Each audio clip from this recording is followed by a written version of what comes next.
The story begins in an abandoned construction place in the middle of the night.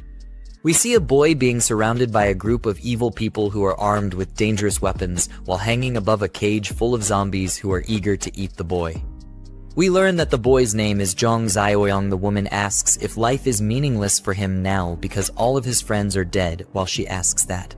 The cold sweat drips all over his face, and Zhang remembers the good times he had in the past with his friends, and says to himself that it is all my fault that you guys ended up like that, and regrets that things went that way. Zhang gets mad and screams at the evil woman that she deserves a miserable death, and that how a person can do something like that to fellow humans. The evil woman with a satisfied face is clinging to a man with a good build, and while she does so she says that Zhang is angry at her again. The man suggests to torture him slowly so she can vent her anger at him for having such a foul mouth. The man thanks Zhang for the supplies, and because of the supplies they can live a comfortably life for a few more months before the supplies run out. But while he does so he clicks a button, and so because of that Zhang falls with full force to the ground in the cage full of zombies who immediately get alerted by his presence. The zombies who are starving are running with full speed to Zhang, and once they get to Zhang they begin to eat him alive, while we see that Zhang is coughing up blood because of the damage he is getting. Zhang thinks to himself that if he had another chance to live again he would make better use of it, and that he would make them pay for what they did to him and his friends so that he would never experience something like that again in his life. Zhang, who wakes up again after experiencing something terrible, gets called upon by the same evil woman who betrayed him in his previous life, and while the woman screams that he didn't put her name to the house deed, he couldn't grasp the situation he is in right now because he thought to himself that he had died just a second ago. Zhang looks around and thinks to himself that could it be that I have been reborn before the time of the apocalypse and that they gave me a chain to redo life. He says that in his last life he has been deceived by Qi Jing. We learn that she stole the inheritance left by his parents and made him homeless, and because of that he had to sleep on the streets in the cold weather. We also learned that later that time a global catastrophe occurred, so because of that most people were turned into zombies and plunging the world into chaos. With the help of friends he survived and built a safe zone to survive the apocalypse until it is safe to walk around again. But he couldn't have known that the deceitful Qi Jing pretended to be a desperate person seeking his refuge and sympathy. In the end, she betrayed him and let the enemy inside to destroy him and his friends. We move back to his house where Qi Jing is screaming at him while saying 400,000 yuan and not a penny less. Zhang, with a serious face expression, stays silent while looking at her. The evil woman gets angry and asks if he heard her. Zhang thinks to himself that he cannot act impulsively now, so he needs to wait when it is the right moment. The evil woman says that she will give him a week time for him to make everything right, but Zhang cuts her off and says fine, I got it, so she needs to go while pushing her to the door. This shocked the evil woman a bit and thinks to herself that when did Zhang become so assertive, and asks if he wasn't her lackey before. Zhang closes the door and turns around. But while he does so he looks at the clock and thinks to himself that he must prepare for the impending apocalypse that is going to happen in a month's time, because if he doesn't the same will happen like last time. Zhang gets shocked and we see a system alert saying the apocalypse system is now active. We also see several system missions saying own a piece of land to get 10 points as system rewards for completing the mission. Zhang asks in a surprised tone what those points can be used for once he completes a mission and how he will be able to use them. We learn that there is a system store displaying different types of items which can be bought with system points he earns from mission rewards. We learn that in his previous life, he saved every penny he got to save up for the evil's woman bride price, which left him malnourished. Zhang picks up his phone and gets a message saying are you full, and he thinks to himself that the zombies will be everywhere in a month's time, so he should eat good food until that happens. We move to an expensive-looking building. We see nice-looking food on the table, and Zhang asks to himself if this is the legendary Michelin 3-star expensive takeaway. He wonders what a 300 yuan braised pork tastes like. While he puts the food in his mouth, his face expression turns into happiness after trying it, then he screams that the food is unbelievably delicious. We see that the mech is enjoying his food like a pig, but gets surprised to hear a message from his phone when he is just enjoying his food. We see that he is being called by the friend of the evil women. He thinks to himself if that manipulative woman cried to her friend again and sighs at the view of the name on the phone. The friend gets angry at Zhang for treating her friend like that and says that she only wanted him to prove his love to her. She also says that if you can't give her property, how can you love her, which is the stupidest thing I have ever heard. She says that Qi Jing was testing him a little and that he failed miserable, but if he brings 1 million by the end of the day in cash to them, she might help him to get her back to him. Jiang gets angry at her and says, "Who do you think you are for testing me like that?" and that she needs to get lost.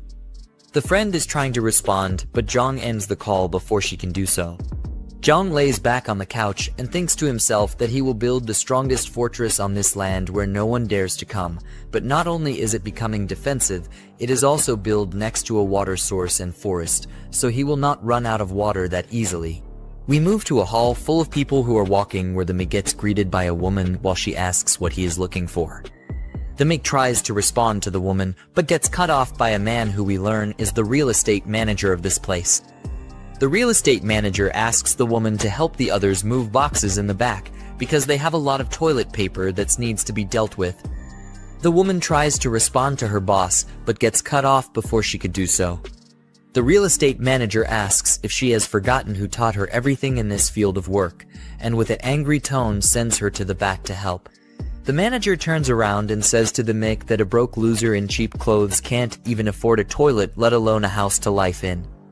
The Mick, his face expression turns dark and gets angry, so he asks the real estate manager if he is looking down on people or if he is just an evil person.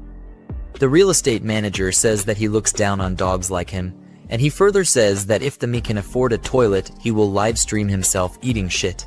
Jiang says to the real estate manager that he will find some fresh, hot, steaming ones for him later to eat on stream. Jiang comes back to business and tells the lady worker that he is not here to buy a house, but to buy land for himself, saying this with a confident face. The real estate manager and the lady worker can't believe their eyes when Jiang pulls out a black pay card, and cold sweat drips from their faces. Every customer in the building is shocked beyond belief, so they are asking what Jiang means by buying land, and if he knows how much money it will take to purchase a piece of land. Another customer explains that he has never seen anyone buy land so easily. They exclaim that Jiang must be a wealthy person to buy such expensive land.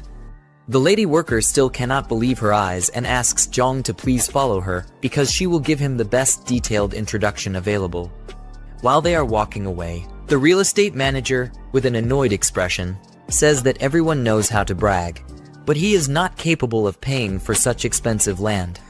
Jiang takes a seat on a chair provided by the lady worker, who further explains that these are the land pieces they currently have available, so Jiang needs to look carefully at which piece of land he wishes to buy. Jiang explains that there is no need to do so, and that he will just explain what kind of requirements he needs for his land. After that, she will need to look for the land that fits his requirements. Jiang further explains his requirements, such as proximity to mountains and water, so he has a water source.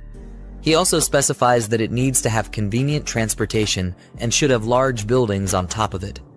The lady worker thinks hard before she answers, but is interrupted by the real estate manager, who adds that there is a piece of land in the East District that fits Jiang's requirements. The lady worker asks in a surprised tone why he suggests the East District, as there are still unfinished factory projects there and they cannot sell such land to a client.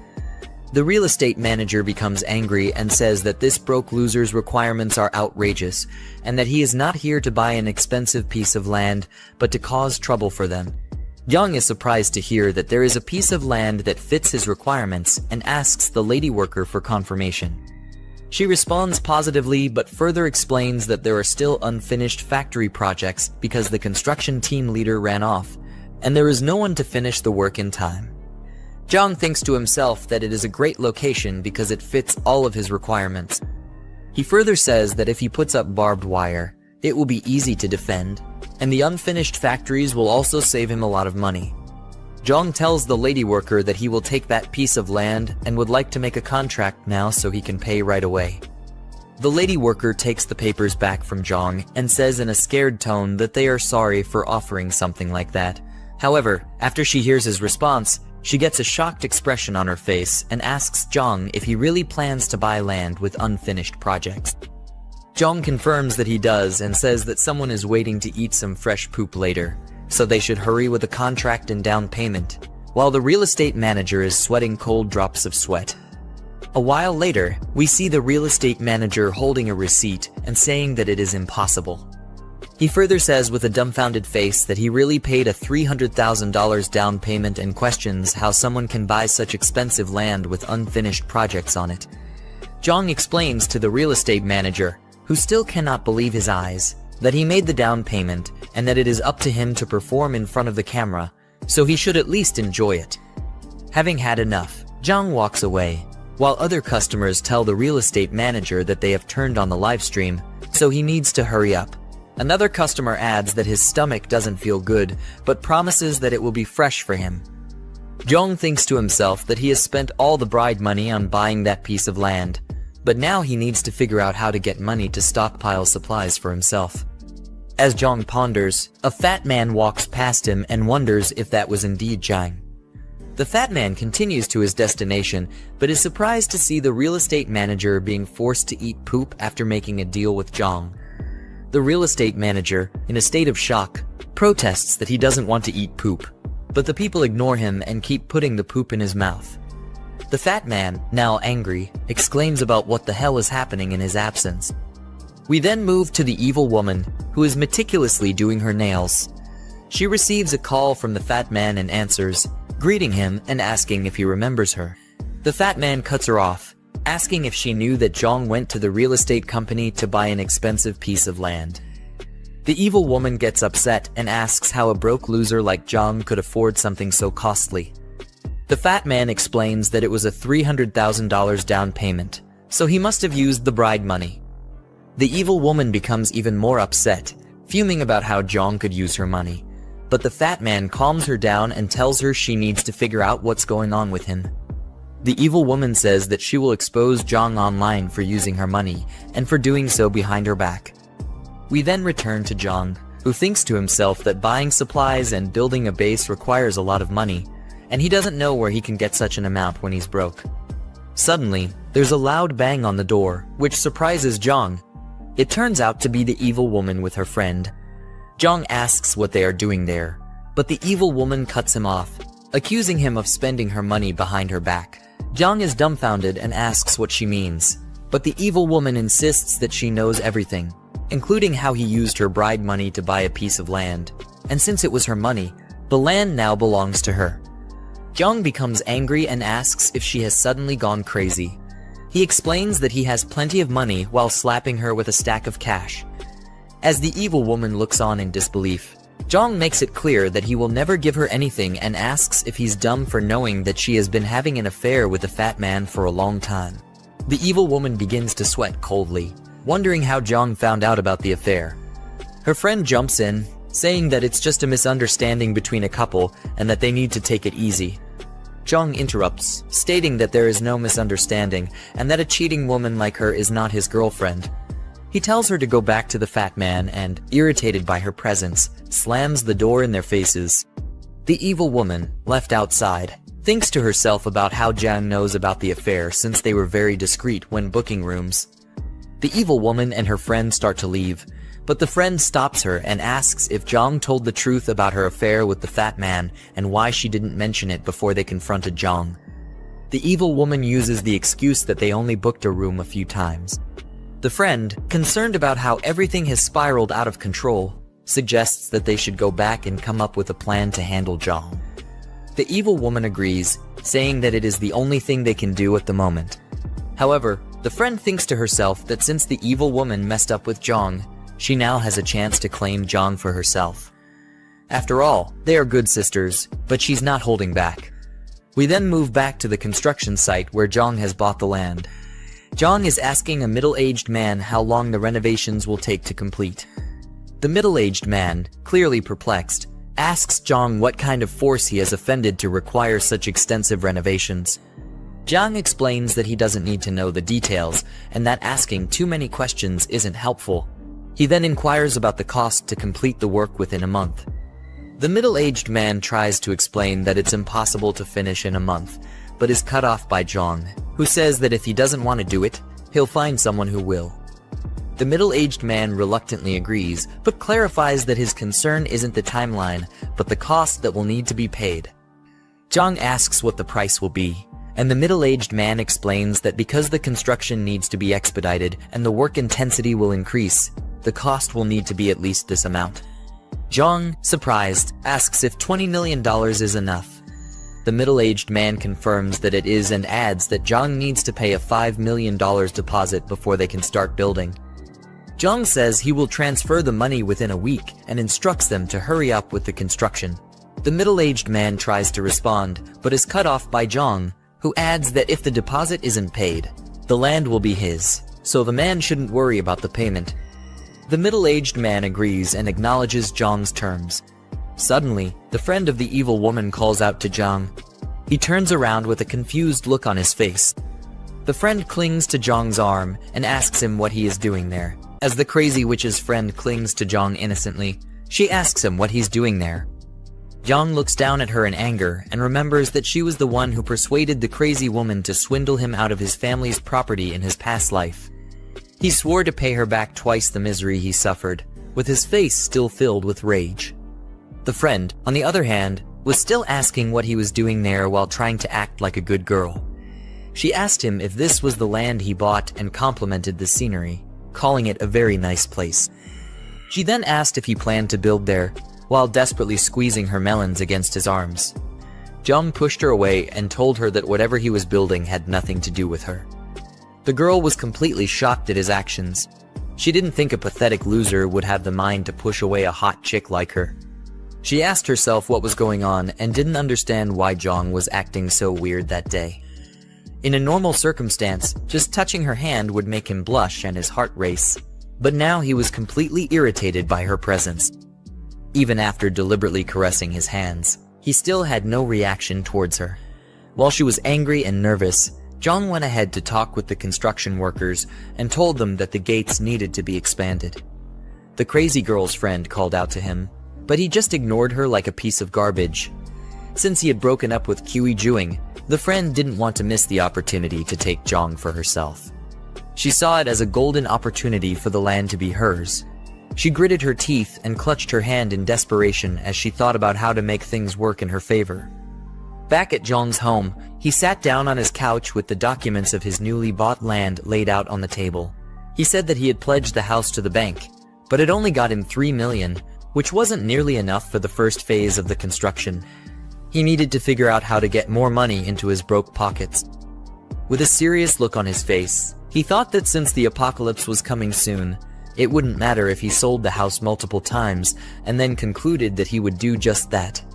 Suddenly, he heard loud bangs at his door and a voice yelling at him to open it. As he walked to open the door, he said the voice belonged to his downstairs neighbor, Grandpa Lai. The old, rickety man was a nuisance who had some money, and he owned the first and second floors of the building where Jian lived. Lai also wanted to buy Jiang's third floor, but the house was meant to be his matrimonial home, which was why he didn't want to sell it. As Jiang grabbed the door handle, he said that the old man was always causing a ruckus, splashing paint, dumping garbage, placing funeral wreaths, and jamming the locks.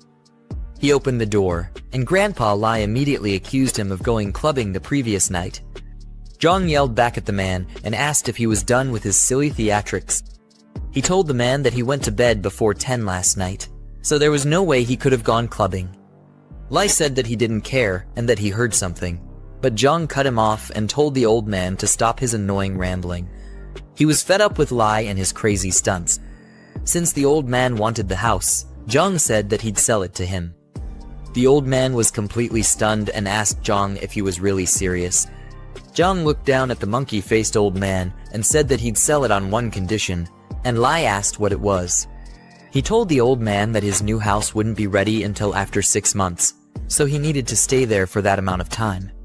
Before that, the old man would have to pay him a total of $5 million for the house all at once. With that, he'd be able to pay off the loan on his new house.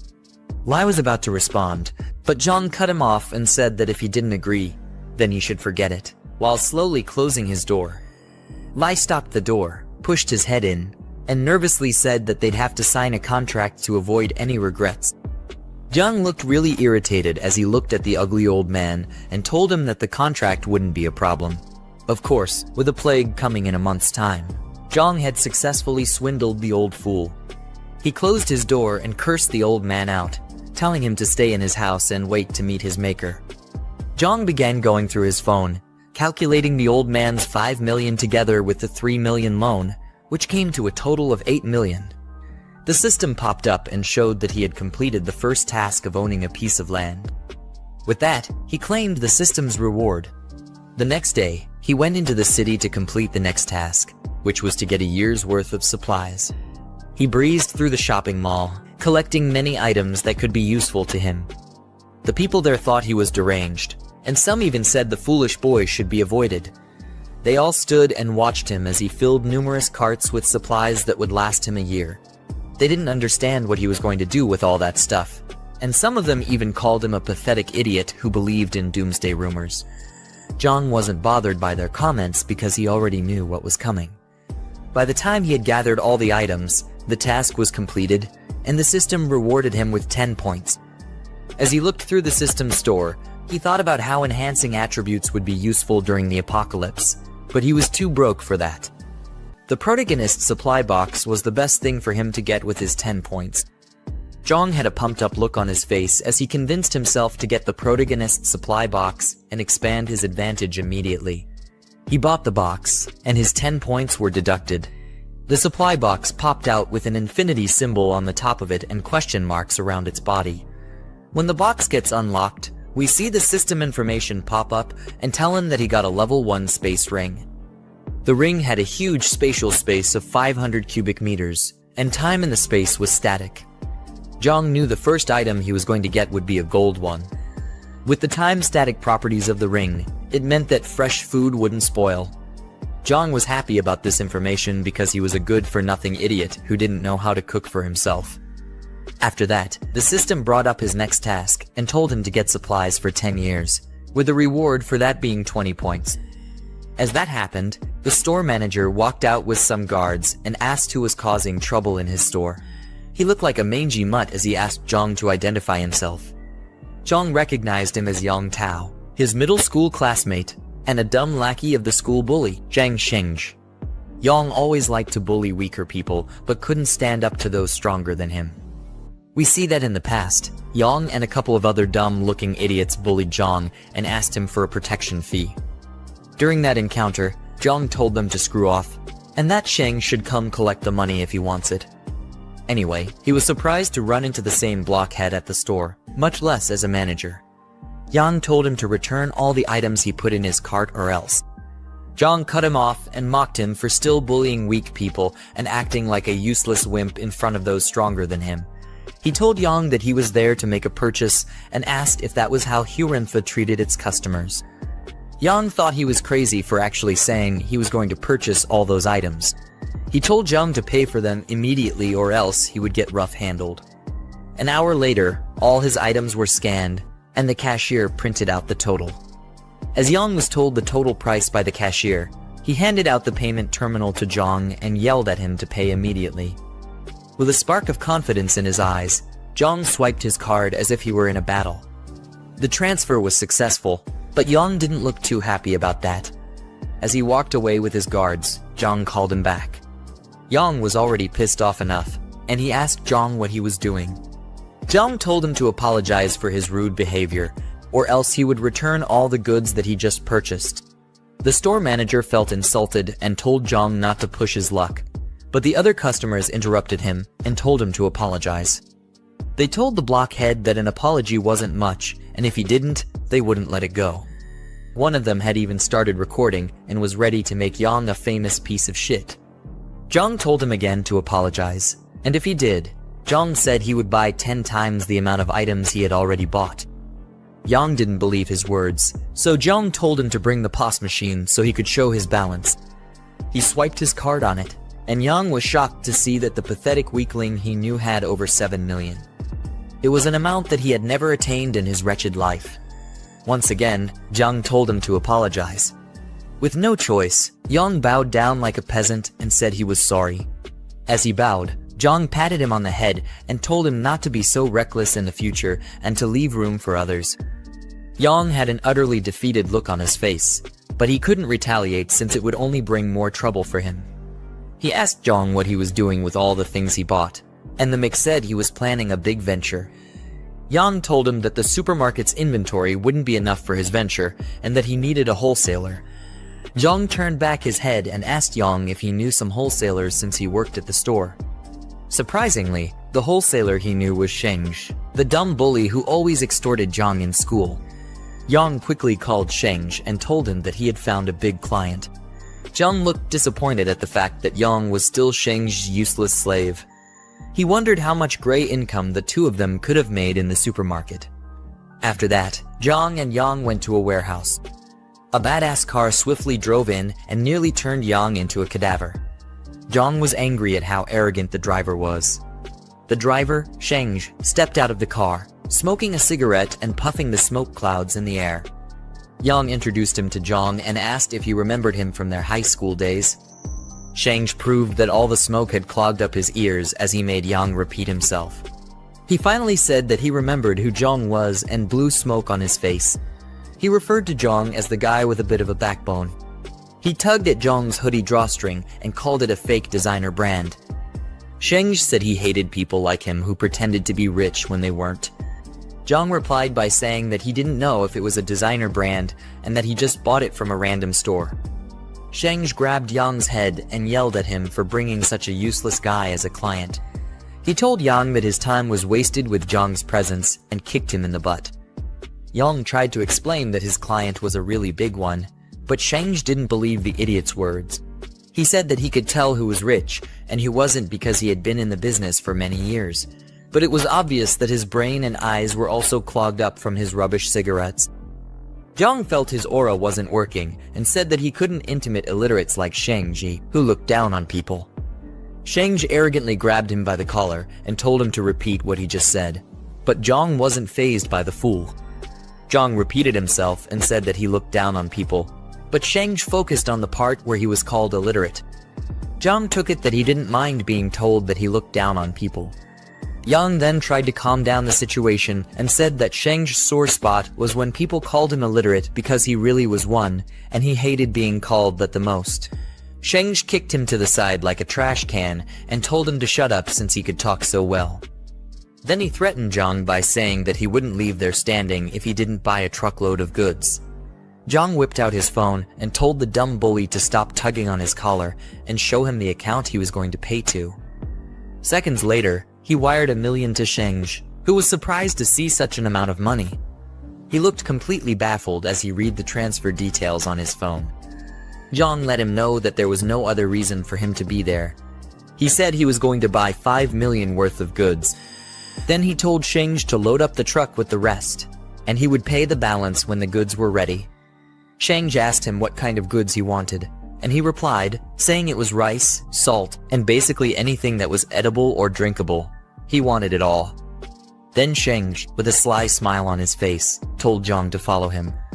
Unknown to Jiang, Sheng planned to give him a batch of food that was nearly expired. They went into the warehouse, where it was filled with barrels and crates of different kinds of supplies. Sheng offered to give him a 10% discount if he took the whole batch. He was going to stoop to any level to get the goods off his hands. Jiang told him it would depend on the quality of the goods as he walked towards the crates. He got to one of the crates, picked up a brown bag, and began to analyze the item. Looking closely at it, he told Sheng that everything was nearly expired, except for the outermost layer. Jiang called him a shrewd man for trying to set him up like that. Sheng was surprised that he was able to figure it out. Caught between a rock and a hard place, he then offered Jiang a 50% discount. Jiang told him that there was no need because he was only using the $5 million to buy the best quality goods. He then said that he had other plans for the expired goods, and Sheng wondered what this crazy guy was talking about. Jiang was going to take the nearly expired goods at the 50% discount, but the payment would arrive a month later. Sheng asked what would happen if the goods expired, and he didn't get his payment, but Jiang assured him that he would mortgage his house to him if that happened. Sheng was still curious as to why someone would buy that many nearly expired goods. He asked Jiang what his channel was, to which Jiang replied that the channel was himself. Jiang told him that even expired goods would be worth a fortune in a few days, as he tapped Sheng's shoulder. A cold sweat ran down Sheng's face, and he looked like he had already shit on himself. With a shaky voice, he asked Jiang what he meant. But Jiang told him to stop asking questions and just deliver the goods, and that he would send him the address later. Jiang suddenly got a call, and the voice over the phone asked if he was selling his second-hand house. As he left to take the call, he told Sheng that he had other matters to attend to and that he should take care of the food. He then walked out of the warehouse. Yang, who had been a complete nuisance, asked Sheng if he had scammed him. But Sheng wondered how Jiang was doing so well since his family was short of anything special. Jiang got back home and met Grandpa Lai, who gave him a bag full of money as a deposit. The old man accepted his condition to leave the house in 3 months and asked to sign the contract immediately. Jiang just looked at the old fool and said that he didn't even inspect the house before making a deposit. He was puzzled as to why Lai was so desperate to get the house and asked the old man why he was in such a hurry. Lai, with a sad look on his face, told Jiang that his granddaughter needed to transfer schools, so they urgently needed the house for residency. He had been looking around the area, but only Jiang's house was up for sale, and he begged Jiang not to back out of their deal. Jiang called out the silly man's honesty and asked if he wasn't afraid that he would raise the price after hearing what he just said.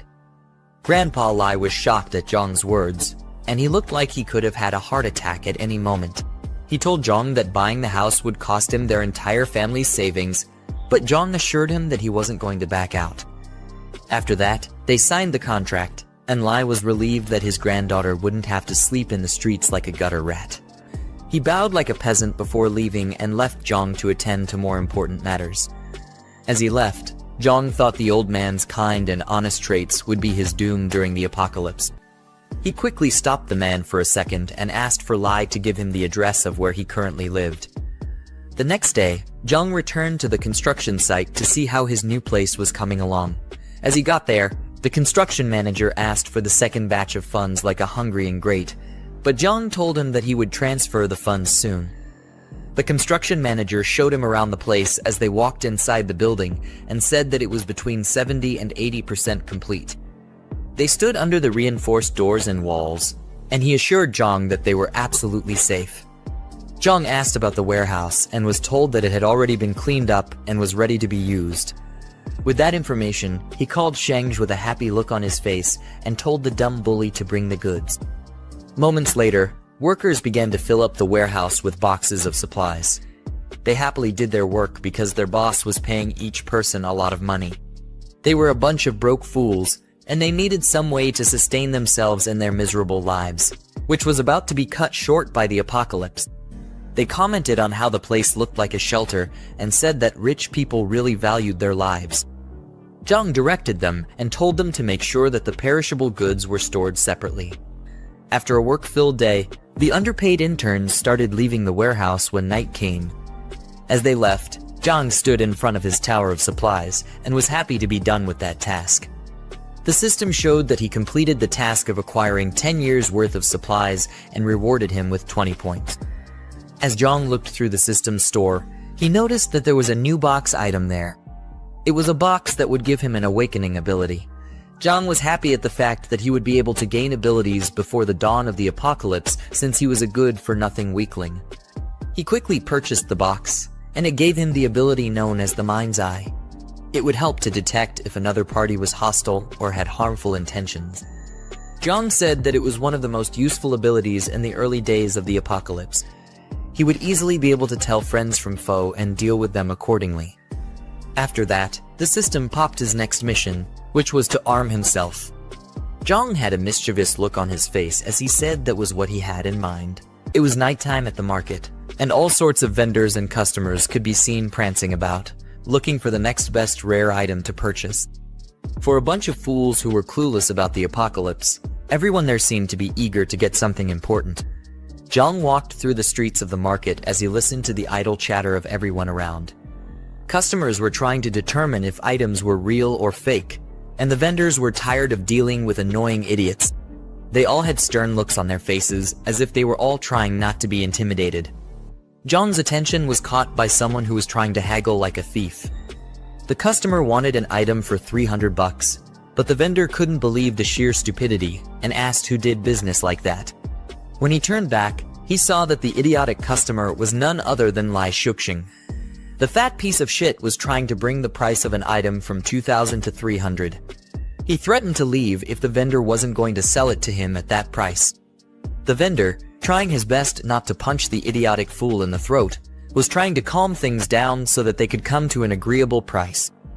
Eventually, he agreed to sell it to Shuxing at that ridiculous price, just to get him to stop yelling. One of the random people on the streets looked at the vendor as if he were a complete noob who had no spine to stand his ground. Jiang was curious as to why Shuxing was buying fake bracelets on the black market. For someone who likes to brag a lot, Shuxing was nothing but a cheapskate and a silly one at that. He called his crazy ex-girlfriend, Hui Jing, a fool for falling for a scam. The way he stared at Shuxing showed that he was irritated by the guy's presence. He went back to looking for more items and saw a display of fine swords and machetes. Each blade looked like it could take anyone's head off with ease, but it wasn't just him who stared at the blades with such intent. There were other people passing by who seemed to like slicing and dicing things. Jiang smiled and was happy that he found what he was looking for. He met with the vendor and began examining the blades. With the way he held one of the blades, you'd think this nincompoop actually had experience as a swordsman. Jiang asked the vendor if he had any hard stuff there, and by hard stuff, I'm pretty sure he wasn't talking about their sausages. Anyway, the vendor didn't want to waste time with a loser like Jiang, so he showed the knife sharpener to him and told him to get to work if he wanted something hard. The vendor said that he could also buy a baton if he was too lazy to sharpen the blade himself. Jiang, with a mean look on his face, still insisted that it wasn't hard enough and he needed something harder. Yeah, this whole conversation was getting really sus. The vendor felt annoyed by Jiang's words and questioned if he was there to cause trouble. He had a camouflage jacket on, which gave the impression that he was a veteran who was skilled in taking care of wastes like Jiang. His facial expression changed when he suddenly got a credit alert on his phone. Jiang had transferred a substantial amount of money to the vendor, and this calmed him down. The vendor was shocked to see how much an ugly kid sent to him, and he couldn't believe it. Jiang, with a happy expression, showed that it was he who transferred the money and told the vendor to pipe down. He was serious about getting something hard to satisfy himself. You know what I mean? After that, the vendor told his assistant, Xiaoxiang, to watch the stall, while he directed Jiang to somewhere private where he could get the hard stuff he'd been craving. He said that talking outside was inconvenient and pointed the way to Jiang. Rather than a warehouse, they went to what looked like a casual person's home. I guess he was serious about giving Jiang that hard stuff. I'm just joking.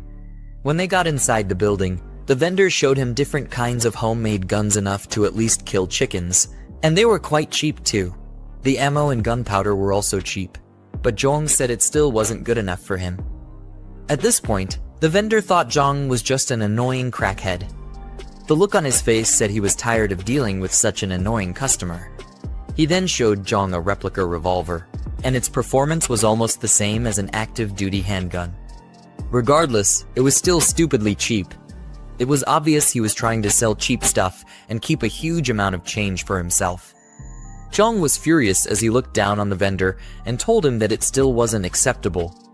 He had paid the vendor a lot of money, so all this cheap stuff only got him irritated and upset. He told the vendor that the 200,000 that was sent was just a prepayment.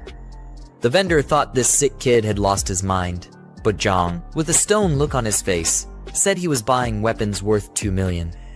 What kind of apocalypse could this loser possibly be preparing for? The vendor had to ask what he did for a living because no normal person would come to purchase that much heavy weaponry.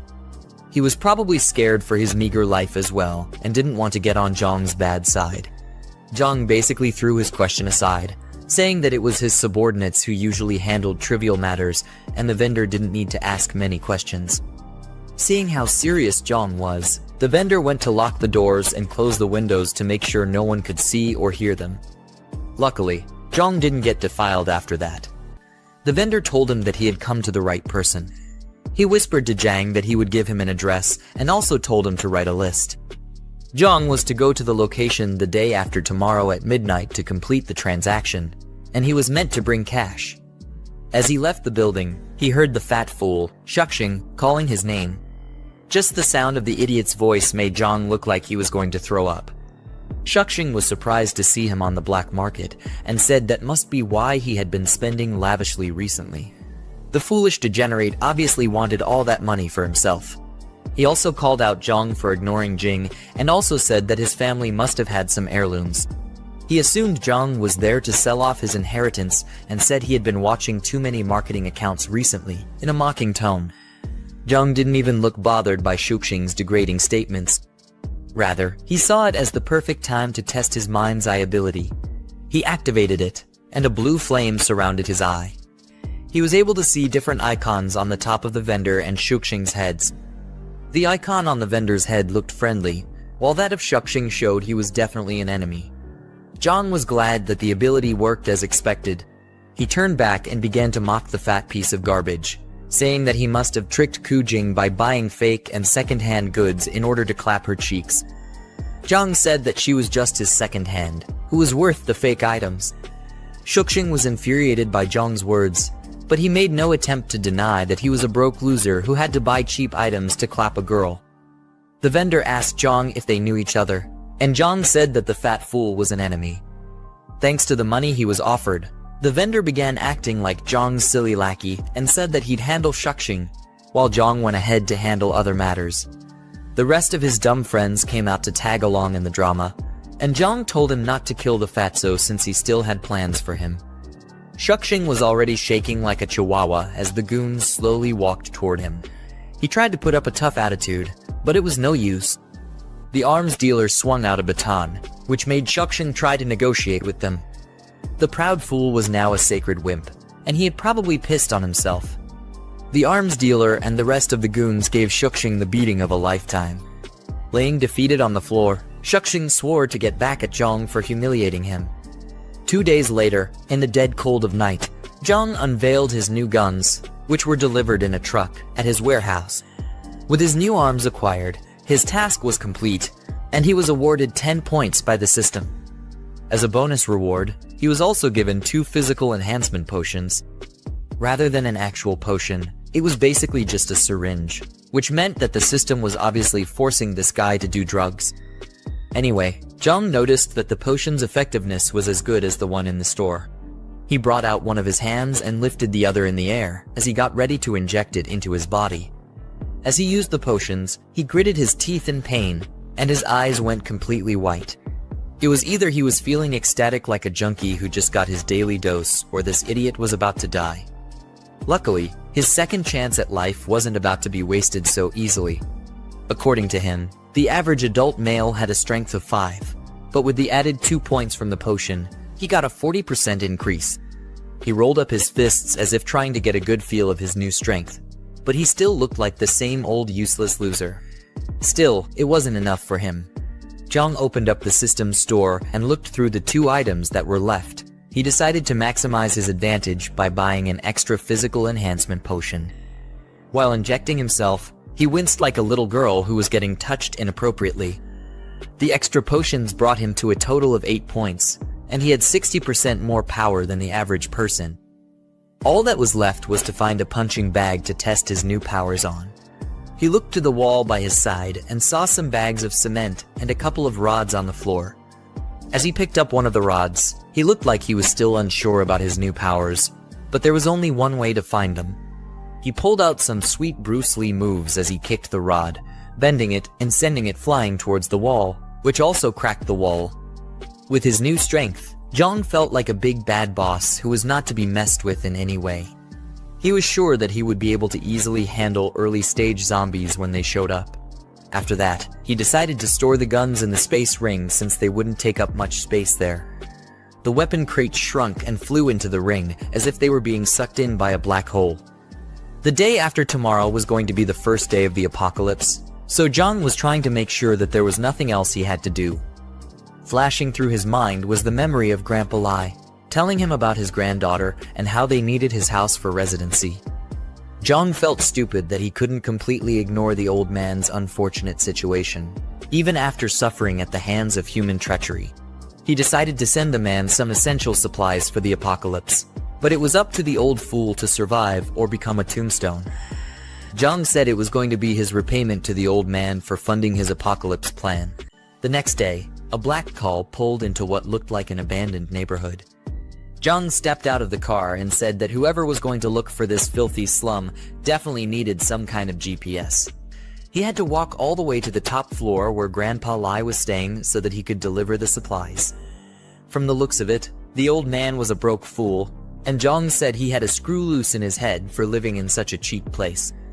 Before knocking on the door, he remembered to take out the supplies from the space ring first, so he wouldn't have to get into a long explanation with the old man. After setting out all the boxes, he knocked on the door, and Lai crawled with his rickety legs to open it. As he opened the door, he already started saying that he would pay his rent by next Monday, but he had no idea who he was talking to at first. It was obvious that there were barely any working brain cells left in the man's head. Seconds later, his eyes sparked open, and he recognized that the person in front of him was Jiang. He was even more surprised to see the huge number of boxes that surrounded Jiang. It's as if his eyes finally started working well, and he asked Jiang what all the boxes were for. Jiang said he'd explain later and asked the man to help move all the boxes into his home. They had to be discreet about it so that the nosy neighbors wouldn't think they were doing something illegal. Jiang ended up doing most of the moving because the old man was an incompetent piece of garbage. Lai wished he was like the young folk because of how much stamina they had. He said young folk like Jiang could move so much stuff in one go without being out of breath.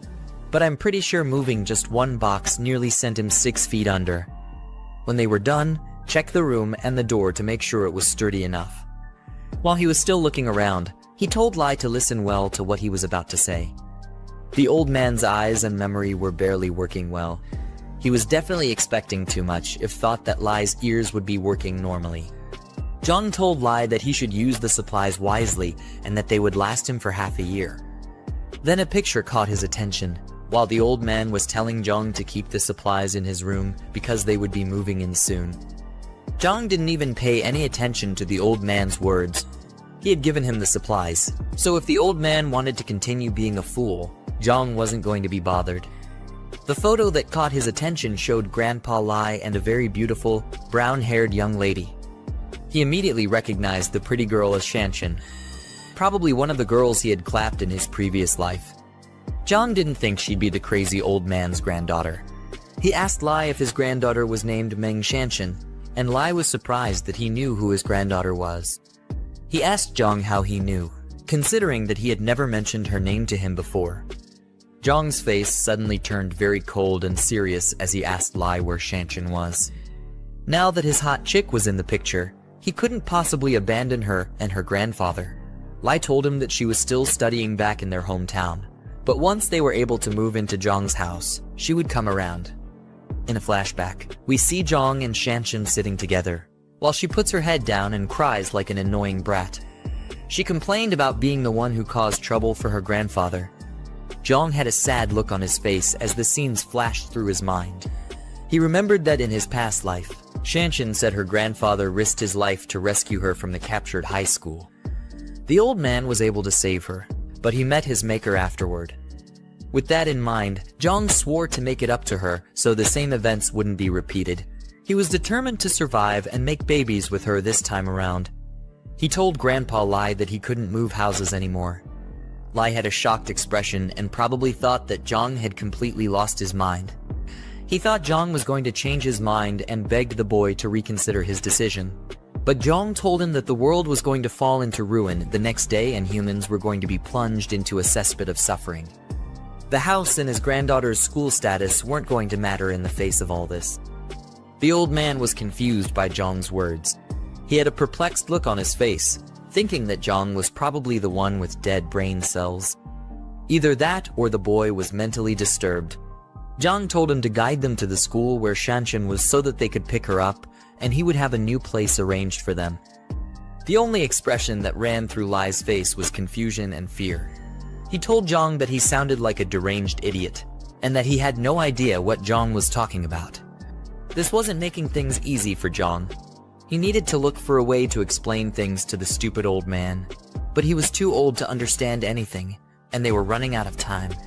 He had a very worried expression on his face as he thought about how to handle this. He began to explain the concept of hunger to the old man, something the broke fool should have been quite experienced with. Jiang explained how miserable and terrible the people in the famine era would be. Grandpa Lai didn't understand how such a tragedy could befall those in such a peaceful and prosperous world. He didn't believe such a thing would be possible in their time. With no other choice, Jiang pulled out his ring and sucked all the supplies back into the spatial dimension. The old man was frightened as this happened, and he didn't even know what to say. In the blink of an eye, all the items were gone from the room. Lai asked him what happened to the items and assumed it was some kind of dark magic. A powerful aura surrounded Jiang, and in a forceful tone, he told the old man that he had superpowers and that he could see the future. He said he wanted to live, and he also wanted Chen to live so they could make all kinds of happy noises together. Then he stated that from then onwards, everything was going to be done according to his words, and Lai would not be able to defy him. He demanded to be told where Chen's school was because there was barely any time left. They left the house and got into Jiang's car, but Lai was still looking at him as if he were an insane villain. They sped through the streets and quickly arrived at the school. Jiang asked the old man if he knew Chen's class and dormitory.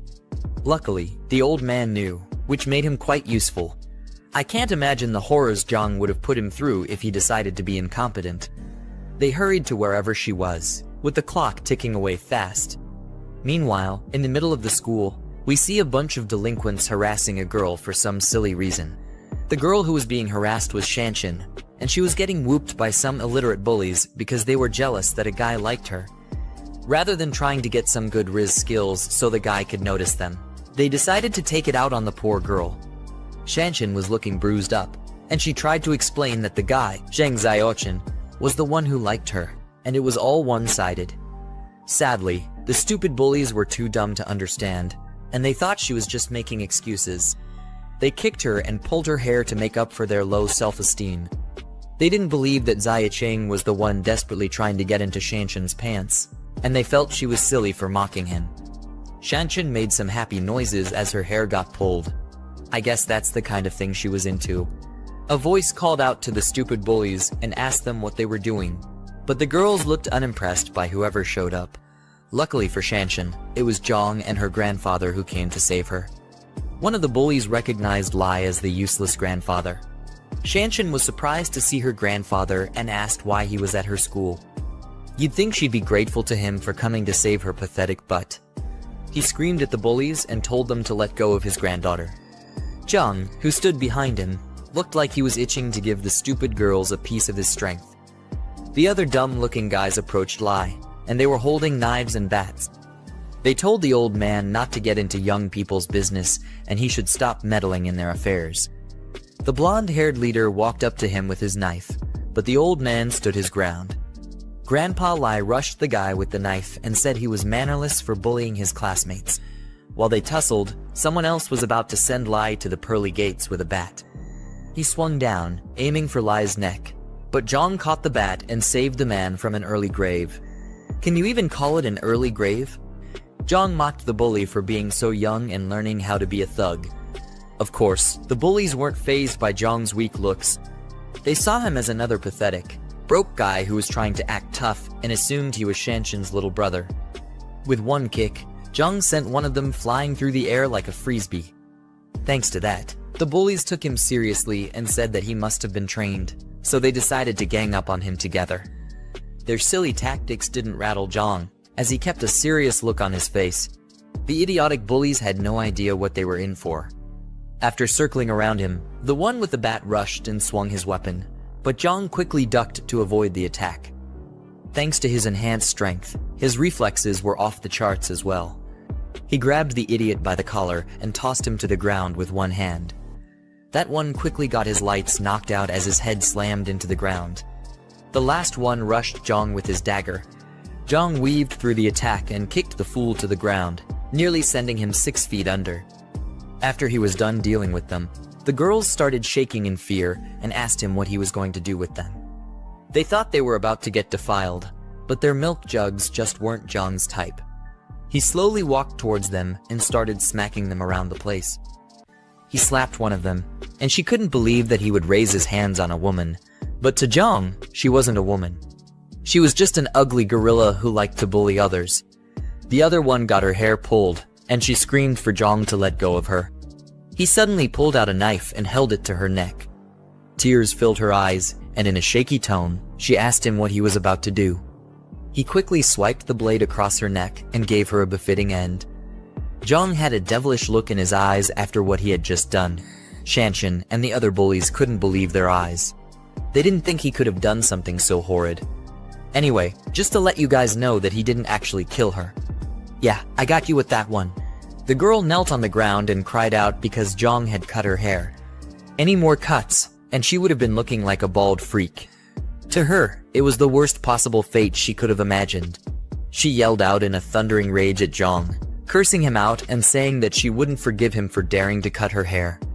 Jiang looked down at the fool as if he were her god and told her that long hair would only drag her down. She didn't understand his words, and she was too angry to comprehend anything at the time. He told her that she would understand in a few days and that short hair might actually save her life. Just like that, he killed all hair-pulling fantasies she probably wanted to satisfy in her miserable life. With the girls dealt with, he called Jiang Chen and her grandfather and said that they were leaving. Jiang Chen was confused and asked where they were going. Moments later, they got into the car and left. In the car, Jiang Chen was shocked to hear that she wouldn't be going to school anymore. Her grandfather explained that there was going to be a huge famine soon, and because of that, there was no need for her to sit and listen to boring lectures anymore. They had to do their best to survive. While Jiang Chen was trying to understand Lai's crazy words, Jiang had a sly smirk on his face as he drove. He was most likely happy that he had secured someone he could feed his chocolate to, and he couldn't get the fantasies out of his head. On the other hand, Jiang Chen told Lai that he shouldn't be listening to scam calls because she thought the old man had completely lost his mind. Considering his age, she wouldn't be wrong. She argued with him and asked how much he got scammed for, and Lai tried to explain that he was telling the truth. While the two continued arguing, Jiang was just happy to have Jiang Chen and promised himself to protect her this time around. Then he butted into their conversation and told Jiang Chen that he was the one who informed her grandfather about the famine and it wasn't a scam. She was just surprised that the idiot could actually talk. Then she nervously asked who he was. Jiang introduced himself and told her that she could call him Brother Yang.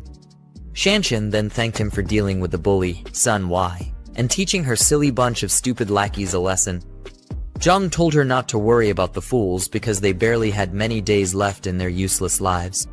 Jiang Chen was confused and asked what he meant, and if there was really going to be a famine. Then Jiang told her that he used the concept of famine to explain the situation to Lai's deteriorating brain. Jiang Chen was glad to hear that because she was sure that there couldn't be a famine in such peaceful times. But he burst her bubble by saying that it was the apocalypse that was actually coming. Now, she was even more nervous as she exclaimed the word apocalypse in confusion. Jiang claimed that the time was right and told her to check her for short videos and the news. He said if nothing unexpected happens, she should start seeing signs of the situation. Jiang Chen quickly picked up her phone and came across the news of someone with rabies who was biting others like a mad dog. From her phone, you could see some officers trying to hold down the despicable zombie-like person as he struggled to break free. More news came up about a strange smog, and they highlighted that it had a strange smell. Kinda like Jiang, considering that the piece of garbage hasn't showered since the beginning of this book. More screams could be heard from Jiang Chen's phone as people complained about getting bit by others. Her face was struck with fear. She couldn't believe the horrific events that had started to take place and thought it must have been a dream. She was completely shocked to hear Jiang say that these were all expected events and that they were signs of the beginning of the apocalypse. This idiotic girl still stupidly asked if there was really an apocalypse, even after seeing the signs on her phone. I guess stupidity runs in her family. The next day was going to be the first day of the apocalypse, and the toxic smog would cover several provinces, including Province B. The unknown toxic smog was going to affect all living creatures, and chaos would be slowly unleashed in the world. Slowly, a significant portion of humans would be turned into repulsive, brain-dead zombies, and everything would fall into ruin. People would try to run for their meager lives, but their efforts would be completely useless. Eventually, the zombies would catch up to them and turn them into a McDonald's Happy Meal, eventually turning the innocents into filthy zombies as well. Jiang said that Jiang Chen should obviously know what zombies were. She obviously did, But the whole story was still too unbelievable for her. Being popped out of school to being told about an apocalypse was the last thing she expected in her life. While they were stuck in a traffic jam, Jiang told her that she would believe everything in the coming weeks. By then, she would cling onto his sausage like a desperate ex-girlfriend because he would be her only saving grace. Jiang was pissed about the traffic jam and noticed that even the emergency lane was stuck as well. Grandpa Lai was worried, so he asked Jiang what they would do if the zombies caught up to them in the traffic jam. But Jiang said that it wasn't that urgent yet. But he started to think about it and the possibility of a small outbreak occurring while they were trapped there. While he was thinking about it, some crackhead driver tried to cut in front of his car. Jiang blocked him but suddenly slammed the brakes, nearly sending the old man and Jiang Chen flying through the windshield. Jiang was angry that the reckless driver was trying to cut into the emergency lane without a turn signal. He wasn't going to let the idiot get away with such tomfoolery, so he started driving like Vin Diesel in the Fast and Furious movies. The car kept trying to cut into the lane, but Jiang wasn't about that life. The stupid driver pulled up beside him and started yelling and cursing him out, but Jiang ignored the foolish ingrate. Lai tried to advise Jiang to let it go because the idiot looked like a rich and powerful person, but Jiang was ready for the worst. If the driver eventually wanted to step out and cause trouble, he was ready to beat him to a pulp. The traffic was over, and the cars finally started moving after being stuck for almost an hour. Jiang Chen noticed the reckless driver from before was still trying to cut in front of them, and she told Jiang to watch out for the fool. At this point, Jiang was enraged, and he was ready to send the idiot to the deepest depths of hell. The two of them got into a crazy road rage, and Lai begged Jiang not to stoop to such a foolish level. With the apocalypse already approaching, Jiang wasn't bothered about traffic rules anymore. He said that there was no need to be lenient with a stupid, reckless driver. He eventually broke free, causing the driver to nearly crash by the side of the road. The ugly fool got out of his car, cursed him out, and called the police, telling them to find the plate number of Jiang's car. He was probably another spoiled rich brat who loved to spend daddy's money recklessly. He swore to get back at Jiang and teach him not to mess with certain people. At nighttime, Jiang got back to his new safe house. As they stepped out of the car, Grandpa Lai and Jiang Chen were amazed at how massive the place was. Jiang Chen even said the place was a bit too much. It definitely won't be when she and Jiang finally get down and dirty. Jiang told them to get some rest because the following days were going to be a whole lot tougher. The next morning, Jiang was standing in front of his huge window while sipping a hot cup of coffee. Jiang Chen stepped out of her room, yawning and stretching, while stating that it had been so long she slept so well. She finally didn't have to wake up like she was at a boot camp and get ready for morning classes. Jiang looked glad that she was able to rest well. I guess he couldn't satisfy his urges yet since her grandfather was still with them. He then asked to go with him so they could check out the fortress together. You'd think they'd finally have some alone time, but Lai the Great Fool just had to tag along. As they took a tour of the place, Jiang told them that the walls were made of reinforced concrete and the remote-controlled gate was also made of pure steel. The only way to break through was with heavy weapons, so neither zombies nor regular humans could easily get in. He reminded them that without his permission, no other person was allowed into the fortress except the three of them. Jiang Chen asked whether they were going to let survivors who made it to the fortress just die like a bunch of wastes. He ignored her question and told her to follow him like a lost puppy. He explained how people's true intentions would be unpredictable during the apocalypse. Being too kind would get them swindled, and humanity's dark side would fully show itself when the events begin to unfold. They walked to the back of the building and came to a place he called the buffer zone. They were shocked at how huge the place was. We could see some lined-up crates and a small building that was to serve as a shelter. Jiang told them that if survivors came while he was away, the buffer zone could provide them with temporary shelter, but they would not be allowed into the fortress until he returned. Next up, he said he would take them to the food storage, which was the most important thing in an apocalypse. If they weren't able to find food, Jiang and Jiang Chen might have to start eating themselves, not in the way your dirty mind was thinking about. He said he'd show them the areas of food that would be distributed sparingly. As he led them into the food warehouse, he suddenly stopped to look back at them. He activated his mind's eye ability to make sure that Lai and Jiang Chen were truly on his side. The two of them looked confused because they didn't understand what he was doing. Jiang saw two happy emojis at the top of their heads and figured it was a sign of trust. It was his first time seeing it, which meant that the old man and his granddaughter completely trusted him with their lives.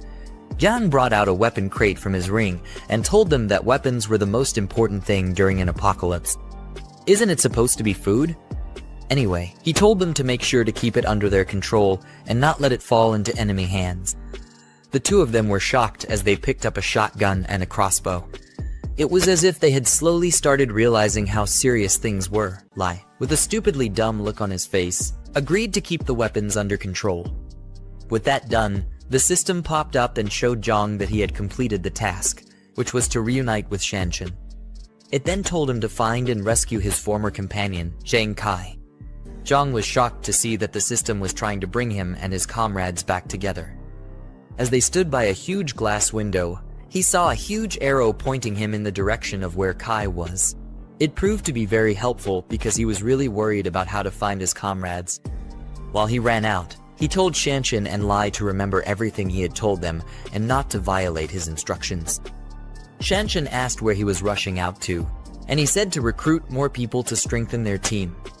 Somewhere in the city, at a KTV building, a group of ugly-looking guys were enjoying a karaoke session, and their table was filled with a crazy number of drinks. Two of the guys stepped out to go to the restroom.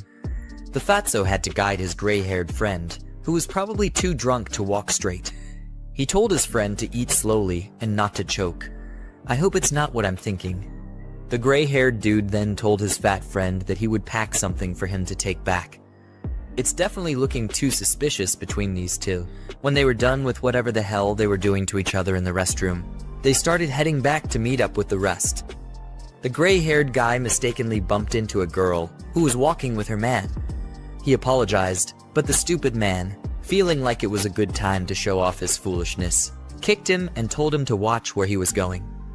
The gray-haired dude flew through the place, and his friend, who had never spent a single day in the gym, came to check if he was okay. We find out that his name is Jiang Kai, the companion who Jiang was looking for. Jiang Kai's friend yelled at the stupid man for hitting his friend just for a simple mistake. The man felt insulted that a fat piece of garbage was talking back at him, and said that it was rare to meet someone who dared to try such.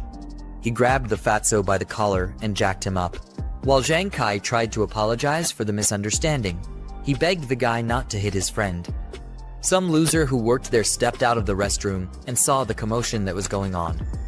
He was barely recovering from an upset stomach, and he caught a cold. He tried to calm down the fight, but the man just felt even more disrespected. He was really trying hard to show off to a girl that he had probably never banged. He told the worker that his boss wouldn't dare try to grab his clothes, but here he is doing the unthinkable. The unfortunate underpaid worker told Kai and his friend to leave while he dealt with the man. The man told the worker to call his boss and questioned how they had the audacity to disrespect him. He even threatened to throw the karaoke bar out of business. Kai and his friends ran like little wimps back to their companions, who asked them if they were chased by a dog. Kai explained that they bumped into a drunk fool when they left the restroom, and the man wanted to mess them up. Luckily, they got saved by the waiter. If not, they would have gotten really bruised up. One of the guys got angry that the fatso didn't fight back, saying that their mechanical engineering class had never backed down from a fight. It was obvious that he was the idiotic musclehead of the group, and he was always ready for a fight. He said he'd make a call to gather more of their brothers to take care of the thug. The brother with a white jacket looked at him like the dude had completely gone bonkers.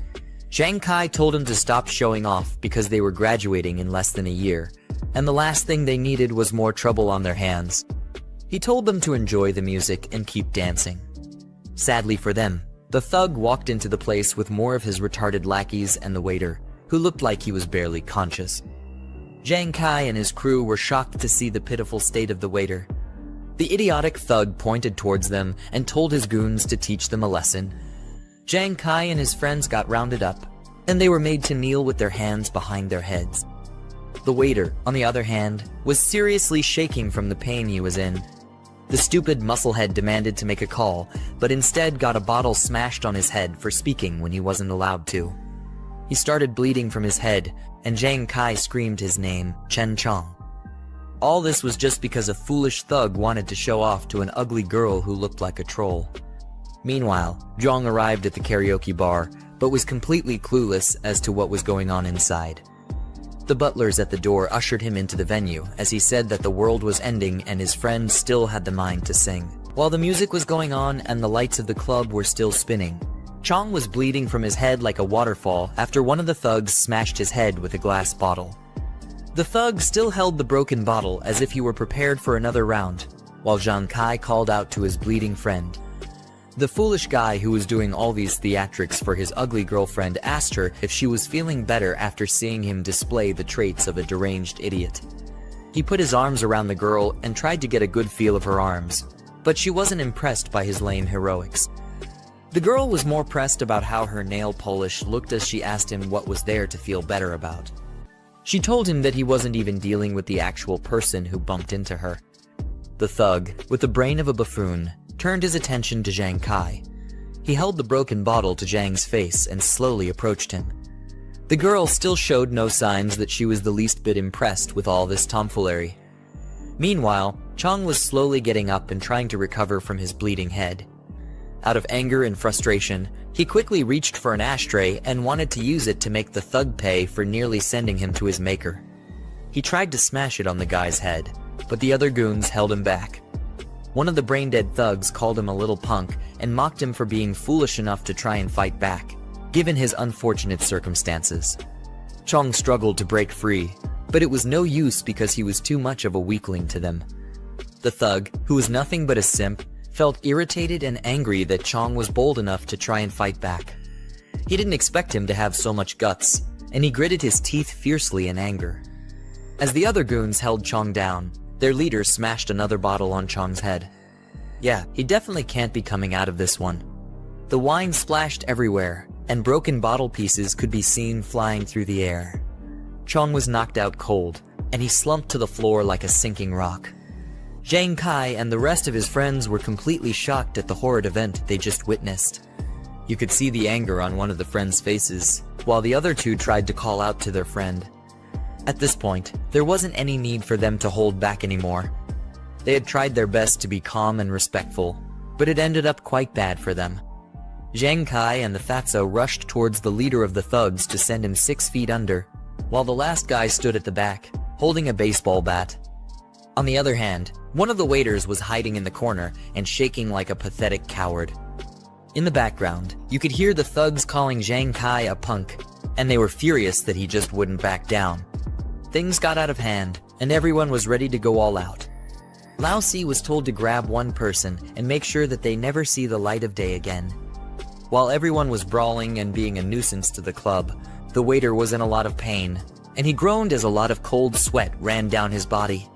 His body was shaking a lot, and you could see some purple veins pop out from his back and his forehead.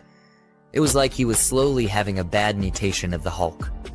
At the same time, Zhang Kai was dishing out knuckle sandwiches to all the idiots who tried to mess with him and his friends. He swung hard at one of the goons, but the guy was quick enough to dodge, while another person was coming at him from behind.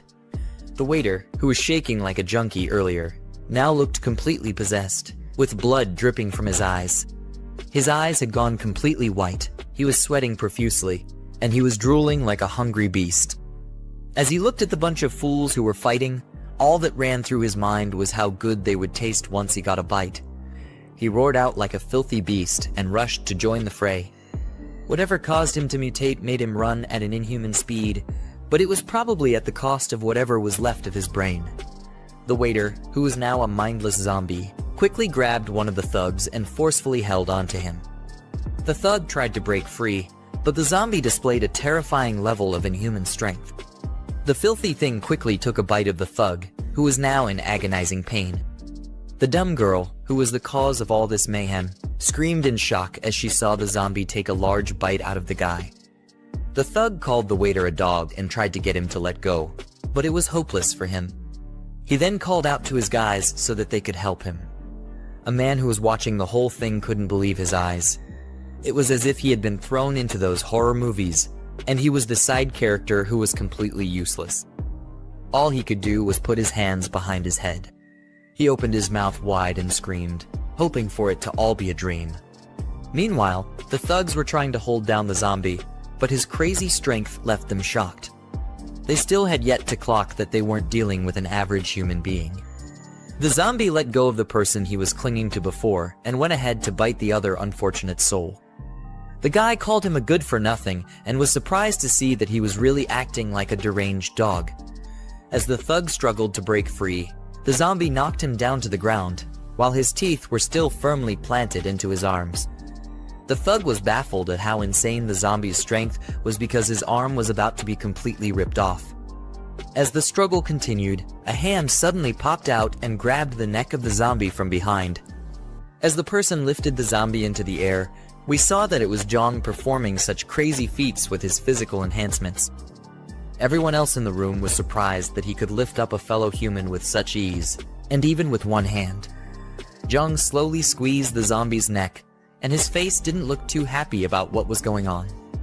With blazing anger, he smashed the zombie onto the glass wall and held his face to it so that the shards could cut him up slowly. Then he turned to the rest of the idiots who had been causing a ruckus and told them to stop. Everyone else there was still freaked out by Jiang's crazy strength. The man who was a snack for the zombie looked beyond frightened as he looked up at Jiang. He said that the deranged zombie was as strong as a bully, but he didn't understand how Jiang was able to pin him to the wall with one hand. It was as if he was also angry at himself for being a pitiful weakling. The stupid thug leader screamed out and asked Jiang who he was. Rather than thank the protagonist for saving their miserable lives, this brickhead thought it was wise to yell and act like he had some use. The other pathetic goon beside him was in a lot of pain because the zombie had taken a chunk of his shoulder for dinner, and it looked like the wound had become infected. Jiang ignored the idiot's question and turned to Zhang Kai. He wanted to make sure that his friend had been bitten by the monster and also make sure that he was alright. Zhang Kai told Jiang that he was fine, but with a perplexed look on his face, he asked Jiang why he was worried about him being bitten. Jiang ignored that foolish question as well and, with a mean look, told his friend to come with him.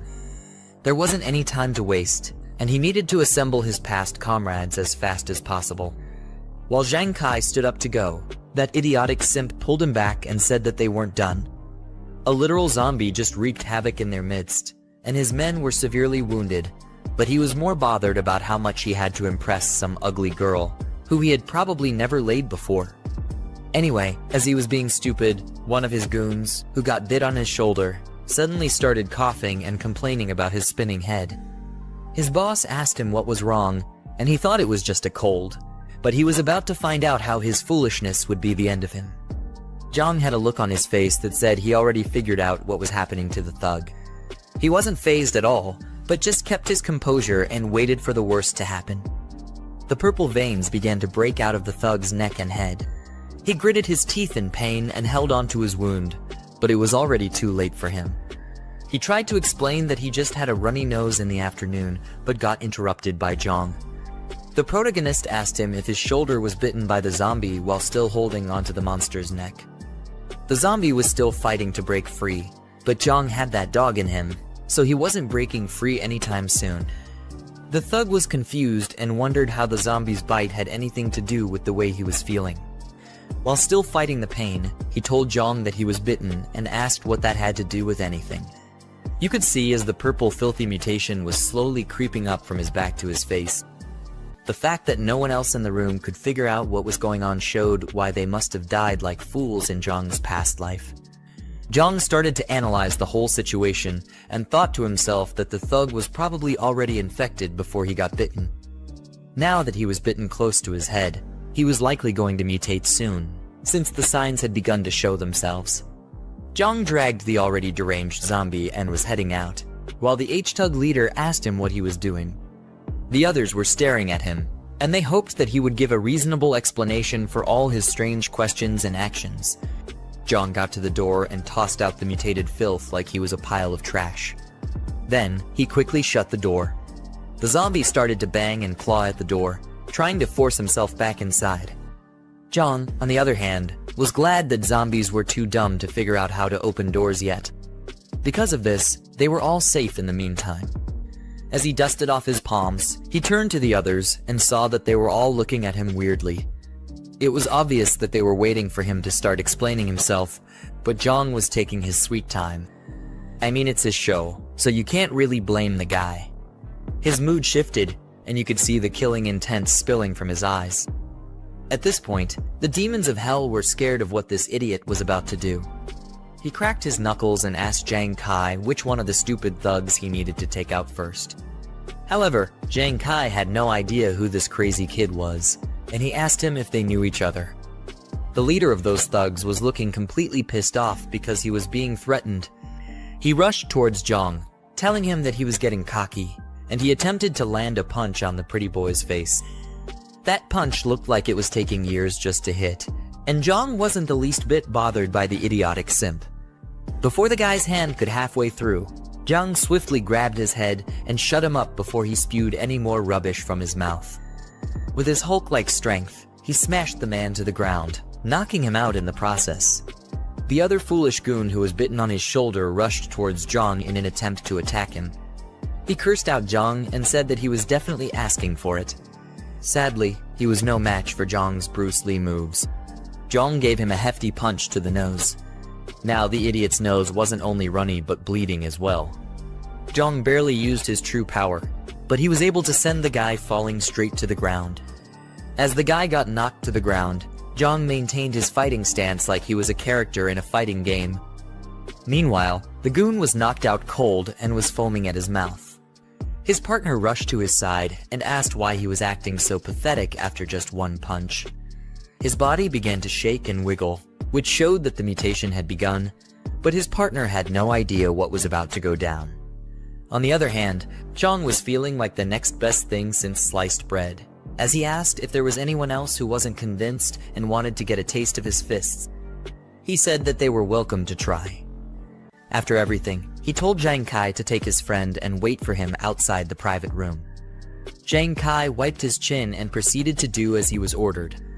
He and the fatso slowly lifted Chong and carried the pathetic guy out of the room. The thug leader and his goons attempted to leave as well.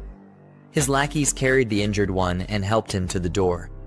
As they got to the door, Jiang told them to hold it, and he blocked their way. The leader stupidly asked him what he was doing, and the girl, who the leader was trying so much to clap her cheeks, was shocked as well when Jiang stopped them. Jiang told him that all the drinks must have gone to his head and made him forget his own name. He told the man that he almost got his brother killed, but the leader only looked more irritated and scared at the same time. The leader told Jiang to stop spouting nonsense and ordered him to get out of his way. Jiang was fed up with the buffoon's arrogance, and he pushed him back. His eyes were blank, making it look like he had gone into feral mode. The leader cursed him out and said that he was going to die after what he just did. I guess the drink really did clog his head because he quickly forgot that Jiang held up someone by their neck with just one hand. Before he could get up, Jiang quickly left the room and locked the door behind him. The guy got up and demanded for the door to be opened, saying he was going to skin Jiang alive for being a punk. Unknown to him, he was about to face a more deadly and disgusting opponent. The goon who was bitten on the shoulder earlier had been completely consumed by the mutation. His eyes were red, and his senses were no longer with him. You could have possibly searched his eyes for a sign of himself, but there was no humanity left in him any longer. The mutated thug let out a feral roar and began looking for the closest person to feast on. His other comrades couldn't hold him down, and they were confused as to why he was acting so feral. They called out his name, Hat, and asked him what he was doing. Obviously, they were too blind to see that Hat was hungry and looking for the next best meat to devour. Jiang stood on the other side of the door and listened to the chaos that ensued inside the room. The guys banged on the door and struggled to get their zombie friend off their leader, but it was only a matter of time before they became mindless monsters like him. Voices could be heard screaming for help, but Jiang wasn't bothered about them. One of the workers approached Jiang and nervously asked what was going on and if he needed help. Jiang told the man to lock the door completely and not let a single soul inside if he knew what was good for him. He then told him to call the police and the hospital to inform them that there was a patient with the rabid flu inside the room. The worker either had his ears clogged up or he was just shocked that Jiang mentioned the rabid flu. Jiang's words left him frozen and frightened on the spot, and he didn't know how to process it. While he was still spacing out like a fool, Jiang yelled at him to get to it immediately. The worker responded and hurriedly brought the door keys. His hands were nervously shaking as he tried to get the key into the lock and lock the door. While he was struggling with that, Jiang left with Zhang Kai and the rest of his friends.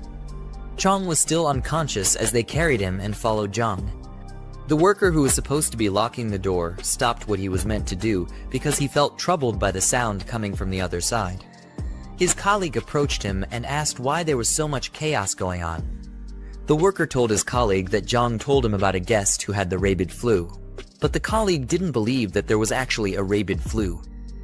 On the other hand, the worker was surprised that his silly colleague even knew about the disease. Then the two of them headed to the security room so they could check the live surveillance and see what was really going on. They ran through the hallway as quickly as they could, but when they got to the room, they saw the horrors that had been unleashed. The security man who was watching over the cameras couldn't even believe what he was witnessing. Their ugly faces showed that they couldn't stomach whatever the hell they saw on the screens. The security footage showed that the thug leader and his goons had all been turned into brainless zombies. They feasted on each other, and the leader was finally able to get a taste of his girlfriend. The girl lay dead on the floor, and her eyes looked like she had also gotten infected with the disease.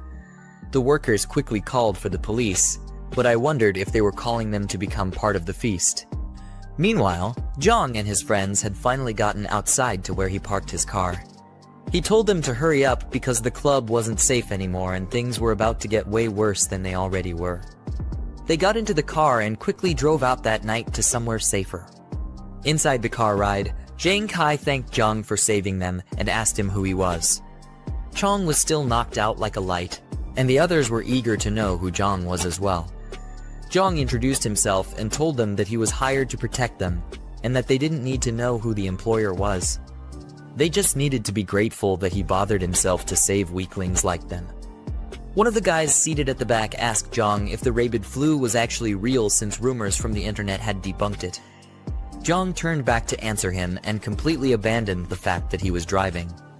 Maybe his powers also gave him eyes at the back of his head. Anyway, he acknowledged the idiot's stupid question and asked him if he thought everything that they just witnessed back at the club was all an illusion. The second-hand Choji realized he was telling the truth and nervously asked if there was any cure for the said flu. Jiang told him that the disaster wasn't about to go away anytime soon and the world was already at its wit's end. It was only going to get worse, and they needed to be prepared for anything. They suddenly heard someone scream from outside the car, which made them confused as to what was going on. With the windows wound down, they looked outside and saw a zombie attacking an innocent civilian who was screaming for help. The civilian was convinced that it was the effects of the rabid flu that were affecting the zombies. Jiang then explained to them that the current situation was just a localized breakout. It was still on a small scale and in the early stages, and most victims were still in the incubation period. He said it wasn't going to take long before things spiraled out of control on a larger scale. If they wanted any hope of surviving, they needed to follow his orders. In unison, they all agreed to do whatever Jiang said, except for Chong, who was still doing God knows what in his dreamland. With his new comrades secured, the system popped up and notified Jiang that his task was complete, and it awarded him an extra 20 points. He couldn't wait to check out the new items in the store and further enhance himself. Bear in mind that this guy is still driving with all this going on. It's ridiculous. Anyway, he opened the store and looked at the list of items that were available at the moment. Looking closer, he noticed that a box known as the post-apocalyptic cultivator box was still there. He decided that he either had to buy it or refresh the store to get rid of it. Seeing that all the boxes would be useful to him, he decided to get all of them when he got back to his fortress. After he was done with that, he looked at his new comrades and figured it was going to be a serious issue to gain their trust. Zhang Kai and the others looked unbothered as they stared out the window, hoping to make sense of everything they had just experienced. In a flashback scene, we see Zhang Kai crying like a wimp and blaming someone who he once treated as a brother. Jiang explained that in his past life, Zhang Kai's entire dorm was killed by zombies because one of his brothers betrayed them. Jiang was the only one who ended up surviving the tragedy. Because of this, Jiang was trying to figure out who the culprit was so that they could deal with the person early on before it was too late. Later on, in an apartment in the city, we see our good old crazy witch talking with someone sweet over the phone and asking the person how things are on their end. It was probably another fool that she had managed to charm with her looks. She asked the person when the supplies they mentioned would be delivered and said she was scared to go to the market because it was so chaotic outside. The person on the phone assured her that he would send it as soon as he was done with what he was doing. Suddenly, she exclaimed when she heard a loud bang on her door. The guy over the phone was worried and asked her what happened. She said there was a crazy knock on her door, and she had to hang up. She looked through the hole and was relieved to see her friend, who was trying to suck on Jiang earlier. Jing said that she was scared to death because of the frightening knock, but her friend didn't even care to know. She just told the crazy witch that someone known as Old Liu, who lived on the first floor, was taken away that morning. They got inside the room, and Jing was shocked to hear the news. She asked her friend how that happened, and the girl told her that the police and an ambulance had come to take the person away. With a nervous look on her face, Jing figured that was why it was so chaotic downstairs earlier in the morning. Her friend was convinced that it was because of the rabid flu, and she was sure that it wasn't just useless rumors anymore. She asked Jing if Xuxing had delivered the supplies he promised, but I trust that pathetic piece of shit to be completely useless when he's most needed. Jing's friend told her that these men weren't any good for her. She told her to call Xuxing and let him know that Jiang had a large stockpile of supplies. With how much he had, Jiang was sure to become the next Elon Musk with how much wealth he would acquire.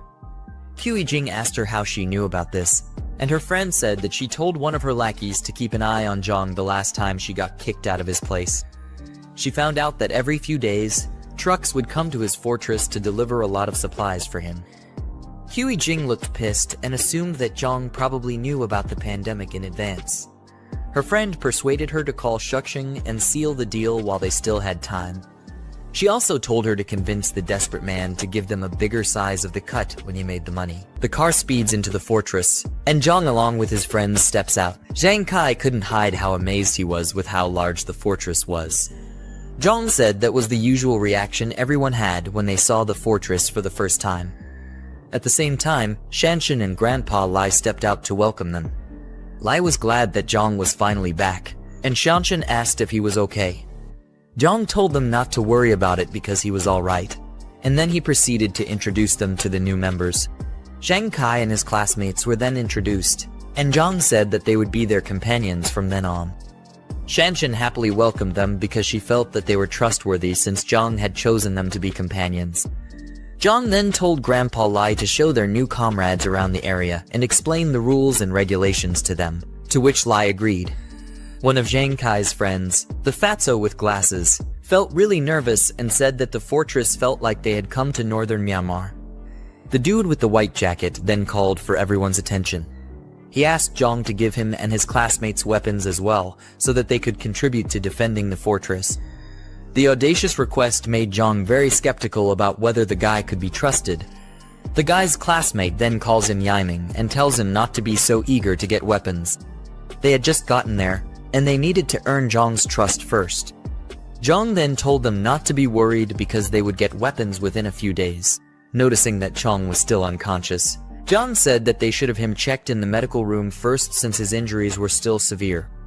Zhang Kai and his brothers went inside the building and proceeded to freshen up themselves. Yinaming then asked the fatso, who's known as Fourth, why he stopped him from getting weapons earlier. He said that if he hadn't been stopped, they would have had weapons by now, but Fourth was just confused. Yinaming told him that given their current situation, they were being protected, and at worst, they were practically under house arrest. Fourth wasn't pleased with his words and told him to stop talking like that because, after all, Jiang saved them. Nevertheless, Yinaming still wasn't okay with their condition. He asked Zhang Kai what his background was, to which Zhang Kai replied by reminding them that Jiang said someone hired him to protect them. Yinaming was still displeased. He wanted to know who could have hired Jiang and said that it was possible that Jiang wasn't telling them the truth. To top it off, he told them to look at the way Chang was being treated. Despite the fact that Chang's injuries were being monitored in the medical room, Yinaming said that the room was more secure than a prison. He felt that Jiang might have been planning to harvest Chong's organs there and told his brothers that they needed to strike first. Fourth tried to reason with him by asking what would happen if they were wrong about Jiang, and if that wouldn't be like betraying their savior. Yinaming told him that he would rather betray the world than let the world betray him. If what Jiang told them was true, he planned to take over the fortress and seize control. Yinaming was too far gone in his head, and there was no going back for him. He had a sinister look on his face, while he said that besides them and Jiang, the only other people in the fortress were Grandpa Lai and Chen. If Jiang happened to be away, he planned to use the opportunity to capture Chen and her grandfather. He also said that the girl was cute and suggested that they could have their fun with her. Jiang Kai and Fourth couldn't even believe the words that were coming out of this guy's mouth. They just stood and stared nervously at him and couldn't come up with what to say. Yinaming then tried to play off his sinister plans by telling them to relax because he was just playing with them. He told them not to take it seriously, but they would be wise if they did. Jiang Kai was relieved to hear that he was joking and told Yinaming not to scare him like that. The apocalypse hadn't even started yet, and he was already thinking about lawless deeds. Fourth also told him that if Jiang really wanted to harvest their organs, he would have locked them up already, especially since he had guns. As Jiang Kai and Fourth left the room, Yinaming said to himself that they were not worth plotting with. He said that in chaotic times, one had to be ruthless, and once he succeeded, they would become his lackeys for life. Meanwhile, in the warehouse, Grandpa Lai and Chen approached Jiang. Lai told him that Jiang Kai and the other had been settled and Chong was lying in the medical room as well. All the doors and windows were also secured as Jiang had instructed. Jiang thanked the old man, then told him and Chen to get some rest because no one knew what could happen the next day. Jiang called back their attention when he suddenly remembered something. Aside from Chong, he told them to keep an eye on the other remaining classmates of Jiang Kai because he felt there was a traitor among them. Chen and her granddad looked very worried as they heard that there was a possibility of a traitor close to them.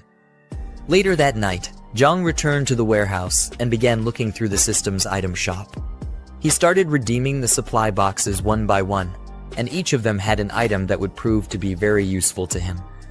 From lots of food supplies to many rounds of ammunition, the supply boxes made sure Jiang wasn't lacking in any area. Jiang stood in front of the huge mountain of rewards, saying that they were pretty decent. Although it wasn't as good as spending money freely, in the upcoming resource-scarce apocalypse, the rewards were very invaluable. The next day, some flashy cars and trucks pulled up to Jiang's fortress. A man in a suit and the rest of his goons stepped out of the cars with weapons in their hands. The man was talking with someone over the phone and wanted to confirm if he was at the right address. After confirming, he said they would eat together when he got back. As the man orders the goons to break down the door, he's revealed to be the crazy driver from earlier who Jiang had a little road rage fight with. The goons started banging on the gate in an attempt to break it down, but their efforts were completely futile. One of the goons told the man that the gate was probably an inch thick and they wouldn't be able to break it down with the weapons they had. The man was infuriated and asked who would use such a thick door in a normal house. He then ordered his men to bring out the big guns from the cars. They started to slowly unload the crates, which were filled with bottles of Molotov cocktails. The goons ignited the explosives and started throwing them over the gate. Fire rained down and spread throughout every corner of Jiang's fortress. In a matter of seconds, the place was filled with smoke, and the fires were burning uncontrollably. The goons continued to throw the flames into the fortress, setting everything ablaze. Chen, along with Jiang Kai and his crew, rushed out to extinguish the fires before everything would be burned to the ground. She said that Jiang was right about everything he had told her. The disaster hadn't fully hit yet, but extreme situations were already happening. At the same time, Jiang and Grandpa Lai stepped out with their guns to take care of the people who were causing trouble. They approached the fortress tower to get a better view of the goons. When they got to the top, Lai told Jiang that one of the guys looked familiar as well as one of the cars. His memories clocked it, and he recognized the man as the crazy driver who had a road rage incident with them earlier. One of the assailants noticed some strange movement in the tower. Then he told their boss that Jiang and the rest had arrived. The crazy driver immediately recognized Jiang and called him a little punk. He ordered Jiang to come down and face him, or he would burn the fortress to the ground. But Jiang told the idiot that he had 5 minutes to get lost with his lackeys or else. The bunch of lackeys got angry at Jiang's words, calling him a little brat and asking him if he knew who their boss was. They were told to stop wasting time and to bring out the other 2 crates of Molotovs, which were remaining. Just then, Jiang suddenly got a new task from the system. The crazy driver and his goons were seen as a threat to the fortress by the system, and it told Jiang to eliminate them as quickly as possible. Grandpa Lai then asked Jiang what their next plan was and if they should fire a warning shot. Jiang thought the idea of warning shots was a joke. He called the guys complete gangsters and said that order hadn't been completely broken down yet, but they were already committing garrison. They couldn't care less if someone actually got burned to death. As he got ready to fire his rifle, he told Lai that leaving the guys alive during the apocalypse would only harm more innocent people and endanger them. After that, he opened fire on them. Before the gangster boss knew what was happening, his arm was shot off cleanly. He then screamed out in pain and held the wound down. Jiang, on the other hand, was upset that he missed his shot, saying that he had gotten rusty after living a peaceful life for so long. Meanwhile, the goons noticed that Jiang's forces had a lot of guns, and they all decided to retreat. The boss tried to get his goons to cover for him as they all ran towards the truck. Jiang got prepared to fire another shot and told himself to finish what he started that day because he hated waiting. He opened fire like a maniac and obliterated some of them before they could escape.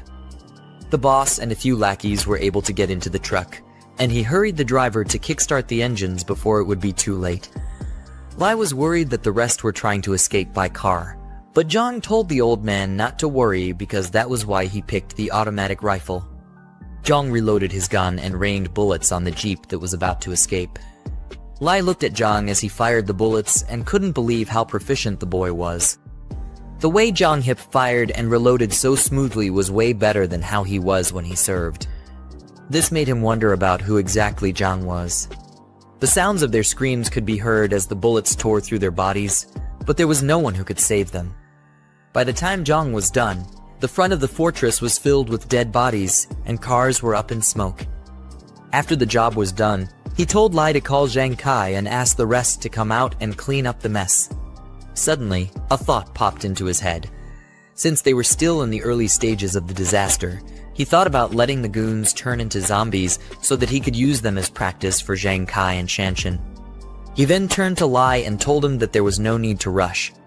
The old man asked if they were just going to leave the dead bodies on the road, and Jiang told him that he had other plans for them. Later on, we see 2 cars speeding down through the road. Shuxing was inside, and he asked if they were almost at their destination. Seated at the back were Qi Jing and her friend, who told him that they should arrive at the next intersection.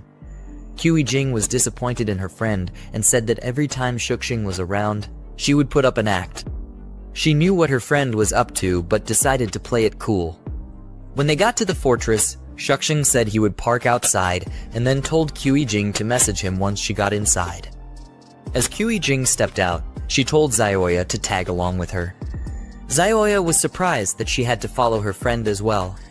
Qi Jing told her that she was obviously coming and asked how else she would know the factory to go to. Zioya told her just to walk straight ahead, and she'll recognize it right away.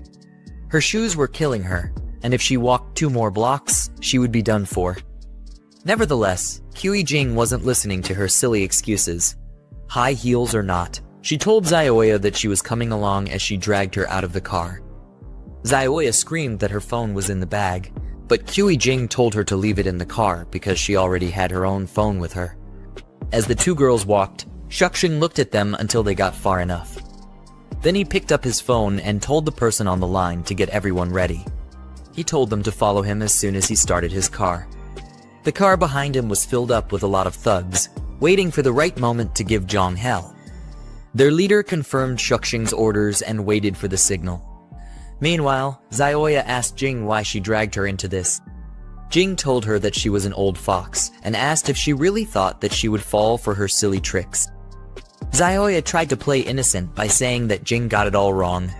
She got all dressed up to make sure that she could hook Jiang since he already knew about Jing and Shuxing.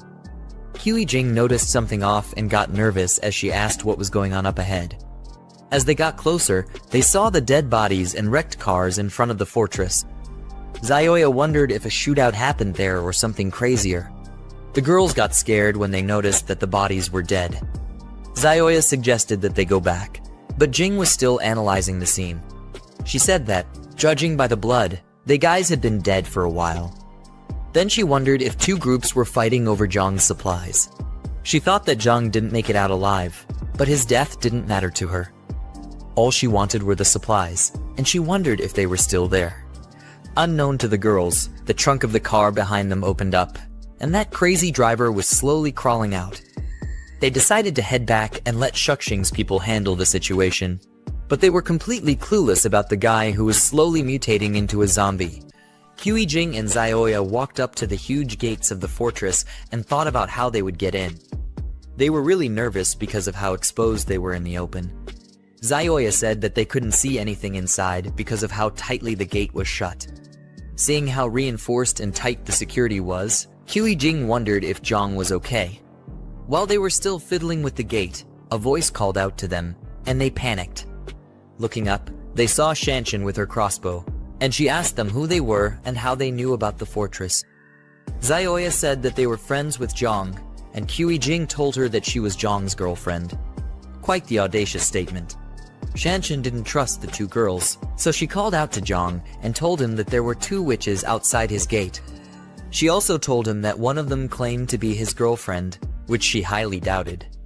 Jing was pissed off and felt that Jiang suddenly changed his attitude because he found a new girlfriend, whom she thought was Chen. Zioya told her to calm down and not to show any displeasure because they still had important matters to handle. She asked if Lai Shuxing would be able to handle the ambush, considering that Chen had a crossbow in her hands. Jing told her friend that Lai Shuxing would be able to handle it because he brought a few pistols. She was confident that he would be able to take down Jiang once the gates were open. But her expression showed that she was very angry that Jiang had another girl that he was taking care of. Jiang finally came out and questioned the girls from the top of the tower. He called them by their names and asked what they were doing at his fortress. He was obviously disgusted at their presence. Jiang quickly activated the Eye of Insight ability to check if they were really friends or foes. Zioya said that they were friends and asked if it was a bad thing to come check up on him. She tried her best to play the role of an innocent girl, saying that things were very chaotic at the time and they were worried about him. Zioya then asked Jiang if he didn't care about them anymore. Despite her attempts to act friendly, Jiang's ability already showed him that they were definitely planning to harm him. Without a moment's hesitation, he called their bluff and laughed at the idea of them being worried about him. He already suspected that Lai Shuxing was probably nearby already, and he asked the girls how many people he brought and what weapons they had. Zioya and Jing were completely speechless. They couldn't even defend themselves, and they wondered how he already knew about their plans. Before the girls could think up the words to say, Jiang fired at them with his gun, and he made it obvious that he fired a warning shot. They thought he had gone completely insane for actually shooting at them. The two girls couldn't fathom why Jiang had become so hostile towards them. Zioya tried to get Jing to speak calmly because Jiang was still the one pointing a gun at them. Jing, being an idiot, asked what there was to be afraid of. She wanted to know if Jiang would actually shoot her dead. Jiang laughed at them and said that it would be too easy to shoot them dead. Left to him, there were more treacherous things that could have been done to those girls. Their situation only got worse when they turned back because they started hearing strange noises. From the truck behind them, the mutant zombies had started slowly approaching them. Jing questioned if they were rabid flu patients. The zombies had their eyes fixed on the girls, and it was only a matter of time before they became repulsive creatures like them. Zioya wondered if the rabid flu was able to bring dead people back to life. Jiang looked at the horrible situation they were in and said that he would let the girls die at the hands of the zombies. The mindless zombies roared furiously and rushed towards the poor girls. As they dove to tackle Zioya and Jing, the girls were able to escape and started running for their lives. The girls ran as fast as they could back to Lai Shuxing's car. They yelled his name as they got closer to the car, and he wound down the windows to figure out what was going on. Tears and sweat dripped down from their faces as the zombies got closer to them. Jing yelled for Lai Shuxing to come to save her, but it was looking like it was the end of the road for them. They weren't expecting the tables to turn on them so drastically. Lai Shuxing panicked as he saw how terrible the situation was. He asked how it was possible for the rabid flu patients to have been outside the fortress at that moment. He spoke to his goons over the walkie-talkie and yelled to them that she turn around as quickly as possible. He needed to move quickly before the infection would get into his body and mutate him into one of them. The cars quickly swerved around and fled the scene. Jing cursed out Lai Shuxing for abandoning her and Zioya to the treacherous claws of the monsters. The distance between the girls and the vehicles was far greater than the distance between them and the zombies. There was no hope for them, and the situation called for desperate measures to be taken. Just when it looked like the curtains had closed on them, Jing said that she didn't want to die as she raised her handbag. She tossed it towards Zioya's legs, and the poor girl's legs got entangled in the handle. You really can't trust anyone during an apocalypse. Zioya lost her balance and fell face flat on the ground. She screamed out in pain as her face hit the cold, rough road. That was how Zioya's life flashed before her eyes. She became an easy target for the vile creatures, and they quickly piled on her before she could get up. Her eyes were filled with fear, and her heart beat so fast that it could have probably broken through her rib cage at that moment. She told the zombies to wait, but she forgot that she wasn't talking to people who could be reasoned with. Her blood was spilled, and sounds of bones being crunched could be heard as the zombies feasted on her. Her vision quickly turned red, and all she saw were mindless creatures eating her up like a McDonald's Happy Meal. In her last moments of consciousness, she looked toward Jing with boiling rage and rained curses on the girl for setting her up like that. She called Jing all kinds of names, but it did little to help her already sealed fate. Choking on her blood, Zioya swore that Jing would never die a good death. No matter how long it would take, the crazy witch would definitely get what she deserved. Jing chose to ignore all the words hurled at her as she fled the scene. You could see the cold sweat dripping from her face and the deranged look she had. Jing told herself that Zioya deserved every single thing that was happening to her at that moment. She kept repeating the words to herself in order to feel better about the atrocity she had just committed. Meanwhile, Jiang and Chen watched the gory scene from the top of their tower. While Jiang was unfazed by what he was looking at, Chen was deeply disturbed, and she couldn't believe her eyes. The system then awarded Jiang 10 points for taking care of the threats that befell his fortress. With that done, it quickly gave him a new task, which was to clear the area of the infected monsters who were lurking around his base. Chen then turned her attention to Jiang and was shocked that all those people had mutated into zombies just like that. The thought of it caused her mind to become very troubled, and she wondered what the future would look like if this was just the beginning of the apocalypse. Jiang remained very calm and told her that the apocalypse had officially begun, with a large amount of alien infection sources in the air.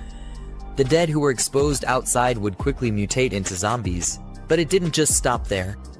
Anyone who was injured and those with weak constitutions among the living were also at a high risk of getting infected. Chen found it hard to grasp all the information Jiang was giving her, but she eventually understood that things were like that for them. After that, Jiang told her to call everyone together for a meeting. She looked at him and was baffled at how someone could remain so calm in such trying times. Moments later, everyone in the fortress gathered in a room. Chen locked the door, while others sat down and waited for what Jiang had to say. Yinming, who was obviously still very hostile, refused to sit and decided to stand while the meeting went on. Jiang then told them that they had to remain indoors for the next 2 days, except it was absolutely necessary for them to step out. He said that they had to keep the doors and windows tightly shut in order to let their bodies gradually adapt to the infection source. From his words, it seems the body is able to fight it when it's introduced slowly as opposed to when the virus takes the body by full force. Anyway, Jiang said that it would greatly reduce the risk of them getting mutated if they adhered strictly to the rules he stated. Zhang Kai, on the other hand, was very worried about his friend, Chong. From the expression on his face, it didn't look like Chong's condition was getting any better. Later that night, in the infirmary, we see Chong lying on the bed, and he looks to be in a lot of pain. Part of his face and body were slowly turning purple. This was a sign that the mutation was slowly taking over his body, and if push came to shove, they might have to send the poor guy to his maker. It had spread all the way to his arms, and the veins were really bulging out. Cold sweat ran down his forehead as he gritted his teeth and tried to fight the pain, but only time would be able to tell what fate had in store for him. A chaotic scene in front of a tall skyscraper with dark smoke swirling around its facade. People in business attire are seen panicking and running away from the building, suggesting an emergency or disaster situation, as one man shouts in distress while others flee towards a yellow taxi. Shang's a worried expression looking out of a window, shouting, "It's complete chaos out there." He's observing a tumultuous or dangerous situation unfolding outside. In a tense moment, Shang's urgently tells a woman and child, "We have to go to the warehouse tonight and bring back the remaining supplies," he instructs. "Zio Lai, you and Shuai stay at home. No matter what, don't open the door for anyone except me, understand?" This suggests an urgent and possibly dangerous situation, emphasizing the need for caution and safety. Shang's looking determined and tense, is preparing to leave while the woman holds the child protectively. Shen posture and expression convey urgency. Suddenly, someone knocking on the door. Shang's face displaying a serious and tense expression as he looks towards the door. A tense moment where Shang's, with a serious expression and a finger raised to his lips, signals for silence. The woman looks anxious while holding the child close, who covers his mouth, reflecting a situation that requires them to remain quiet and alert, likely due to an imminent threat or danger. Shang's cautiously opening a door while holding a golf club, indicating he is prepared for a potential threat. Someone calls out, "Brother Ji, are you home?" suggesting he is looking for someone. Shang's exhaling in relief, saying, "Ong Tao, it's you," while still holding the golf club. His expression suggests that he was initially tense and ready for confrontation, but recognizing Yong Tao has eased his worries, indicating he found the person he was searching for and no immediate danger is present. Shang's hand, gripping a door handle, opened the door. Suddenly, Shang's is being kicked in the chest, causing him to fall backward with a pained expression. In shock and anger, he shouts, "What the hell?" Shang's being restrained and attacked by a group of individuals. He is on the ground, struggling against multiple assailants as more people rush towards him, emphasizing a coordinated assault. Shang's pinned down forcefully by one of attackers. He struggles against their grip. Yang's dressed in suits loom over him with stern expressions, emphasizing their control and dominance in the situation. Shang's in a state of shock and betrayal as he yells, "Yong Tao, what the hell are you doing? I treated you so well." His expression shows disbelief and hurt, emphasizing the emotional impact of being betrayed by someone he trusted. Yong Tao responding with a mocking smile, saying, "Say that again, treated me well in your eyes? I'm just a lackey." His defiant posture and words reveal his resentment and bitterness, as Shang says, "Do you have any conscience? Without me, would you have been able to save up for your house down payment?" Yong Tao, standing confidently and expressing his indignation, saying, "Yes, he made a bit for the down payment, but you earned enough for several houses." He demand his warehouse keys and the address. Shang's still on the ground, showing his focus on retrieving something important. Shang's lying on the ground, gritting his teeth in frustration and anger. Yong Tao with a smug expression, saying, "Still being stubborn," as he looks back, indicating his confidence in having the upper hand. In the background, the woman clings protectively to the child, both appearing worried and vulnerable, emphasizing the tension. Yong Tao aggressively grabbing the woman by her hair, forcing her to look up as he commands, "Look over here, you bastard!" The woman in pain, while the child watches in shock and fear, highlighting the intense and violent nature of the confrontation. The child, filled with fear and anger, shouting, "Please let go of my mommy," as he reaches out in a desperate attempt to protect his mother. His face is flushed, and tears well up in his eyes, reflecting his emotional distress.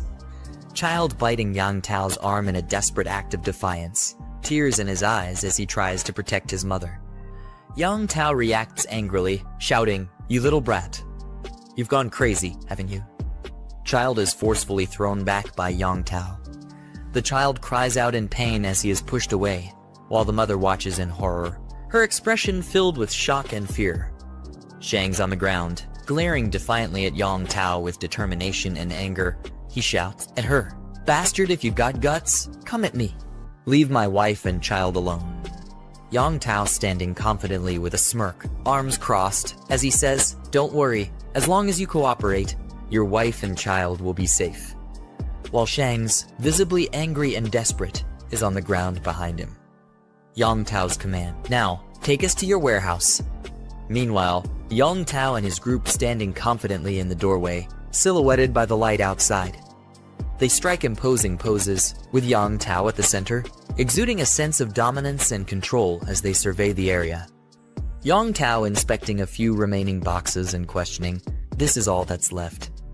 Shang's beside him, facing away, responds defensively, "Weren't you the one who found those big clients?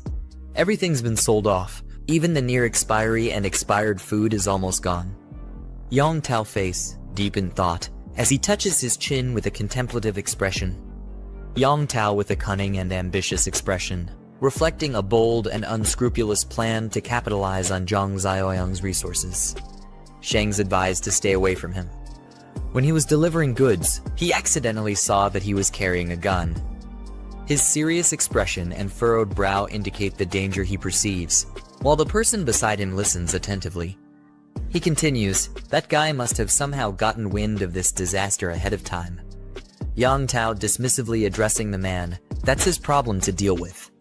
His posture is confident and uncaring, with arms crossed and a smug expression, indicating that he has no intention of getting involved in the complications or risks mentioned. Yang Tao looking down with a cold expression, while Shang's behind him reacts with surprise, saying, "What do you mean?" Yang Tao responds with a manipulative offer, "Take Zhang Xiaoyang's supplies, and in return, your wife and child will be safe." It's a fair trade, don't you think? His proposal places the Shangs in a difficult position. Shang's with a tense and conflicted expression, his brows furrowed and his mouth set in a grim line. His eyes convey a mixture of anger, frustration. In Zhang Fortress wide view of a large industrial complex or facility situated on a hillside. A tense confrontation, Zhang with his group, Jen Kai's facing someone off-screen. Their expressions range from stern to determined, suggesting they are confronting a challenge or standing up against a threat. His friend in the foreground, seen from behind, appears to be seated, and the aggressive voice. His friend in a state of extreme distress or anger, shouting at her, as he appears to be strapped or restrained in a chair. His body is tense, with veins bulging and his mouth wide open in a fierce expression, suggesting he is either in pain or vehemently resisting. The fatso in the foreground looking tense and serious, crying. Behind him, one person appears worried while another shields his face, indicating discomfort or distress at the noise. Jen Kai friend with a serious and determined expression, sweat dripping down his face as he commands to kill him. His intense gaze and the cold, resolute tone of his words suggest a pivotal moment where he is making a grave decision. Zhang with a serious expression, looking off to the side in the background, the other man watching him closely. Jen Kai looking surprised and slightly angry, asks, "What did he says?" His expression suggests disbelief or shock at something just said. Beside him, Fatso with glasses adding to the tension in the scene. His friend states with a serious expression, "He's already dead. If you don't finish him off now, and he somehow breaks free, everyone's life will be in danger then." His tone is pragmatic but cold, reflecting his focus on the perceived threat. In contrast, the Fatso passionately argues, "He's our brother. You're giving up on him without even trying." His reaction underscores the emotional conflict. Zhang calmly states, "He's right. Once someone turns, there's almost no chance of recovery," referring to the restrained individual in the bad, who is visibly in distress or transformation. The Fatso looking troubled, with hesitation. Zhang gripping the hilt of a sheathed knife, poised and ready to draw it. The confident grip and the slight shine on the blade suggest imminent action. Zhang handing a knife to another individual, instructing him with a calm but firm, "Use this." The recipient, taken aback, responds nervously, "What do you mean?" His wide-eyed expression and hesitant posture indicate his shock and reluctance. Zhang with a calm yet serious expression as he commands, "Finish him off." His gaze is steady, showing no hesitation, indicating his resolve in making a difficult decision. In the background, the restrained individual is seen in distress, further intensifying the gravity of the situation. The young man with a conflicted and tense expression, holding a knife close as he hesitates to act. Sweat drips down his face, and his mouth is set in a grimace, reflecting his internal struggle and fear. Jiang speaking sternly to his companion, saying, "You've always wanted a weapon, haven't you? Now, take this weapon and put him out of his misery." His intense gaze and commanding tone emphasize his insistence, as he pushes the man to take decisive action. The young man being addressed looks uncertain and distressed, with a bead of sweat on his face, highlighting his hesitation and internal conflict. Jiang give knife to the man, one hand extending the weapon to the other with urgency and force. Jen Kai holding a sword at its hilt. Jen Kai looks serious and determined, while the others, on either side, appear conflicted and anxious. Jen Kai gripping the knife tightly, his expression resolute as he declares, "I'll do it." His determined look and firm stance indicate that he has made up his mind, ready to take on the difficult task at hand. Jen Kai tense and uneasy as he holds a knife, his expression filled with anxiety and uncertainty. Sweat drips down his face, indicating the pressure of the moment, while he hesitantly receives the knife from Jiang. Jiang holding a knife, questions Jen Kai intensely, asking if they've truly considered their actions. He hints at the possibility that everything he previously said might have been deceitful, and warns that taking this step could lead them to be seen as a murderer. He tests Jen Kai's resolve in this critical moment. Jen Kai speaks with determination, expressing his trust in brother Jiang. Behind his friend looks on with a mix of concern and unease, reflecting the high stakes and uncertainty surrounding their decision. Jiang stands with a confident, smug expression, responding with a casual, "Oh!" Behind him person appears to be in distress, lying in a hospital bed with a pained expression. Jen Kai stands over his friend who is lying in bed, visibly distressed. Jen Kai grips a knife tightly, his expression filled with determination, while the man in the bed reacts in fear, screaming as the situation escalates. Jen Kai, filled with rage, raises a knife high above his head, ready to strike. His expression is fierce and determined, teeth clenched, showing his intense emotions in the moment. The other man, in a state of panic and fear, looks up in terror, eyes wide and sweating. The man on the bed screams in terror, mouth wide open and eyes filled with fear, as the knife stops suddenly, just inches away from him. Jen Kai with the knife is restrained by Jiang, preventing the attack. The tension is palpable as the aggressor struggles, while Jiang, intervening, remains calm and composed, firmly holding his wrist to stop the violent act. The individual on the bed looks up, still gripped by fear but also relief, as the confrontation is momentarily diffused by the intervention. Jenny Kai nervously addresses brother Jiang, likely seeking his attention, while Zhaoyang appears calm and observant, displaying a stark contrast in their reactions to the situation at hand. Jiang dismisses the others, indicating that he still has plans for someone whose situation he deems unique. His command reflects authority and control. A system prompt alerts that a rare variant has been discovered. A sudden bang echoes through the hallway as the doors to the medical room slam shut. In a tense confrontation, Jiang stands over an enraged individual strapped to a bed, who growls in defiance. The man, visibly furious and restrained, grits his teeth as Zhaoyang calmly addresses him by name, Chen Chong. Jiang leans in closely, asserting his authority over the restrained Chen Chong as he assigns him an important task, emphasizing the gravity of the situation. Chen Chong's pained expression reflects his inner turmoil. A sleek black car screeches as it makes a sharp turn on a rooftop, indicating a high-speed chase or a critical escape maneuver. The black car crashes into a pole with a loud impact, causing visible damage and abrupt skid marks on the road.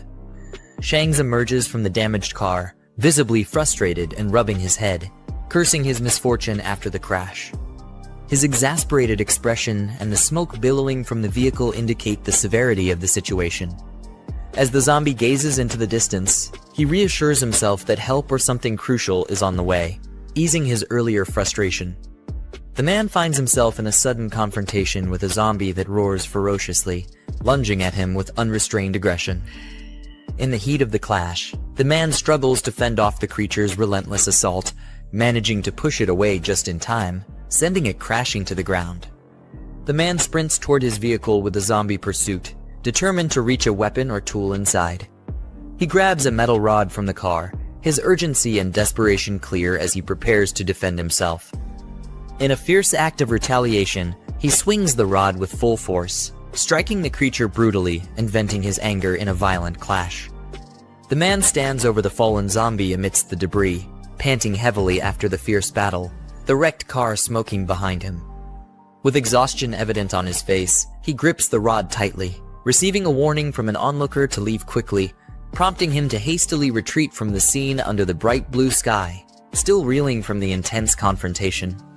A vehicle pulls up near a building as a group of individuals prepares for their next move. Jiang steps through a squeaky door onto the rooftop, signaling the beginning of a planned operation.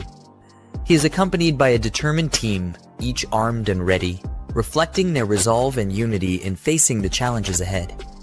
Jiang Chen expresses her discomfort with the gear, addressing Jiang and questioning the necessity of their protective equipment.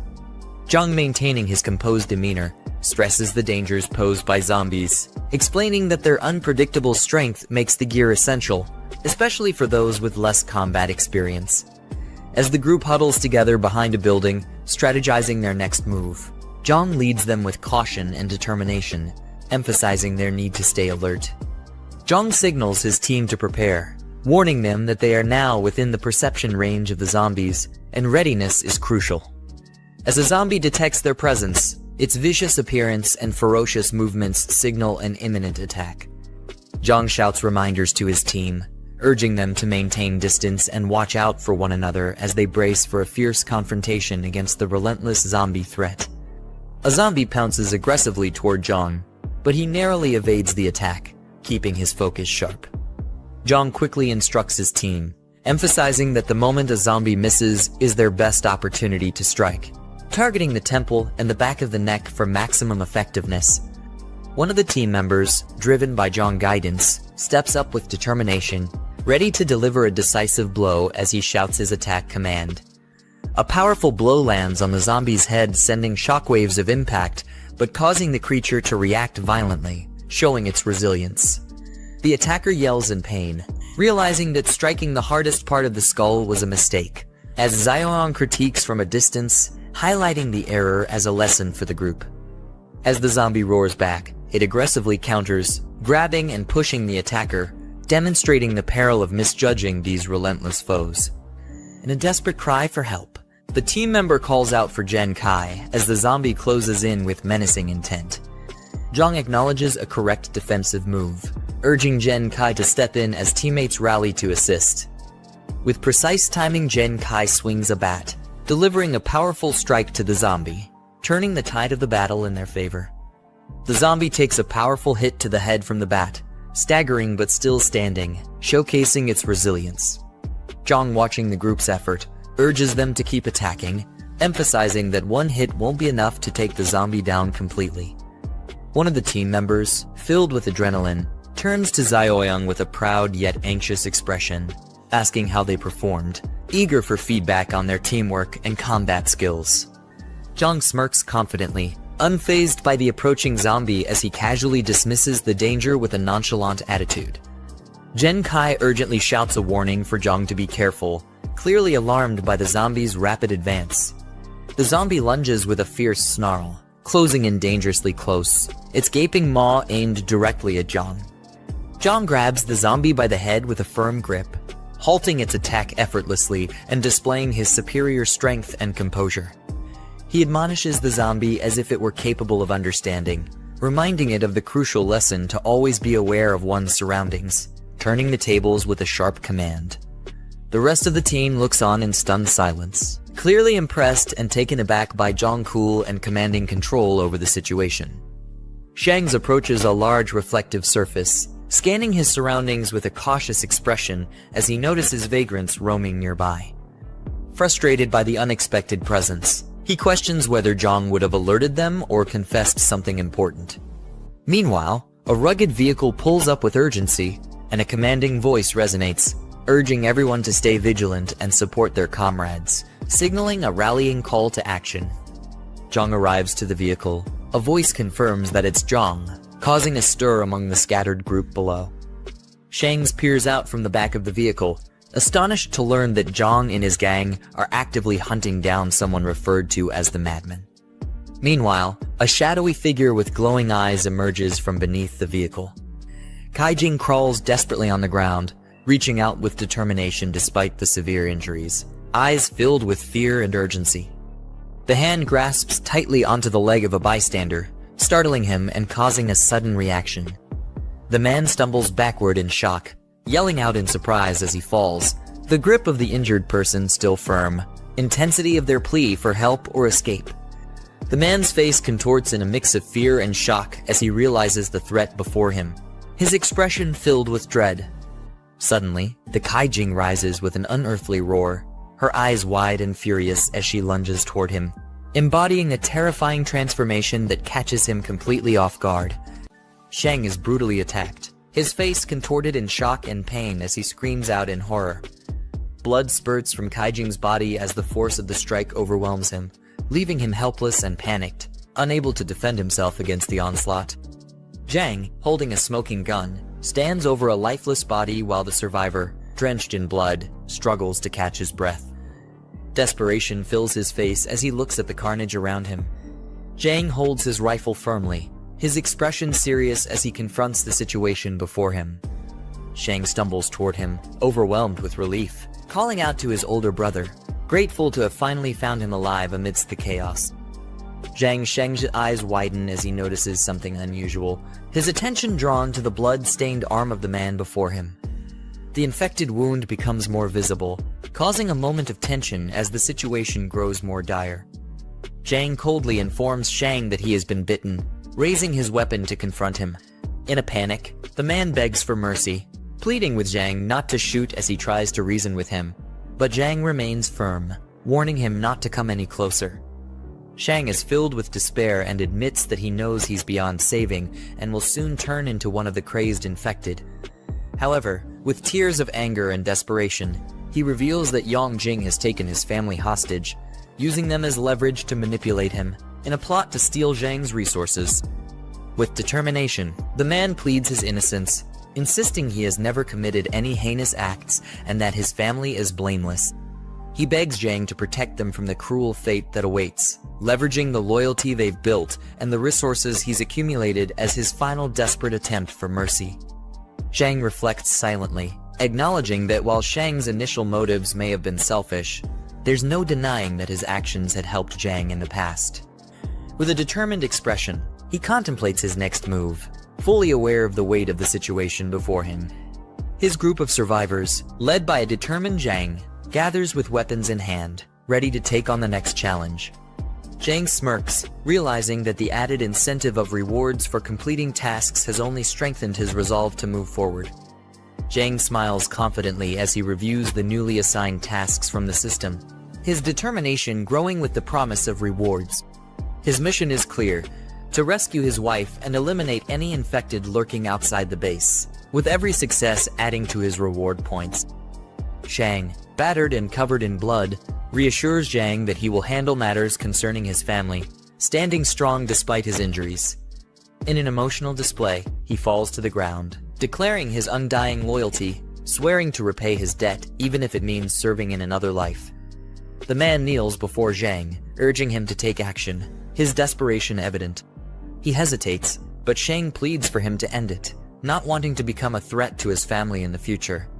Jiang, holding a gun and deep in thought, remains silent as he weighs his decision. Shannon, nearby, orders someone to fetch a bicycle for him, signaling a change in the situation as the older man looks on from behind. Jiang, with firm resolve, instructs Shang to leave and go somewhere far from the crowds, as time is running out. Shang, realizing the gravity of the situation, expresses his gratitude with a solemn smile, thanking the younger man for his final act of kindness. He speeds away on a bicycle, racing against time as the desolate streets blur behind him. With fierce determination, he calls out for his wife and child, pushing himself to the limit in his final act of desperation. Shang, now overwhelmed with emotion and tears, presses forward despite the pain and fear as his eyes glow with determination. Meanwhile, Jiang stands in front of a group of defeated enemies, his rifle slung over his back, commanding respect and authority from those around him. A petrol bomb smashes down with tremendous force, taking out another enemy in a brutal display. At the same time, a lighter ignites, signaling the start of something dangerous and possibly destructive. A massive fire erupts as the group of survivors stands in silence, watching the destruction unfold before them. The leader coolly evaluates their progress, reminding them that with their current skills and teamwork, future challenges should be manageable. Shannon, with sharp eyes and determination, expresses her concern about facing larger hordes, noting that their current abilities might not be enough. The group listens in silence, with the weight of her words causing them to reflect on the looming dangers ahead. Jiang, resolute, commands the group to follow him as he strides ahead with purpose. The group approaches a large, imposing door, preparing for whatever awaits them on the other side, with the tension in the air thickening as they get closer. Jiang acknowledges a man named Shenbo and informs him about the warehouse. Handing over the key, he entrusts the safety of their weapons to Shenbo, knowing he'll protect the armory while the leader heads into the city for a mission. Shenbo expresses concern about the chaos in the city, questioning whether it's wise for Jiang to venture out alone. However, Zhen Kai enthusiastically volunteers to accompany him, rallying the others to join the mission. Jiang insists that his companions stay behind, as they are not yet ready to face the dangers ahead, entrusting Shenbo with the responsibility of their safety. As he drives off, determined and focused, his weapons rest beside him, ready for the challenges awaiting him in the city. The system display shows empty options, frustrating the young leader as he notices that the marketplace hasn't been updated with anything useful. Annoyed, he contemplates spending points to refresh the system, hoping for better supplies for the mission ahead. With no other choice, Jiang presses the refresh button, knowing the difficulty of the upcoming mission. After spending his points, the system reveals several supply crates that might give him the edge he needs to succeed. He notices that the cost of manual refresh has increased, making him realize he'll need to be more cautious with his points. Satisfied with the rare item he obtained from the refresh, he contemplates the value of his decision as he prepares for the challenges ahead. The system confirms the successful exchange of points for the black tech supply crate, reducing his score significantly. Jiang speeds off in his car. The streets are quiet, but the tension lingers in the air as he drives toward his destination. The black tech crate reveals a powerful energy-enhancing serum, boosting the leader's physical strength. With a smirk, he consumes the serum, feeling its effects immediately as a bright surge of power courses through his body. Jiang is surprised by the strength of the +5 energy serum, realizing its significant impact. Without hesitation, he injects the serum into his arm, immediately feeling its powerful effects surging through his body. He feels an intense surge of power, clenching his fists as his body is pushed to its limits. The system displays his new stats, showing his attributes boosted to an extraordinary level, far beyond that of an ordinary person. The scene shifts to a tall residential building, identified as the home of Shang. A mother comforts her scared child, reassuring him that his father will handle everything and keep them safe. Meanwhile, two menacing figures burst into the room, their serious expressions signaling trouble as they confront the family. The mother, alarmed, demands to know what the intruders plan to do. One of the men cruelly grabs her, mocking her fear and implying that they're there to cause serious harm. The mother struggles against the intruders, pleading for them to stop as they begin to assault her, terror filling her face. Despite her resistance, the men continue their attack, leaving her defenseless. A woman is forcefully grabbed by two men, her cries for help ringing out as she struggles to break free. Behind a young boy watches in fear, unable to intervene in the escalating confrontation. A figure steps into the room, towering over the scene as one man is thrown to the ground. A confident man enters the scene, his expression stern as he questions the chaos unfolding before him. His calm but commanding presence immediately shifts the atmosphere, as if he holds control over the situation. The man with a stern expression is approached by an accomplice, who calls him over with a sly grin, seemingly unfazed by the situation. Despite the apparent lightheartedness, there's an underlying tension as they exchange words about how to handle the woman. The man smirks, his expression showing confidence as he dismisses the situation, hinting that this isn't the first time he's dealt with such matters. The man with the ponytail expresses frustration, warning his accomplices about the potential consequences if things go wrong with the woman. He asserts his authority, making it clear that they need to handle the situation carefully if they want to avoid drawing unwanted attention. The man grins with a confident smirk, taunting his targets as if he's toying with them, showing no fear of the situation. Meanwhile, in the shadows, the woman clutches the young boy tightly, both trembling in fear as they brace for whatever danger might come next. Under the eerie glow of the crescent moon, chaos unfolds in the city streets as shadowy figures scramble in panic, surrounded by wrecked vehicles.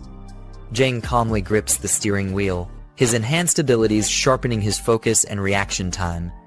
With double the physical capacity of an average person, he's fully in control, prepared for whatever lies ahead on the road.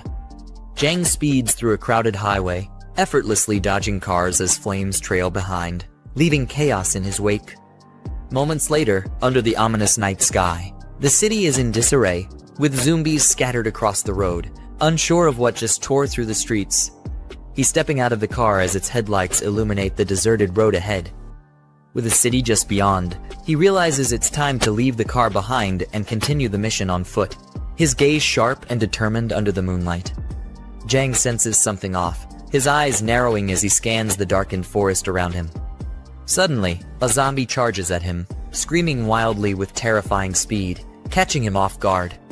Jiang swiftly dodges the attacker's strike, countering with a precise and forceful movement. His fist connects solidly with the opponent, showing his superior strength and skill in a swift, decisive blow. With explosive speed, Jiang delivers a powerful blow to his opponent, catching them off guard and sending them flying back. The force of the attack leaves the enemy reeling, as the protagonist prepares to strike again, showing no signs of slowing down. Jiang calmly extends his hand, digital energy materializing into a weapon, its sharp edge glowing with power. As the enemies approach, he stands unfazed, gripping the newly formed sword, ready to face them head-on under the ominous night sky. Jiang dashes forward with lightning speed, his eyes locked on his target as he closes the distance in an instant. With a swift and powerful strike, his blade clashes in the darkness, leaving his enemies defeated under the moonlit sky, marking the end of the confrontation. Jiang stands over his fallen foe, reflecting on his superior strength and reflexes, knowing that his enhanced physical abilities have given him the edge. Sensing danger, his heightened awareness kicks in, alerting him to a new threat surrounding them as a tense realization spreads. Jiang gazes into the distance, calculating the distance ahead as the city looms under the night sky, determined to continue his path.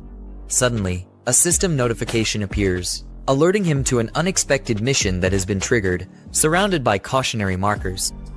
Zombies find themselves surrounded, panic setting in as they desperately try to defend against the incoming threat. Inside the store, quick orders are given to barricade the entrances, with others scrambling to bring heavy objects to fortify their defenses. A young boy, desperate and terrified, cries out to his father, fearing that they won't make it out alive. His father, trying to maintain his composure, reassures him with bravado, but the tension in his voice reveals the fear they both share, as tears stream down the boy's face. The tension rises as one man sarcastically complains about the chaos, while the officer, gripping his gun, nervously wonders if this could be the end for them. With sweat beading down his face, he contemplates the gravity of their situation, realizing just how dire things have become. The silhouette of figures outside the window hints at the looming danger as the noise of breaking glass fills the room. Instinctively, the group reacts, readying themselves for the incoming threat, as one of them nervously questions the sudden commotion. The glass shatters violently as a figure crashes through the window, debris flying everywhere in a chaotic explosion of force. Panic sets in as one man screams in shock, while another stands frozen, horrified by the sudden intrusion. Blood splatters against the walls as the figure collapses, leaving a dark and unsettling scene in its wake. The room falls eerily silent, with the shattered window and bloodstains serving as grim reminders of the chaos that just unfolded. The officer, sweating and breathing heavily, gives orders to move heavy objects to reinforce their position, clearly feeling the pressure of the situation. As the group quietly complies, Tension builds, and they brace for whatever is coming, trying to avoid making any noise that could give them away. Outside, shadowy figures gather around the fallen bodies, the eerie silence only broken by the faint sound of their movements. Inside the group, tense and ready for a fight, stares in disbelief at the horrific scene, questioning who could have caused such devastation. One of them shouts in panic, convinced that they are dealing with a mutant, his fear clearly escalating. Confused, the other person asks what a mutant is, and the first explains that it's an enhanced version of a zombie, stronger and more agile, just like in comics, novels, and games. A police officer, clearly frustrated, criticizes the younger man for always indulging in comics, novels, and games, blaming them for his poor performance. His partner, exasperated by the comment, calls out his lack of tact and urges him to focus on carefully observing their surroundings to avoid being caught off guard by the mutant. The group cautiously moves forward, each person scanning their surroundings as they slowly gather at a designated point. Suddenly, one of the officers signals for everyone to stop, bringing the group to a halt as tension fills the air. Jiang receives a system notification, confirming that his mission is complete, with additional points earned for his actions. Meanwhile, a frantic voice exclaims that the entity they encountered must have been a mutant, filled with fear and disbelief. One man observes Jiang from a distance, commenting that he appears to be a survivor. Jiang, with a smirk, dismisses the notion of mutants, confidently stating that it's not yet time for them to overrun the streets. One of the men exclaims, confirming that Jiang is indeed a survivor. The officer, urging him to join their group, warns that it's far too dangerous to be wandering around alone in such uncertain times. Jiang questions the group's numbers, curious if they are the only ones left. The officer explains that they are out searching for supplies, and that a large number of civilians have gathered at a place called Xiang Garden, which isn't far from their current location. The officer, confident in his group's abilities, invites the protagonist to join them, assuring him that with their numbers and experience they can protect him from the dangers ahead. The Jiang smiles warmly, thanking them for the offer, though his expression hints at something deeper. Three people stand in the middle of a street at night, surrounded by a faint glow. Their serious expressions suggest they are preparing for something important or dangerous. A man with a stern expression asks Jiang in the hoodie about an important meeting. Jiang responds simply with yes. The man with a stern expression turns back, asking if Jiang they're talking about is a relative or a girlfriend, implying that their relationship with the missing person might be important. The man confronts Jiang, reminding him that this is the apocalypse, and whoever he's looking for is probably already dead. He tells him to prepare himself mentally for that reality. The man angrily explains that even if someone isn't killed by the crazed attackers, they could still run into a dangerous crowd of survivors. His frustration and concern are evident as he warns about the different threats in their world. Jiang looks surprised and repeats the phrase, dangerous crowd of survivors? He's either confused or concerned. The man explains with a serious expression that a brutal group in the eastern part of the region will do anything to survive, even attacking other survivors without hesitation. He recalls that they encountered this group once before, losing companions to their violent actions. The man smirks and warns that whenever you come across other survivors, you should always stay alert and cautious, no matter what. A younger man yells in shock, warning, "Uncle Lai, watch out," as he sees something dangerous approaching the older man.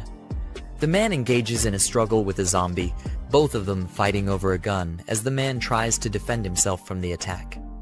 The man fires the gun at the zombie, neutralizing the threat in the midst of the struggle.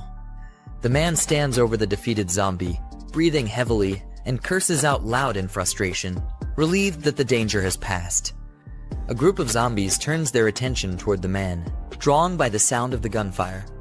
Their aggressive expressions show they are ready to attack. The man realizes the danger and tries to stay calm, gripping his gun tightly while quickly assessing his next move as more enemies approach. The man spots something in the distance and shouts, "I've got it," as he notices a bus that could be their means of escape. The group runs toward the bus with urgency, as the man yells for everyone to get inside quickly to avoid the approaching danger.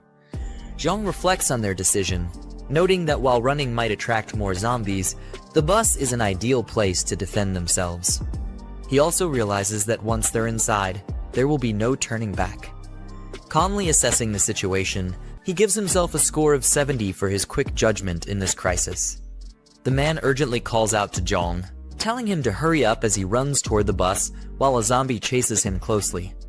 Jiang barely makes it onto the bus, jumping inside just as the man helps pull him in. The man quickly closes the bus doors and warns Jiang to carefully check every seat to make sure no zombies are hiding inside. The boy responds, panicking as he notices that the zombies haven't given up and are still outside, crowding near the bus. The man, frustrated and panicked, yells, "Damn, were we too slow?" as zombies start banging on the bus window, trying to break in. A group of zombie hands reaches for the bus, aggressively pounding on the side as they try to get inside. The zombies crowded around the bus desperately reach out, as one of them mumbles something ominous, indicating their relentless desire to attack. The man struggles to keep the door closed as a zombie tries to force its way in, shouting that he's losing control of the situation. The man looks surprised as Jiang places his hand on his shoulder, signaling something urgent while a zombie continues to try and break in from behind. Jiang pushes the man back with sudden force, surprising him as he reacts quickly to the dangerous situation. The man, startled by Jiang's strength and decisive action, questions just how strong Jiang is in disbelief. Jiang calmly tells the man that he can no longer hold the door closed. He suggests they rally the team and break the windows to counterattack the incoming threat. The man coughs and gathers his strength while Jiang stands ready, as both prepare to fight back against the incoming zombies. The zombies start breaking through the windows of the bus, shattering the glass as they move closer to attacking the group inside. A crowd of zombies reaches for the bus, trying to climb inside through the broken windows. One of the zombies screams as it makes its way toward the bus, the darkness of the situation closing in. The man fiercely attacks a zombie, yelling, "Die," as he drives his weapon forward in a life or death struggle. A couple of survivors help pull someone inside the bus as the man keeps his gun ready, protecting the group. The man checks his gun, realizing they are running low on bullets, and worries that they don't have enough ammo to deal with the large number of zombies.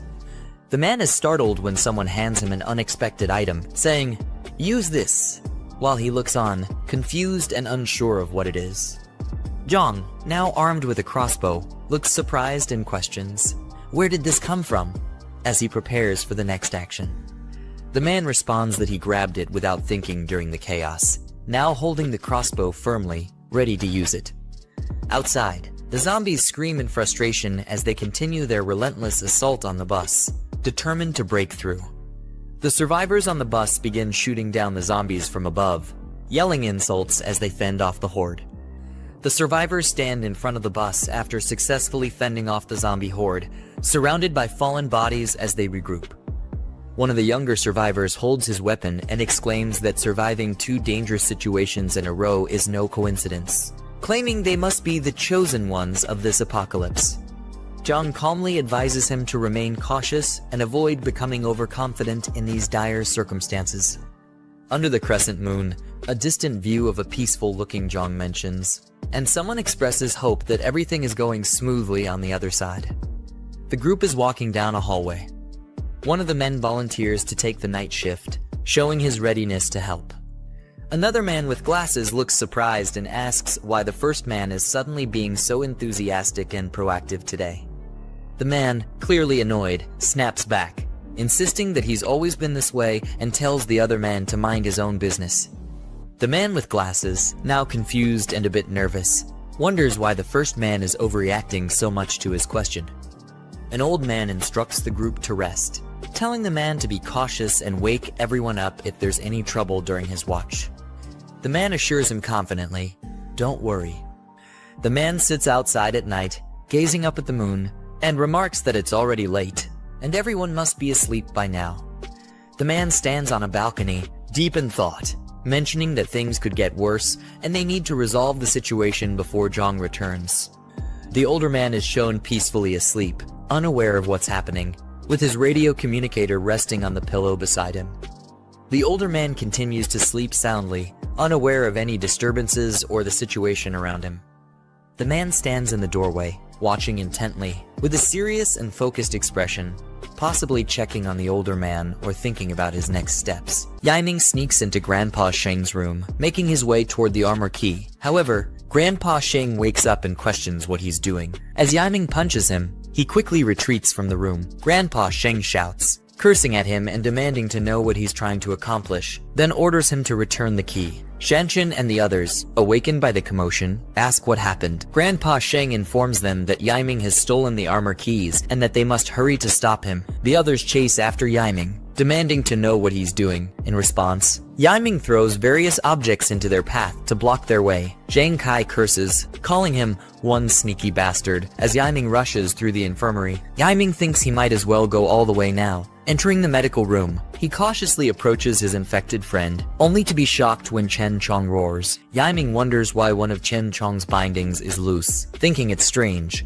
as it had been tightly secured before. He then realizes it's perfect since it saves him the trouble of untying his friend himself. As Zhang Kai and the others arrive near the infirmary, they realize that Yiming let Chen Chong out of the medical room. They question if he understands that he's endangering everyone by doing this. Grandpa Sheng curses, admitting he had never imagined that Yiming could be such a sneaky person and that he'd severely misjudged him. Shanshan anxiously asks what they should do next since all their weapons are locked in the armory. Grandpa Sheng replies that, no matter what, they have to work together to restrain Chen Chong and lock him back in the medical room. He instructs everyone to use the techniques the Mick taught them, warning them to be cautious and not to let Chen Chong bite anyone. With careful coordination, Zhang Kai successfully chokes Chen Chong into submission, and the others restrain him. Zhang Kai confirms that they have him under control, and Grandpa Sheng orders them to tie Chen Chong up securely and return him to the medical room. They push him back into the room and lock the door firmly. Relieved but puzzled by how relatively easy it was to subdue Chen Chong, they speculate that perhaps he was the only threat they'd face. Grandpa Sheng mutters, frustrated about how much time they've wasted. Meanwhile, Yiming, having already slipped away, emerges from an alley and sarcastically questions who Grandpa Sheng is calling a sneaky bastard. He clarifies that he never found the main stash of weapons, and that there was only one weapon in the armory, but he claims it's more than enough to handle them. He aims the gun at them, ordering them to move to the back room. Zhang Kai, shocked, asks why he's doing this, reminding him that the Mick is their savior. Yiming retorts that a big favor can easily turn into a huge burden, declaring that the Mick saved them once, but now they're practically slaves for life. Grandpa Sheng shakes his head, commenting that some people are simply ingrates by nature and never learn. Yiming barks at them to shut up, but from the window, Chen Chong, holding a key in his hand, watches the exchange and prepares to attack. The scene shifts to the MC, who is being briefed by a policeman. The officer informs him that they're just one more intersection away from the Jinyu mansion. He warns that the area is a maze-like complex, ideal for mutants to hide in, so they'll need to be extremely careful. The Mick nods, listening closely. The policeman adds that once the Mick finds his people, he should head to Rongxiang Garden to meet him. He specifies that the MC's group is located in Building 8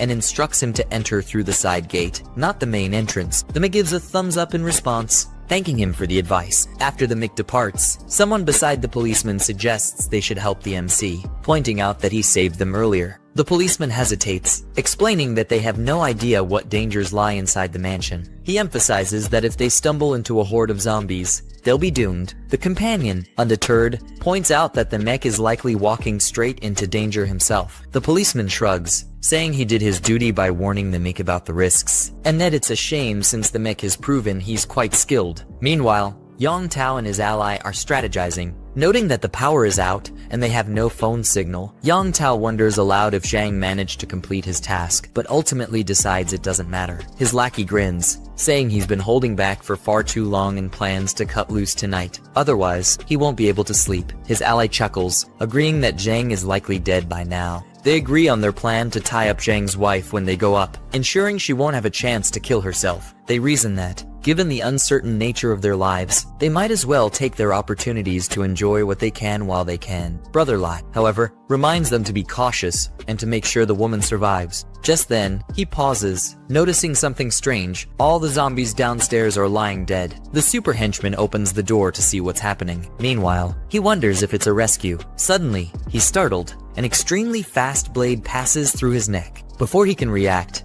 the man coughs up blood as his head separates from his body. Meanwhile, the men approach Jiang Chen's wife and child. The poor mother orders everyone to leave. Two men smile maliciously. Soon after, one of them says enough and stops, pretending. The woman cries out in despair, "What are you doing? Let him go." Meanwhile, her poor son is pulled away. The wretch slaps her across the face as the boy flies away. The devil on earth states that they are the target. The boy, kneeling, says he will fight with all his might to defend his mother. Suddenly, a man is thrown out the door. The boy reprimands the men and, desperate, yells that they are bad people and asks them to let his mother go, as his father will not forgive them. Suddenly, one of the henchmen, headless, is thrown into the room. The boy screams in fear as he observes the mangled body. The boy continues to be afraid and, staring at a shadow in the doorway, asks, "Who is it?" Then Jiang Ziyang finally appears and asks the boy if Jiang Ziyan is his father. The frightened boy murmurs. The woman despairs and shrinks back. Suddenly, Ling slaps the woman and, furious, yells at her,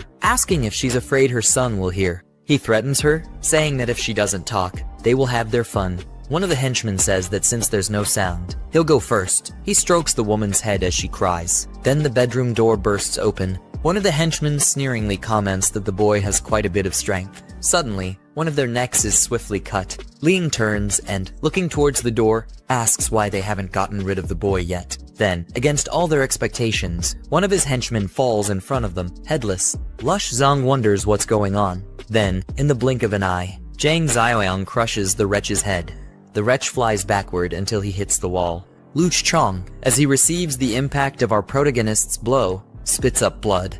One of the henchmen asks our hero who he is. Well, our hero delivers the best kick this guy has ever received in his life. Now at the fortress, Ying holds his pistol and threatens to shoot if they don't get out of there. Shangbo orders the others to do as he says and go to the room he mentioned. He states that the wretch has a gun, and therefore, for now, they will do what he says as they need to think of something. Yaiming smiles maliciously and says they think they can plan something, but if he doesn't show some cruelty that day, he will never establish his dominance. The traitor, smiling, says that old Dong will die first. Then he points the gun at the old man. Shan Shan and Zheng Chai cry out desperately. "Grandpa!"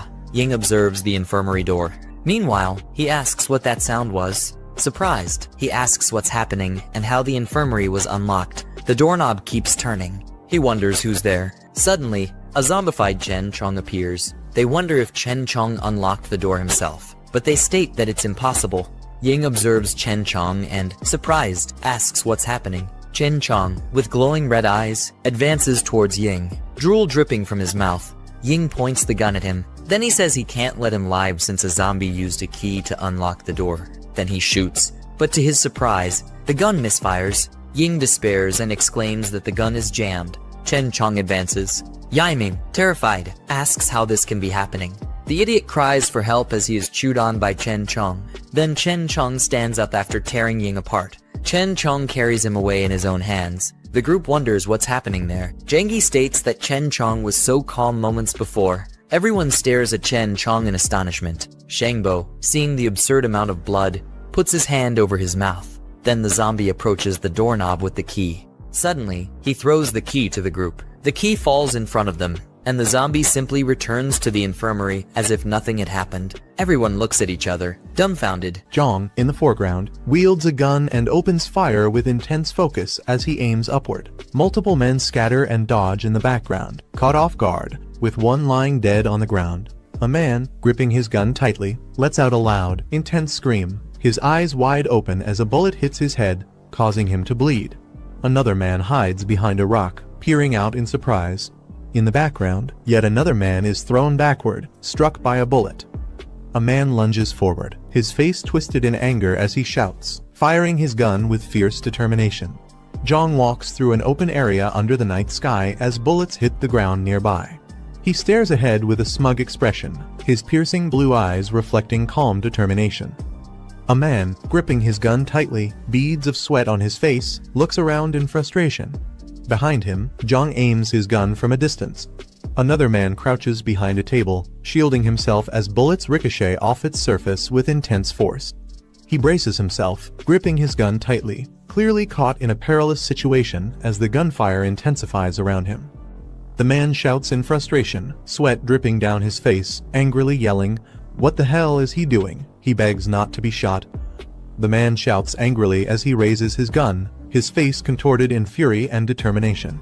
Behind him, another man sits by a concrete barrier. Jiang's eyes widen in surprise, his gaze sharply focused as he registers something unexpected. He swiftly moves his hand, firing his weapon with a focused and determined expression. A man recoils in shock, his face twisted with horror as bright red laser sights focus directly on him. He leans against the table, smirking with a sense of triumph as he grips his gun confidently. In the background, another man lies, blood dripping from his head. A man charges forward, his arm extended as he aims his gun, ready to attack. He stands face to face with Jiang, holding a gun pointed directly at Jiang's face. Despite the threat, Jiang remains calm.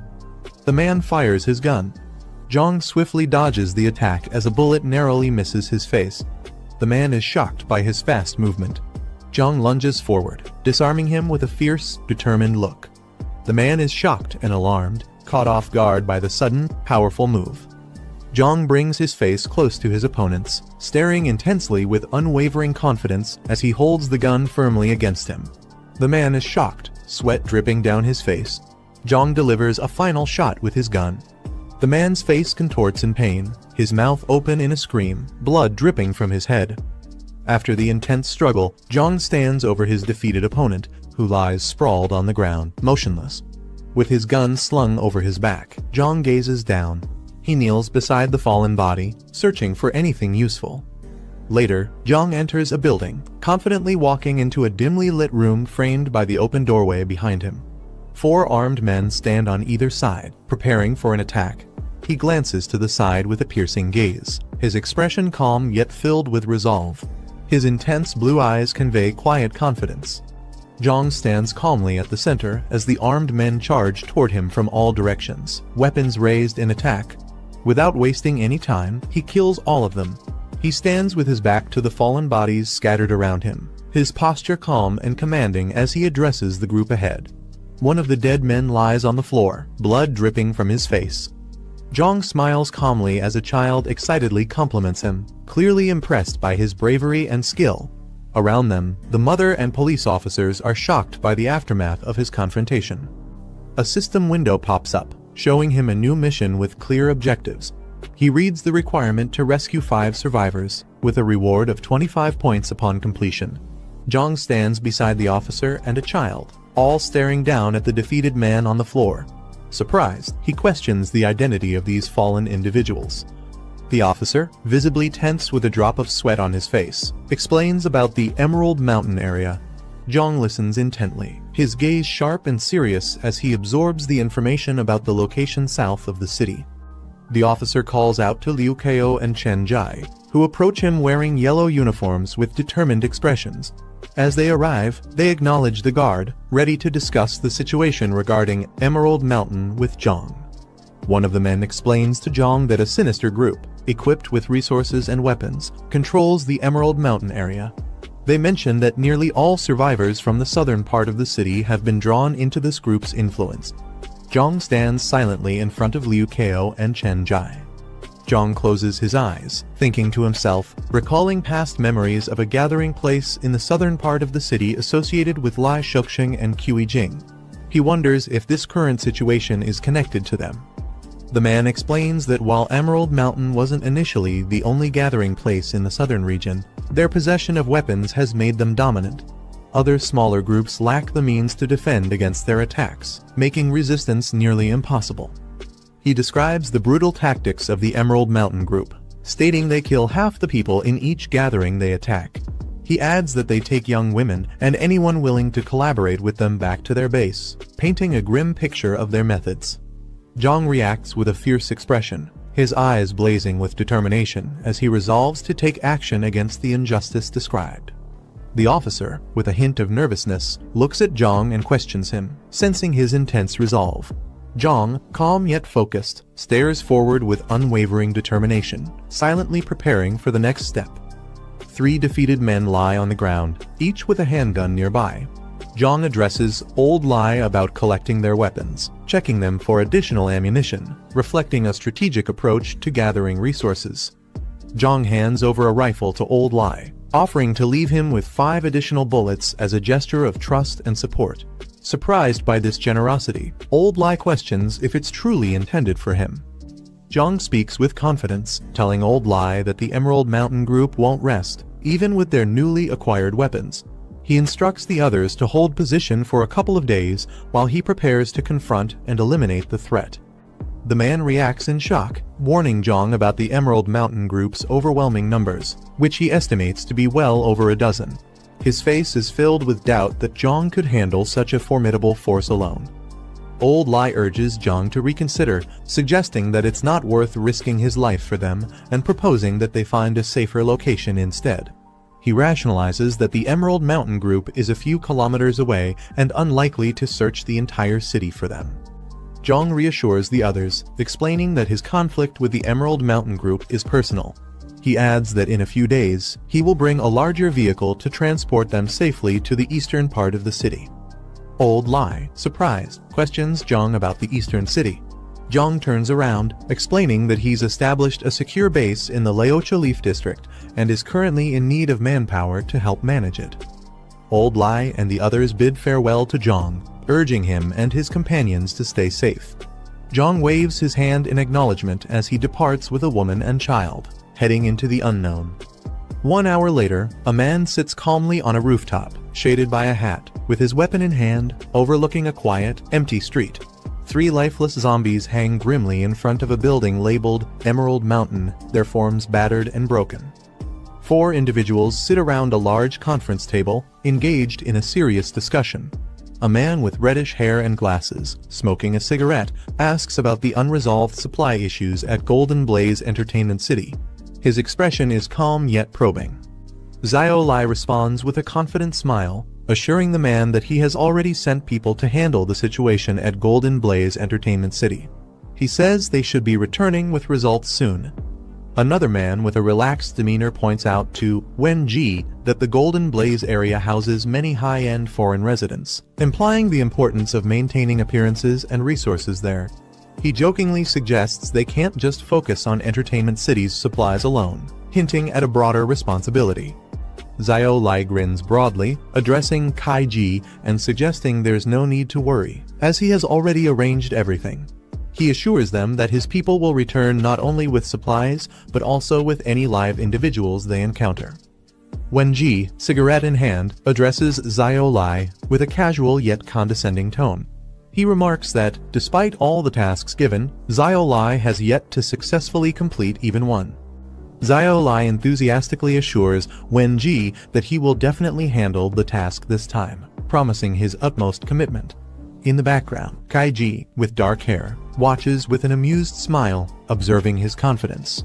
After the meeting, Xiao Lai and another man stand outside a building, Xiao panting heavily as he tries to catch his breath. The other man, concerned, asks if he is alright, clearly worried about Xiao Lai's condition. Brother Lai, with a tense expression, asks if the 7 individuals have returned. His companion, coughing weakly, informs him that he sent people to check an hour ago, but brings bad news, adding to the growing concern. Under the moonlit sky, Brother Lai reacts in shock upon hearing that all 7 were killed. Frustrated and disbelieving, he questions how Rongyang Garden, supposedly filled with ordinary citizens, could have. A car approaches a large, secluded building at night, casting an ominous shadow under the moonlight. Inside, Yiming hears the car's arrival and excitedly exclaims that it must be her brother Yang, drawing the attention nearby old man and Zhang Kai. As the car pulls up to the entrance, a system notification appears, marking the mission, taking responsibility as completed and awarding system points. As Yang steps out of the car, Yiming eagerly greets him, relieved to see him return. The group gathers around, with one of them confirming Yang's identity as Lu Yiming. Shocked, Yiming realizes that they all knew his true identity from the start, leaving her visibly surprised and questioning what else has been hidden from her. He instructs Zhang Kai to escort their guests to their rooms before joining him in the infirmary, signaling a moment of rest and recovery for everyone. In the hallway, one of the group questions Yang's prior knowledge of Lu Yiming's malicious intent, hinting at deeper suspicions. Yang responds cautiously, admitting that he wasn't entirely certain it was Lu Yiming. Yang reflects on his suspicion, revealing that he was certain one of Zhang Kai's friends had ulterior motives. This revelation shocks Jiang Kai, who becomes visibly disturbed. As Jiang Kai holds a weapon with a startled expression, the weight of Yang's words begins to sink in, hinting at betrayal within their ranks. Jiang Kai inspects the bullets and realizes, to his shock, that they're rubber. This discovery unsettles him, hinting at deeper manipulation in their mission. Nearby, older man speculates about a kid in the infirmary, identified as Chen Chong. Yang explains that Chen Chong isn't an ordinary zombie. He's a rare mutant, introducing an element of danger and mystery tied to this unique being. Yang carefully tests Chen Chong's awareness by asking him to blink 3 times if he understands. Chen Chong responds as instructed, proving his comprehension. Yang continues the test with a simple math question, and Chen Chong blinks in response, confirming his ability to process commands and indicating a retained level of cognition despite his condition. The nature of rare mutants that emerged after the apocalypse. Unlike typical zombies, these mutants possess heightened intelligence, unique abilities, and sometimes fragments of their past memories. Their transformation, triggered by exposure to otherworldly sources, grants them greater potential, making them far more formidable than regular infected beings. Yang remarks on Chen Chong's unique status, acknowledging that he is an exceptionally rare mutant, even among others of his kind. The group stares in shock as they come upon a gruesome scene. A body lies on the ground, lifeless, with blood pooling around it. Chen Chong, now fully alert, lets out a curious sound as he observes the group with a menacing stare, his body covered in injuries yet standing tall. The group watches him in silence, tense and uncertain about his next move, sensing the potential danger he poses even in his weakened state. Yang, displaying a calm yet cold resolve, instructs the others to end Chen Chong's threat without restraint. As Chen Chong stands, one of the group members desperately holds him back but struggles against his strength, while the others watch, visibly tense and bracing for the worst. One of the group members, filled with hope, calls out to Chen Chong, wondering if he still remembers him as a brother. Chen Chong, visibly agitated, responds only with a low growl, hinting at the internal struggle between his past identity and his current mutated state, leaving his former friend in tense uncertainty. The man hesitates, seemingly lost in thought as he processes Chen Chong's response. Suddenly, with a burst of frustration and desperation, he lunges at Chen Chong, shouting in disbelief. Chen Chong reacts with confusion, caught off guard by his former friend's aggressive approach. Frustrated, the man exclaims that Chen Chong, even in his zombie state, seems to remember his old habits of not keeping his hands to himself. Upon receiving a notification, Yang realizes he's unlocked a hidden achievement for acquiring a mutant companion, an unexpected bonus that rewards him with extra system points. Lying back with a satisfied grin, he muses on his newfound points and decides to explore the shop for potential upgrades. As he browses, he's pleasantly surprised to see the inventory includes various supply boxes, each with unique attributes and costs. His eyes widen in astonishment when he spots a level 2 supply box, a rarity he's never encountered before. This discovery excites him, knowing that such a high-tier item could provide him with substantial resources or gear, likely giving him a considerable edge in his journey ahead. Enthusiastic about this fortuitous upgrade, he contemplates his next steps, eager to maximize the potential of his newly acquired achievement and resources. Yang examines the high-priced level 2 supply box, realizing that at 50 points, it's a significant investment, one he isn't quite ready to make yet. Deciding to be cautious with his resources, he opts to redeem the more affordable level 1 boxes first to conserve space and points. He selects the Lifesaver and Armed Deterrent supply boxes, each costing only 5 points. As he successfully redeems them, his remaining points decrease, but he feels reassured by his wise choice. The items materialize, their glow filling the room, hinting at the potential advantages they'll provide. Satisfied with his decision, Yang prepares to inspect his new gear, knowing that every resource counts as he advances in his unpredictable journey. Yang opens the Lifesaver and Armed Deterrent supply boxes, eagerly examining their contents.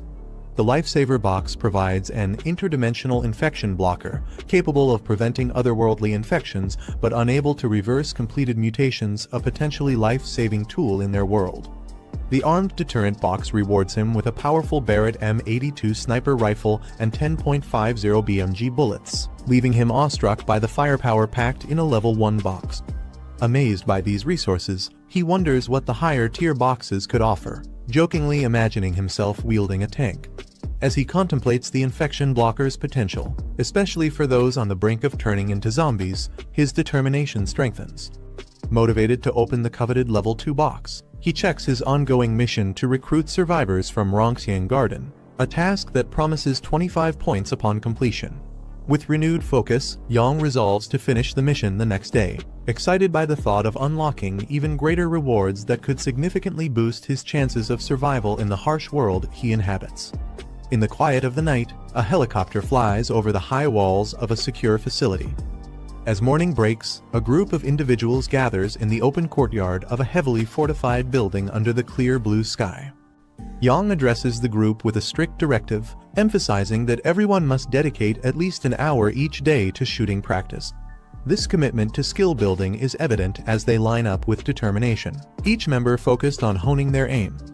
Their collective shots strike various targets, creating bursts of impact, symbolizing their unity and resolve to survive and protect each other in the challenging days ahead.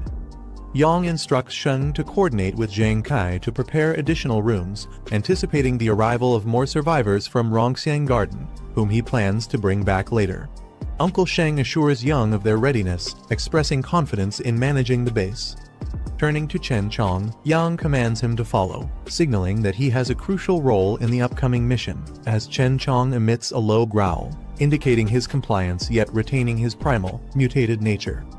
As Yang and Chen Chong make their way down an empty highway, their vehicle attracts a flock of cawing crows, adding an eerie atmosphere to their journey.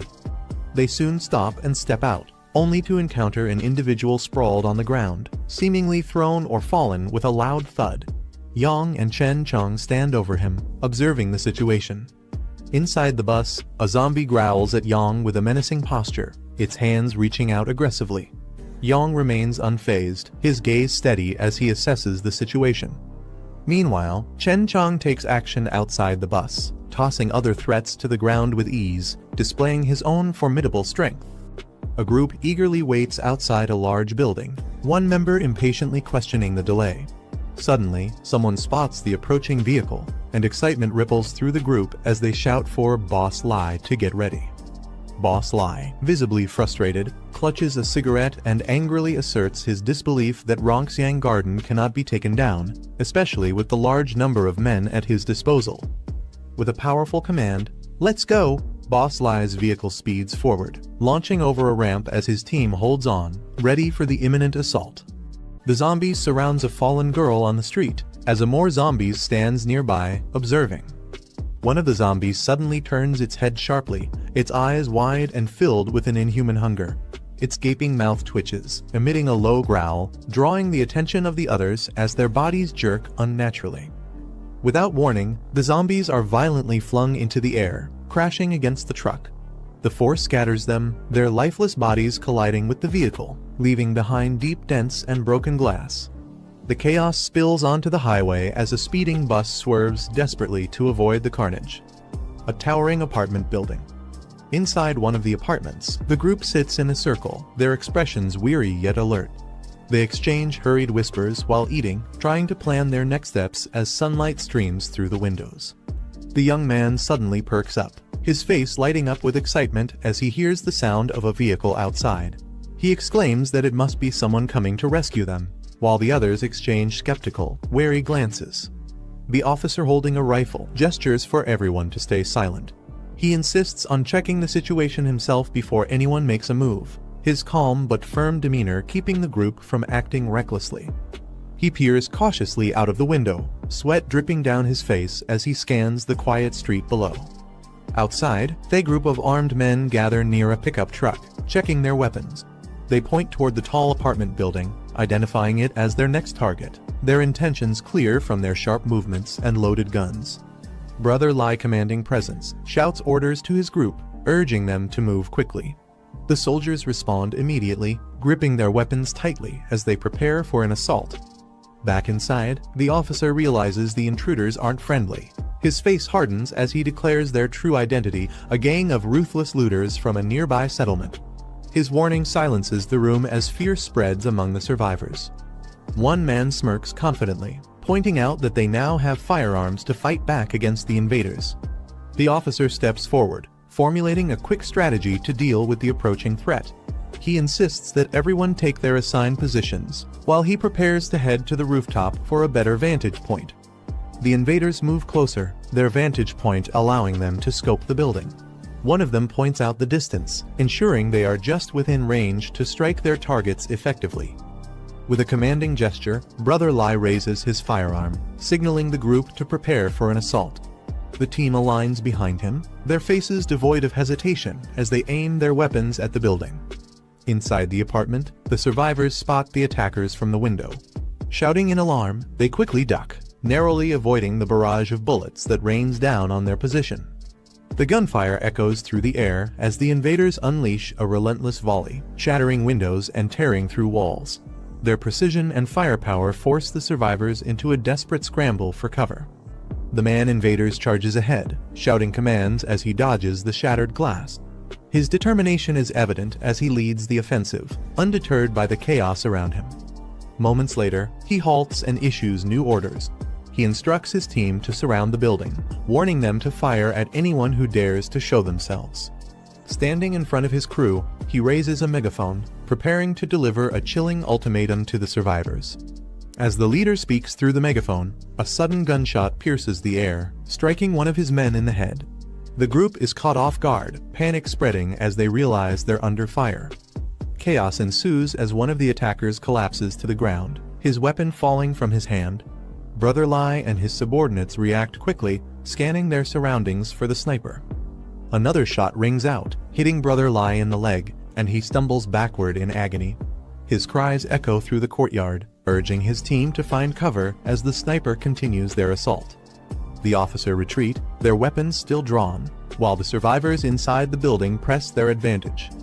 The security guard at the window reloads his rifle, taking aim again with steady determination. Frustrated, Brother Lai growls in anger, realizing their intel underestimated the survivors' firepower. He clenches his teeth, vowing not to retreat even as his men waver in the face of heavy resistance. From a nearby alley, one of the invaders whispers to their leader, suggesting they retreat. Brother Lai reluctantly agrees, signaling his team to pull back while vowing to return with greater force. One of the invaders panics and begins running ahead, shouting in fear. The leader yells at him to wait for the signal. Moments later, the runner is struck by gunfire, collapsing lifelessly onto the pavement. His abrupt fall serves as a grim warning to the others as they hesitate, caught between fear and loyalty. Brother Lai clenches his fists in frustration and shouts to rally his group. He demands that everyone charge together on his count. With his signal, the group rushes forward, their movements chaotic yet determined. The tension thickens as bullets fly, leaving destruction in their wake. Amidst the commotion, he smirks confidently, realizing the survivors' defenses are dwindling. However, as he reloads his weapon, his mind races to figure out their next move. Gunfire erupts again, striking down more of his men. Brother Lai takes cover, dodging a close shot, as his frustration begins to show. He curses under his breath, realizing the situation is spiraling out of control. Despite the mounting losses, his resolve remains unshaken as he calculates his next step. The officer reloads his rifle calmly, keeping a sharp eye on the fleeing invaders. His composed demeanor contrasts with the chaos unfolding below. The invaders rush to their vehicle, shouting for the driver to start the engine.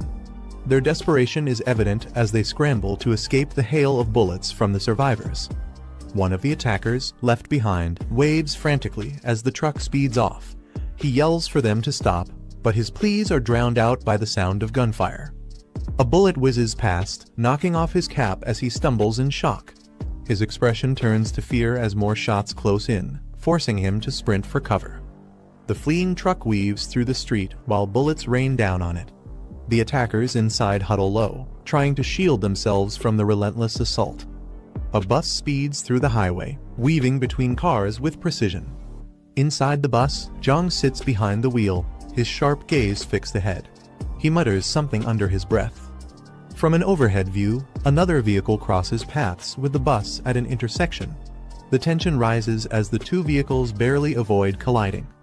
He grips the steering wheel tightly, his expression turning serious. He mutters about finishing the task at hand, prioritizing the mission over everything else.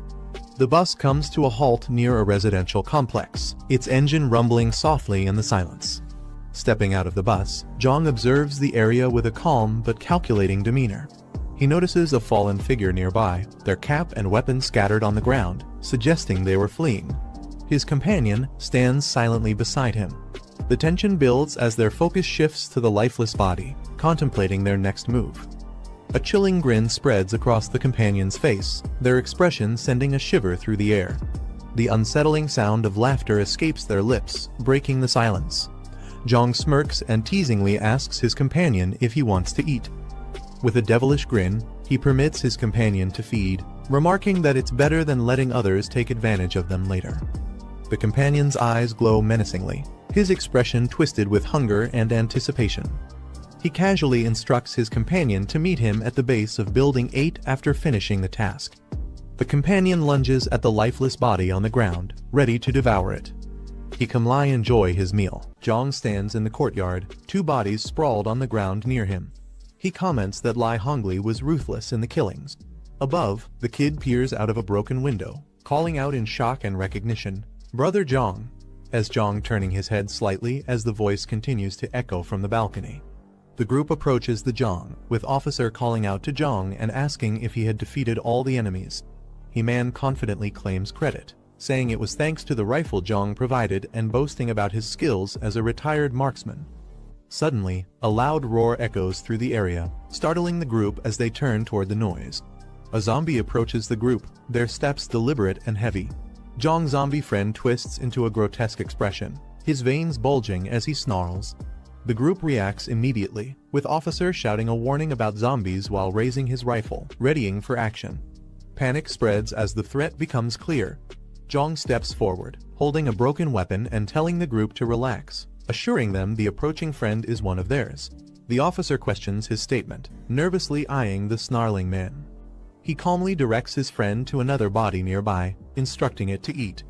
The zombie roars in response, drawing all attention toward it. The officer, sweating nervously, asks Jiang if he can communicate with zombies. Jiang, remaining calm, explains that the zombie isn't ordinary and assures them it's complicated. He directs the group to get on the bus, promising to explain further. As they prepare to leave, Jiang tells the zombie to finish eating quickly and join them back at the bus. The creature gives a faint gesture in acknowledgement while continuing to feed. The zombie adjusts a muzzle over its face, securing it tightly. It then approaches the bus where the group is waiting. The kid, gripping a pole nervously, remarks in disbelief about the zombie's act of muzzling itself, his voice filled with both shock and confusion. Jiang comments on the muzzle remark, cautiously warned that the zombie might retaliate if it overhears. Amused, Jiang reassures him, encouraging the comment. The zombie steps onto the bus as the doors close, and the vehicle pulls away, leaving the city behind as the group watches from inside. The officer notices the bus tilting slightly, his expression shifting to concern. Meanwhile, the zombie begins to make slurred, broken sounds as it tries to communicate. Jiang turns to it in surprise, questioning if it can now talk. The zombie continues attempting to articulate words, albeit clumsily, leaving the group astonished. He observes that after consuming 6 corpses, Chen Chang, the zombie, seems to have started evolving. Determined to use this growth, he declares they must return to the settlement quickly to convert these advancements into strength. The bus speeds down the road as the passengers brace themselves, still amazed at the reality of traveling with a functioning zombie. Meanwhile, a man berates Brother Lai for failing a mission, criticizing his incompetence in front of others at a meeting table. Brother Lai, sweating profusely, tries to defend himself, explaining to Boss Lin that the opponents had automatic rifles. Lin dismisses the excuse, questioning the plausibility of small-town cops wielding such advanced weaponry and accusing the man of lying. Brother Lai insists on his claim, pleading for someone to verify the truth of his statement. One of the men suddenly strikes the Brother Lai, sending him sprawling to the ground. He clutches his arm in pain, gritting his teeth as he tries to recover. The man glares at him, muttering that he's been fed up with this useless idiot for a long time. The man suggests exploiting the heavy losses suffered by their rival, telling at an opportunity to seize control. Another man smirks, accusing him of being more interested in the woman accompanying their rival. The accused laughs nervously, denying the claim. But the conversation takes a darker turn as they propose treating the woman as shared property. Lin smiles slyly, instructing his subordinate not to rush and promising to find the right opportunity. In the hallway outside the room, Brother Lai lingers, listening intently. His face darkens as he clenches his teeth, clearly distressed by the conversation he overhears. Meanwhile, on to the luxurious estate under a bright sky. Inside, Brother Lai angrily kicks over a chair, cursing in frustration. Kai Jing, startled, asks what's wrong. But he brushes off her concern, hastily instructing her to pack her belongings as they need to leave immediately. Despite his agitation, she tries to calm him with a reassuring. He urgently explains that the place will soon become unsafe, insisting they need to leave and plan ahead. He calls out to someone for assistance. Another subordinate enters, addressing him as Boss Lai and asking for orders. Brother Lai commands him to gather the remaining members, preparing for a crucial action to take place at midnight. Kijing stands quietly in the background, listening intently. His expression shifts to one of suspicion and concern, silently processing the urgency of the situation. Meanwhile, Zhang Group arrives at a secure facility, parking the bus inside his fortified compound. One of the group members steps out and looks around in awe, exclaiming that the location is truly a Doomsday fortress, marveling at its defensive setup. Zhang checks his mission status, noting the completion of the survivor recruitment task and an exceeded target, earning bonus points. With his total points updated, he remarks on the reward system. He then informs Chen Chong that they'll be heading to the southern district the next night. The officer questions the reason for the trip. His curiosity piqued as Zhang remains confident and composed. Then he smirks, explaining that he has unresolved grudges to settle with the people at Bichui Mountain Villa. Later, he sits in his room, accessing a high-tech interface to unlock a level 2 supply crate using his points. He eagerly selects the crate, acknowledging it as his first level 2 upgrade, ready to discover its contents.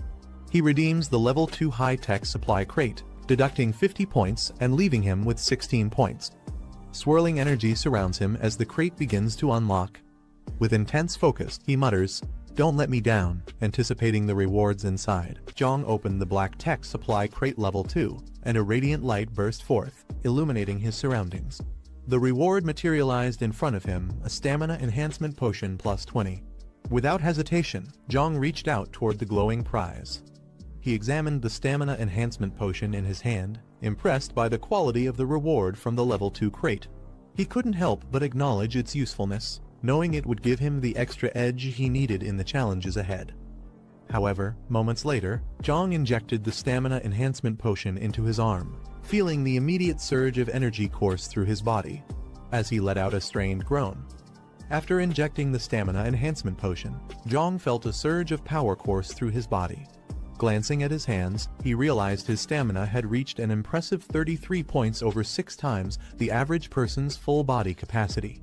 A faint smile appeared on his face as he marveled at the sensation of his newfound strength. As Zhang adjusted to his enhanced stamina, a faint buzzing sound caught his attention. He turned, narrowing his eyes as a mosquito hovered near him.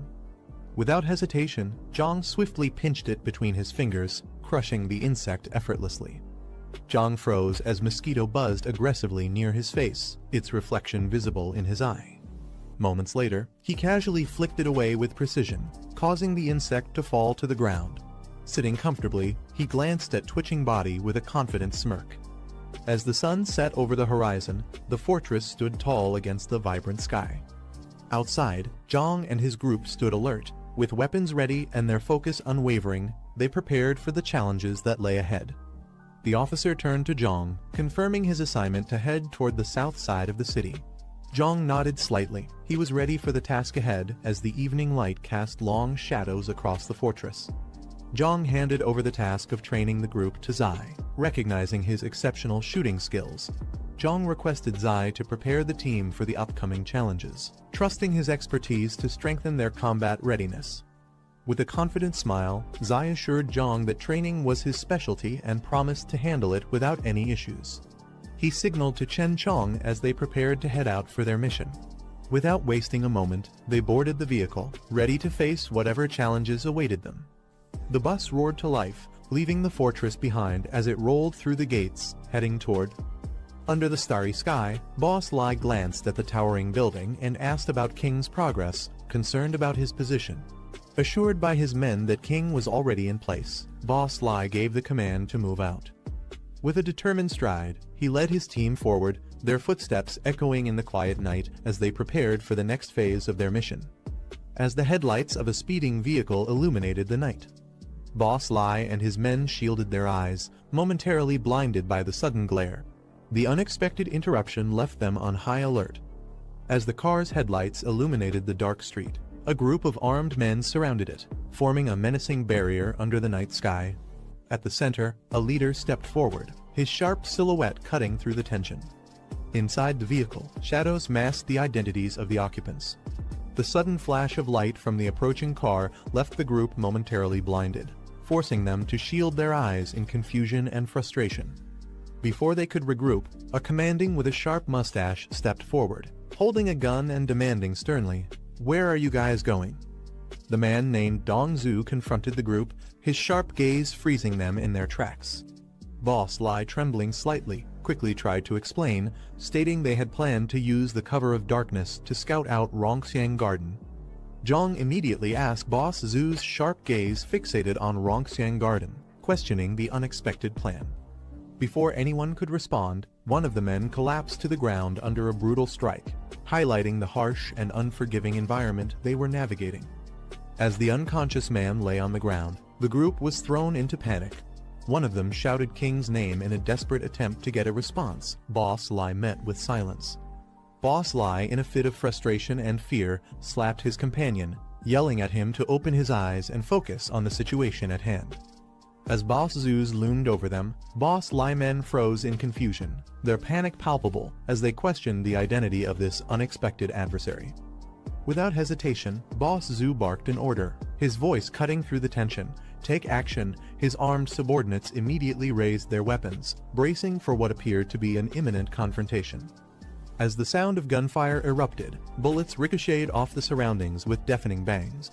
Chaos unfolded as Boss Lai clutched his head in pain, reeling from the assault. Amidst the mayhem, his eyes widened in horror as his hand instinctively moved to cover his face. Boss Lai's icy stare bore down on the men, his frustration mounting as they stammered excuses. Their trembling forms sprawled on the ground were a clear sign of their fear.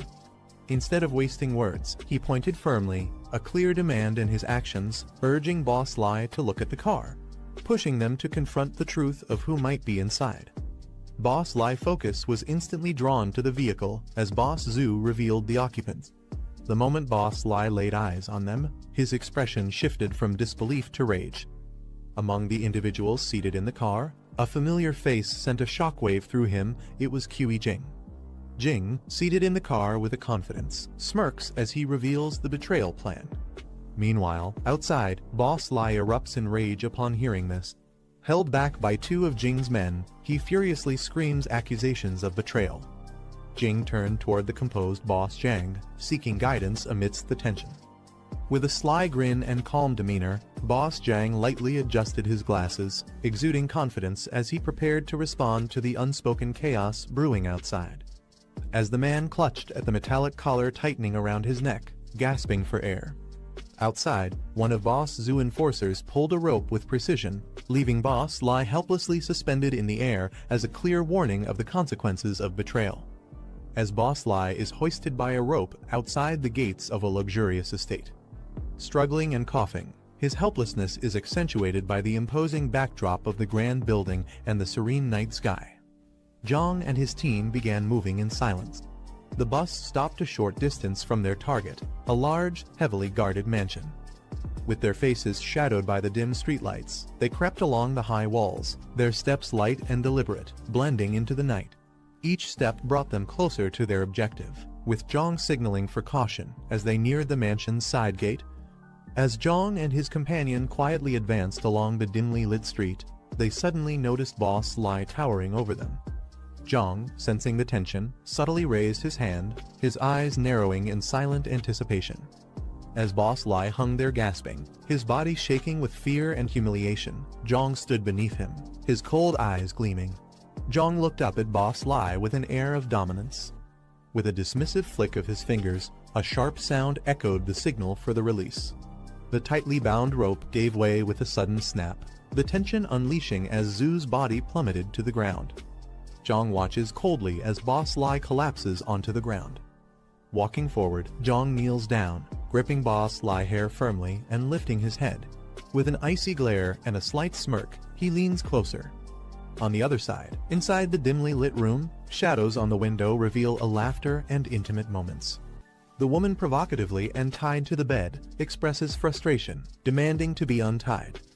The man leans close to the woman, suggesting this scenario is a playful reward.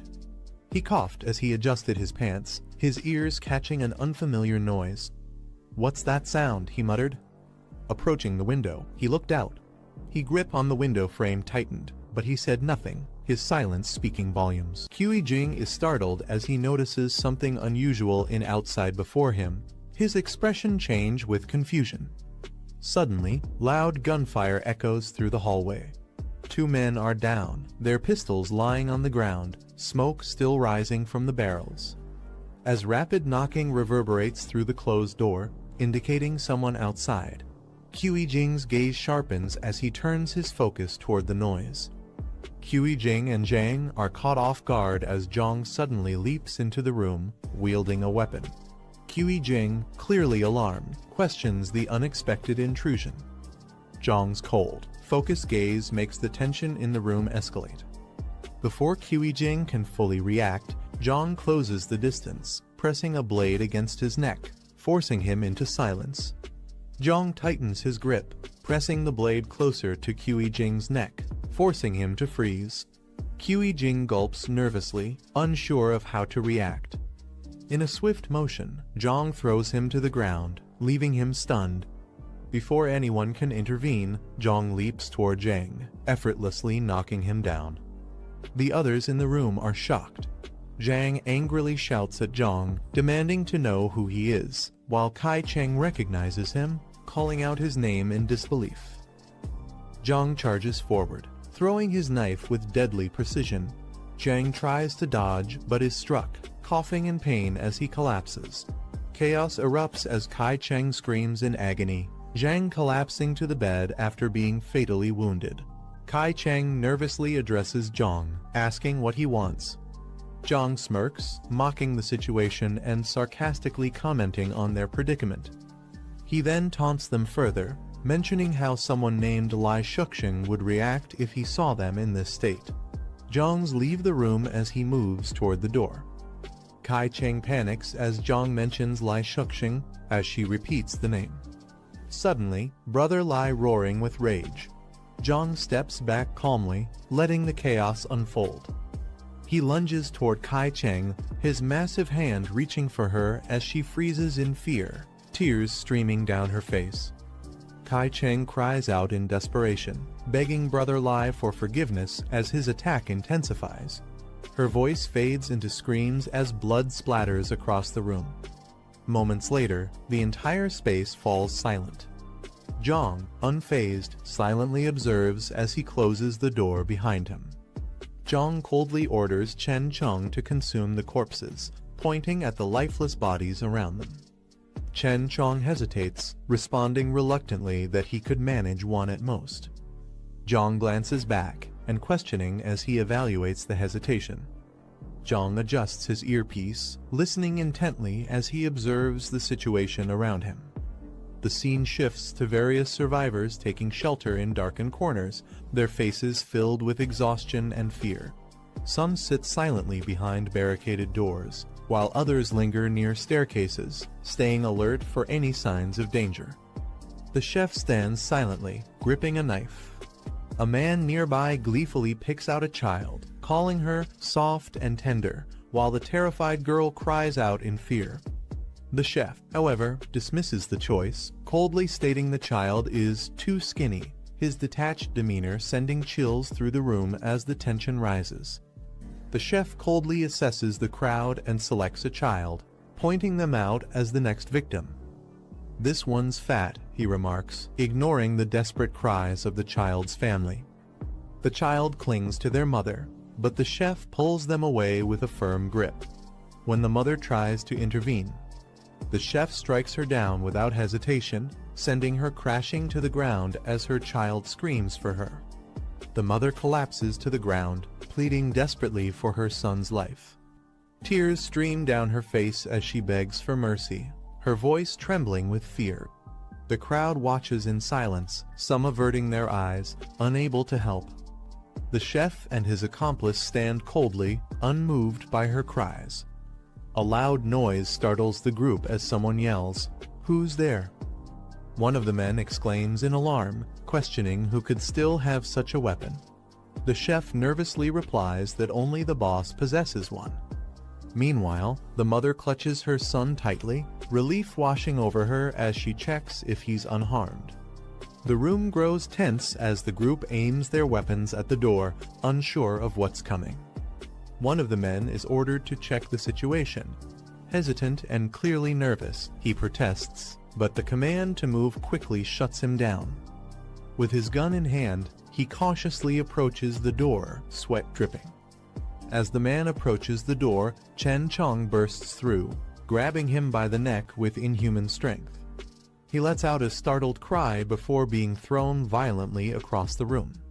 The others immediately recognize the threat, shouting, "It's a zombie," and opening fire in a panic. Gunfire erupts as the group shoots at the door, trying to fend off the threat. Shouts of "Over there" and "Careful" echo through the room. Suddenly, Chen Chong bursts through the barricade with a deafening roar, shattering the door and lunging forward with terrifying speed.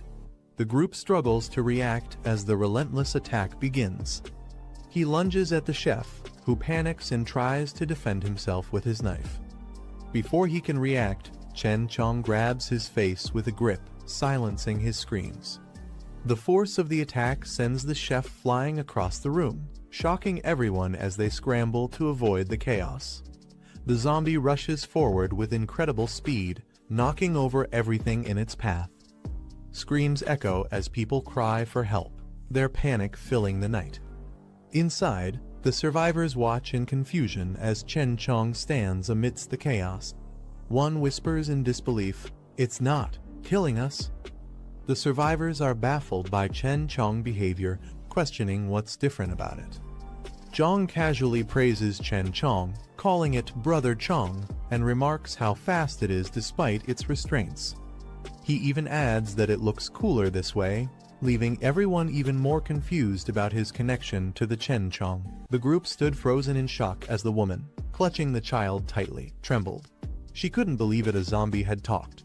At the center of the room, Cheng in a gas mask stood silently. Everyone's eyes were fixed on him, uncertain of what to do. The woman holding the child and another girl nearby shook uncontrollably, overwhelmed with fear. Their bodies trembled, unable to process what was happening. Breaking the tension, Zhang stepped forward calmly. With a reassuring smile, he gestured toward the child and told them not to be afraid. He explained that Cheng wouldn't attack, trying to ease the fear spreading among the group. The girls trembled as she described Cheng a terrifying monster capable of killing without hesitation. Tears welled up in her eyes. Zhang, standing calmly, narrowed his eyes, trying to process what she said. Something about it made him curious.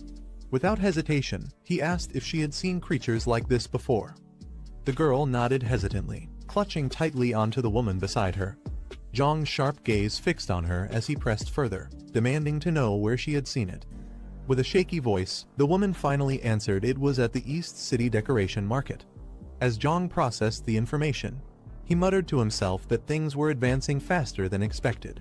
He thought it would take more time, but the reality was far worse. It was happening now.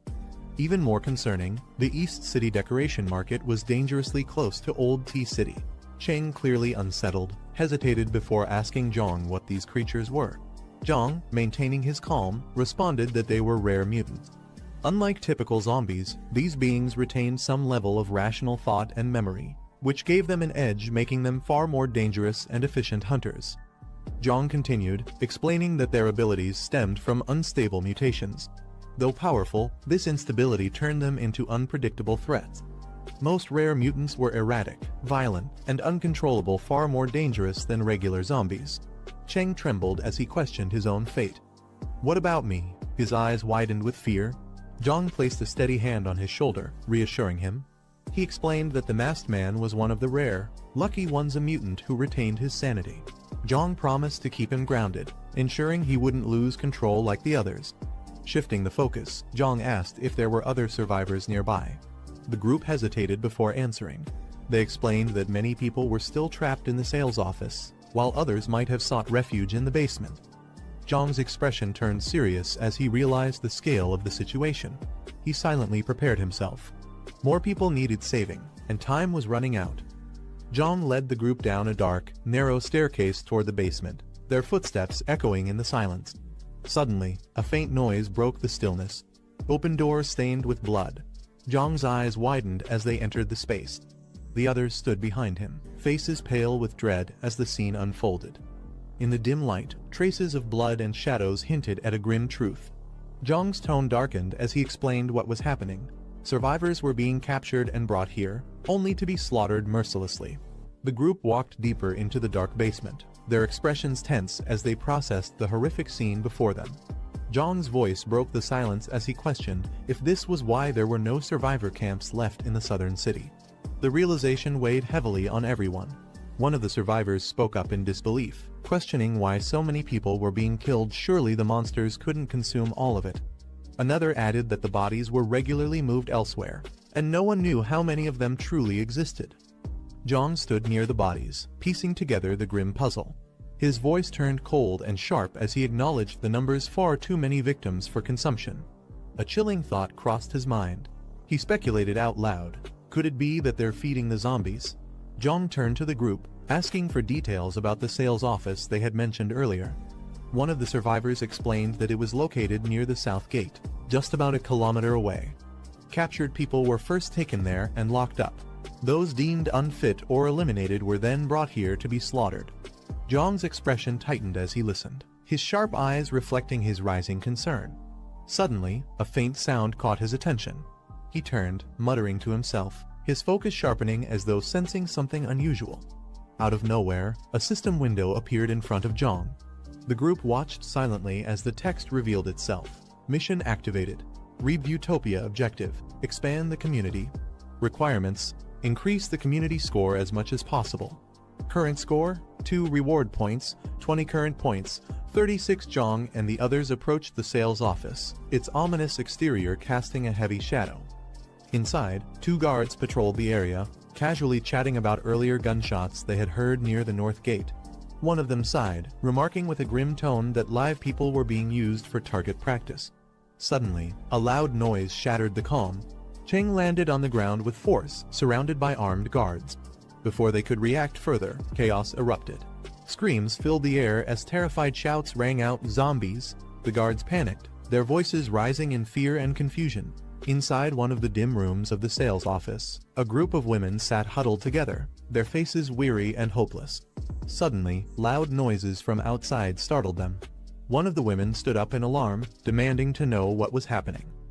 Another woman yelled to keep the door shut. She didn't care what chaos was unfolding outside. Her only plea was to stop anyone from coming in. The door handle turned slowly, the sound sending waves of panic through the room. One of the women, her face drenched in sweat, screamed desperately, begging whoever was outside not to come in. Fear had pushed her to her breaking point.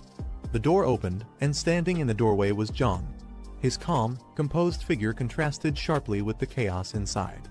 Stepping forward, Jiang addressed the group firmly, telling them to come out. The women, though hesitant, sensed something different about him. Slowly, they gathered themselves, following his command. With Jiang leading the way, the women joined the survivors, now part of a growing group. They walked together through the blood-stained halls, leaving behind the horrors of the room. The woman stepped forward. She asked Jiang if he was truly willing to provide them with a safe place. Jiang's answer was firm and unwavering yes. But his gaze sharpened as he added one condition: everyone has to work. Survival would require effort, and no one would be exempt. Hearing this, the group's spirits lifted. The survivors eagerly agreed, with one declaring that they were all able-bodied and ready to contribute. Their confidence grew as they realized they had been given a chance and opportunity to start anew. Jiang didn't waste any time. Turning toward the exit, he raised his hand, signaling the group to follow. With a determined voice, he urged them forward. Jiang and the group drove through the night in a bus. Finally, they arrived at fortress under the starlit sky. The survivors hesitated, taking in the sight of the towering walls and watchtowers. Inside the fortress, both spotted the bus. One of them exclaimed excitedly, recognizing it as Brother Zhong's vehicle. The other stopped him, cautious, noting that the bus hadn't entered directly. Jiang stepped out of the bus, turning back to the group. Calmly, he told them that this fortress was their safe haven, but entry wouldn't come easily. The survivors stood before Jiang, voicing their fears about where they could possibly live in such a dangerous world. Jiang calmly explained that temporary cabins and iron fences had been set up outside the fortress. While not as safe as inside, the conditions there were far better than most settlements they had seen. Jiang continued, pointing toward the surrounding area. There were unfinished buildings and open spaces in Old T-Town. With time, they could renovate and create a proper community, a place where conditions could steadily improve. Hearing his words, the group was overwhelmed with gratitude. Some fell to their knees, calling Jiang their savior and praising his generosity. The scene shifted as morning arrived. Outside, vehicles began to move. A large truck rolled in. Inside, a woman with purple hair sat, frustrated as no one responded to her calls. She muttered to herself, irritated, wondering what Jiang Qingwen was up to. Something felt off. Leaning forward, she observed her surroundings carefully and grew more uneasy. Determined, she stepped out of the truck with a companion, pushing open the heavy door. Light poured in as they entered the building. The girl gaze reflects his awareness. Are ugly three zombies standing in the shadowy light. Their bodies twitch unnaturally, emitting low growls. One of the zombies suddenly charges forward with a deafening roar. Its face and sharp teeth gleam under the faint light as it lunges. A tall, confident woman clad in bold attire steps in. With effortless strength and a chilling calmness, she delivers a devastating blow, sending the zombie crashing back. He hit him on to the face. The other two zombies halt briefly, their growls fading in hesitation. Nina stands in front of a mansion, surrounded by fallen enemies. A man steps out from the house, reporting that no one has been left alive. Staying focused, Nina asks about the supplies, to which the man confirms that everything is intact. Without wasting time, she commands him to bring the truck and load the supplies, asserting her leadership in the situation. Nina oversees the loading of supplies as a large truck arrives, with her subordinates working quickly to pack everything. She stands with a confident and watchful demeanor, ensuring everything proceeds smoothly. Suddenly, she notices something unusual and reacts sharply. She bends down to examine tire tracks on the ground, prompting her subordinate to ask if she's found anything. She examines the tire tracks closely, remarking on the audacity of whoever left them. Determined, she vows to find out who could pull off such an act. Meanwhile, Jiang sits on a balcony, reflecting on his current mission to expand the community and improve the community score, which is currently low. He ponders ways to increase the score, concluding that boosting the population size might be a key factor. Jiang reflects on the abundance of land available to him, crediting a past encounter with a snobbish guy for securing the area. As he continues pondering his mission, a thought crosses his mind about a rare mutant. Jiang arrives at his fortress, a safe haven for the community, where he's greeted by grateful residents who call him savior. As he walks through the gates, a young woman rushes to him in gratitude, followed by other residents expressing their thanks. Jiang humbly dismisses their praises, emphasizing that no thanks are needed. He questions one of the residents about the super monster she previously mentioned. She explains that her group encountered the creature at Hurenfa Market in Decor City while scavenging for supplies. The resident recounts the terrifying encounter with the super monster, describing how several people were killed, and the chaos caused their group to scatter. She explains that she and her daughter fled and initially found refuge with a group from Bichui Mountain Villa, believing they were saved. Jiang contemplates the situation, muttering Hurenfa as he pieces together the danger. She warns against provoking the monster, arguing they still have enough supplies. However, another points out the need to secure more resources to ensure long-term survival. Jiang firmly interjects, emphasizing that Decor City is dangerously close, less than 2 kilometers away, and allowing the monster to remain poses a significant threat to their safety. As Jiang prepares to face the monster, a bowl falls to the ground. A resident urgently warns him against going, pleading that the creature kills without hesitation. Jiang, calm and determined, reassures her with a confident smile, stating that they know what they're doing. He then instructs Zhang Kai to contact Brother Chong, decisively declaring that they're going to confront the monster directly. A group of survivors arrives at a large supermarket, led by a confident woman who points out the location. She reassures the group of the potential supplies, but one of the men warns against being overly optimistic, suggesting the place might already be cleared out. She counters his pessimism, reminding him of their past successes in finding resources at similar locations. The group confidently enters the supermarket, one of them boasting about their ability to move freely in the apocalypse. Unlike most others, inside, the atmosphere grows tense as they navigate the dark and eerily quiet interior. The leader observes the shelves, noting that while some items have been scavenged, the place hasn't been completely picked clean. One of the group members picks up a pot, noticing a bloody handprint on the wall. Another member cautiously calls out, asking if anyone is there, but the eerie silence amplifies the unease. The group's leader, clutching the pot tightly, instructs everyone to stay alert. The group's fears come true as zombies emerge from the shadows, snarling and charging toward them. Chaos erupts as the leader shouts for everyone to engage carefully. A violent battle ensues, with loud crashes, splatters, and thuds echoing through the supermarket. Once the zombies are defeated, the group stands victorious over their fallen foes, one of them casually remarking that the fight was surprisingly easy. The group observes that while there are zombies, the main horde seems to have been drawn away by previous scavengers, making their situation easier. One member optimistically declares it their lucky day. However, the leader keeps them focused, urging everyone to stay alert and venture deeper into the supermarket. As they proceed, an ominous figure looms in the shadows, a terrifying zombie with glowing red eyes and a menacing grin. The group stumbles upon a fully stocked section of the supermarket, overwhelmed with excitement at their discovery. One member exclaims it's a jackpot, suggesting the supplies they found could last them for years. Amid the enthusiasm, the leader spots something in the distance and points it out, directing everyone's attention. To their amazement, they find a pristine bed, an unexpected luxury in their harsh reality. One of the group members throws herself onto the bed, declaring she's staying there, overwhelmed by the rare comfort. The rest of the group lightens up, jokingly suggesting they settle down in the supermarket. Two members decide to step away for a smoke, discussing whether it's a good idea to make this place their base. While smoking, one of the group members voices his concerns about the mall being hard to defend due to its multiple entrances and exits. He also warns that the abundance of supplies might attract unwanted attention. However, he mentions noticing a more secure two-story building nearby that could be a better option. Before he can finish his thought, a loud noise startles them, and another member reacts in shock, realizing a potential threat is approaching. A terrifying zombie with glowing red eyes ambushes the group, grabbing one of the men and taunting him with talk of tender flesh. The other man panics, screaming and fleeing while shouting about a ghost. Back at the main area, the remaining group hears the commotion and anxiously wonders what's happening, their unease growing as the situation escalates. The terrifying zombie strikes one of the men with its sharp claws, impaling him through the chest. Lifting him effortlessly into the air, the creature showcases its immense strength. The sound of his body being torn apart echoes through the area, leaving a chilling and gruesome reminder of the danger lurking within the mall.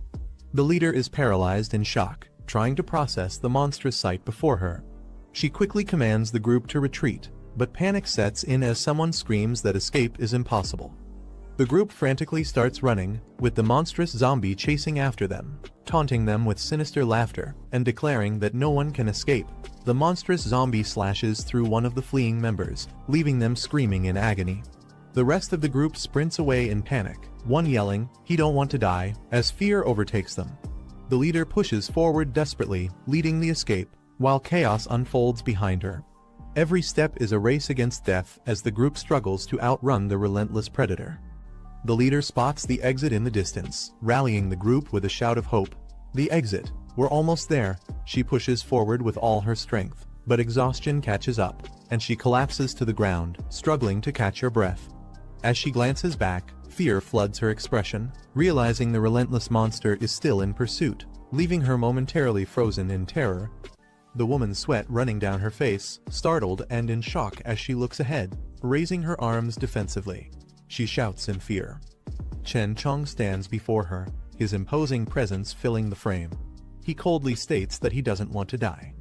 Later, he walks away, his back turned to her, as she watches him with a mix of confusion and caution. She softly questions his actions, unsure of his intent. The woman composes herself, her expression showing fear. She speaks to herself, calming her nerves and trying to regain focus. The woman looks at Jiang and Chen Chong beside him, surprised. She hesitantly asks who he is. Jiang steps forward with a calm demeanor and smirks slightly. He gestures toward her, mentioning something about a person who bought the land. Recognizing Jiang, the woman extends her hand. She confirms his identity as the man who was involved in the property deal, showing surprise. Jiang recalls her name, piecing together his memory of meeting her during the deal. As his thoughts align, the woman panics, holding her head as she screams about a monster inside the mall and urges everyone to run. Jiang reassures her with a calm voice, stating the monster has already been dealt with. She looks up, visibly shaken, her face showing confusion. Jiang stands close. Suddenly, her eyes widen in shock as she catches sight of something terrifying. The grotesque muscular creature emerges, towering over Chen Chong. The creature snarls menacingly, accusing Chen Chong of trying to take something for himself. Jiang communicates with Chen Chong, asking if he can handle the situation alone. He responds calmly, deciding to give it a try. The next moment, the grotesque creature is sent flying through the air with immense force, crashing to the ground. Recovering quickly, the monster crouches low, grinning menacingly and muttering excitedly about encountering its kind for the first time. Without hesitation, the creature charges forward with blinding speed, its feral instincts guiding its movements as it heads straight toward Chen Chong in the distance. He braces himself as the creature attacks with overwhelming force, causing a massive impact that shakes the surroundings. The creature grins wickedly, taunting its opponent and speculating about whether its kind could consume each other.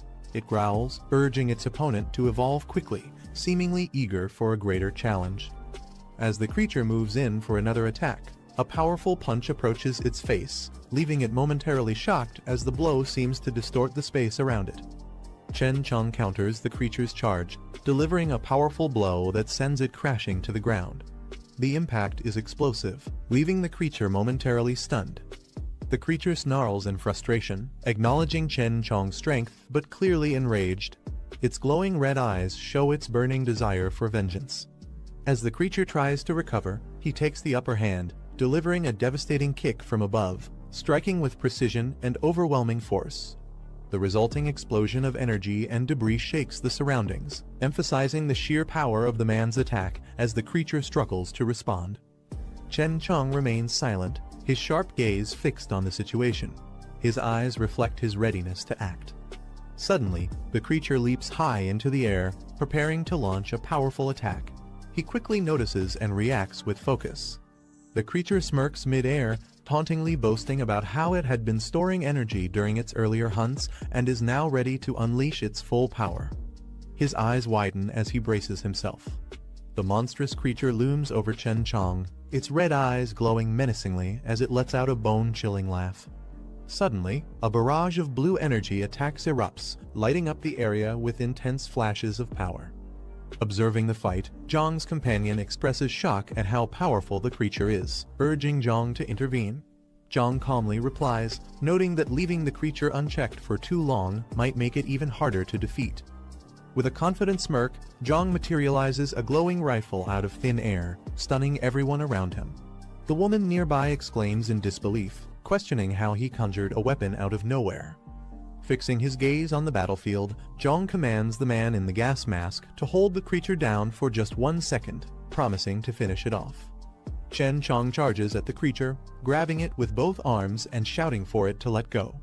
The creature resists, its claws gleaming dangerously.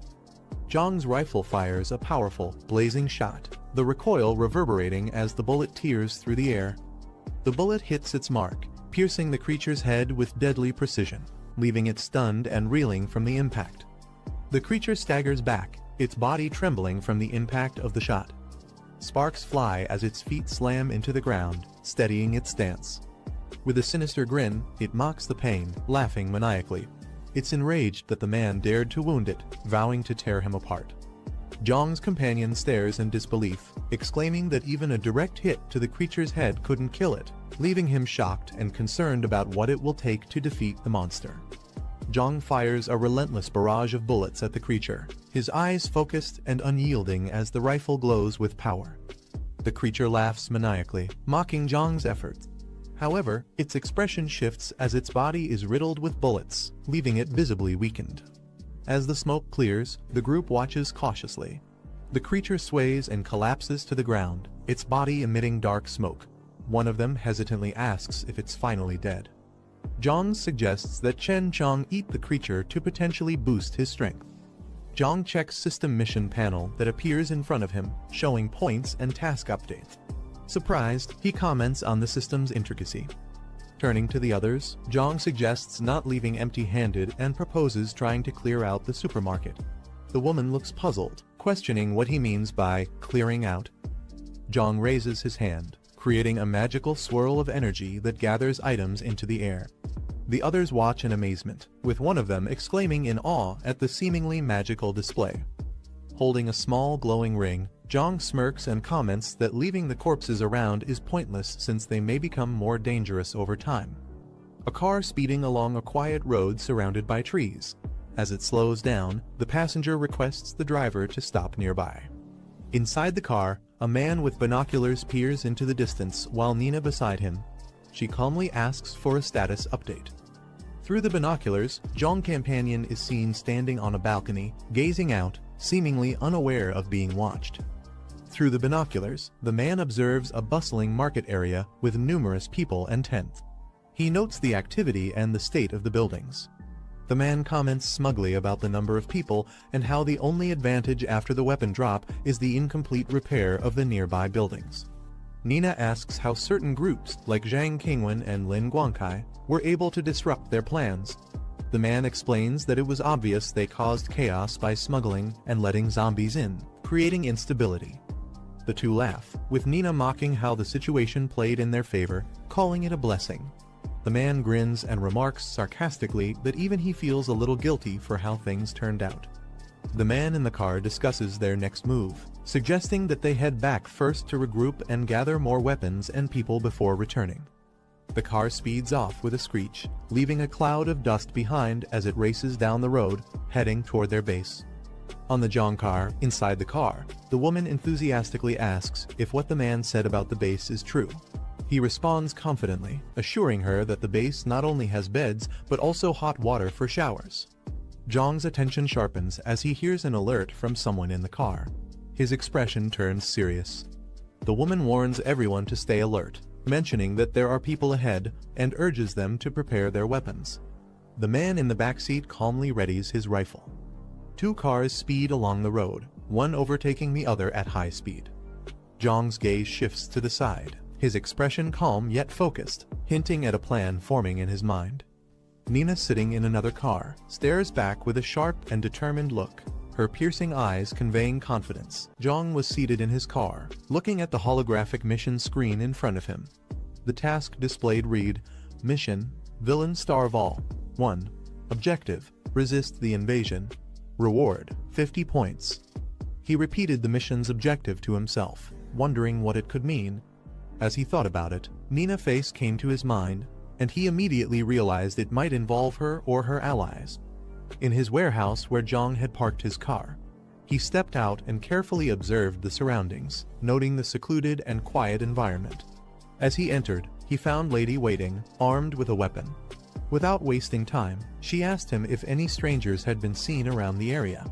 She pointed out towards the horizon, mentioning that she had noticed a vehicle passing by earlier. However, it didn't approach their location, and she initially assumed it was Jiang and his group returning. She turned to Jiang, seeking clarification and asking if there was any issue at hand. Jiang told her to gather everyone, including Sheng Bo and Old Lai, as he had an important matter to discuss. In the Southern District coal plant, a remote and industrial location surrounded by mountains. Suddenly, a communication device crackled to life with static sounds that an incoming message or signal was attempting to break through. A group of survivors was seen walking together, holding a communication device that emitted a static-filled broadcast. The voice on the device announced an open invitation to survivors to gather at the Southern District coal plant, stating that they were establishing a base there but were short on manpower. The group, encouraged by the message, decided to approach the location, believing they were close to their destination. As they walked, one of them commented that the area should be nearby. Suddenly, they spotted a vehicle approaching, creating a moment of excitement among the group.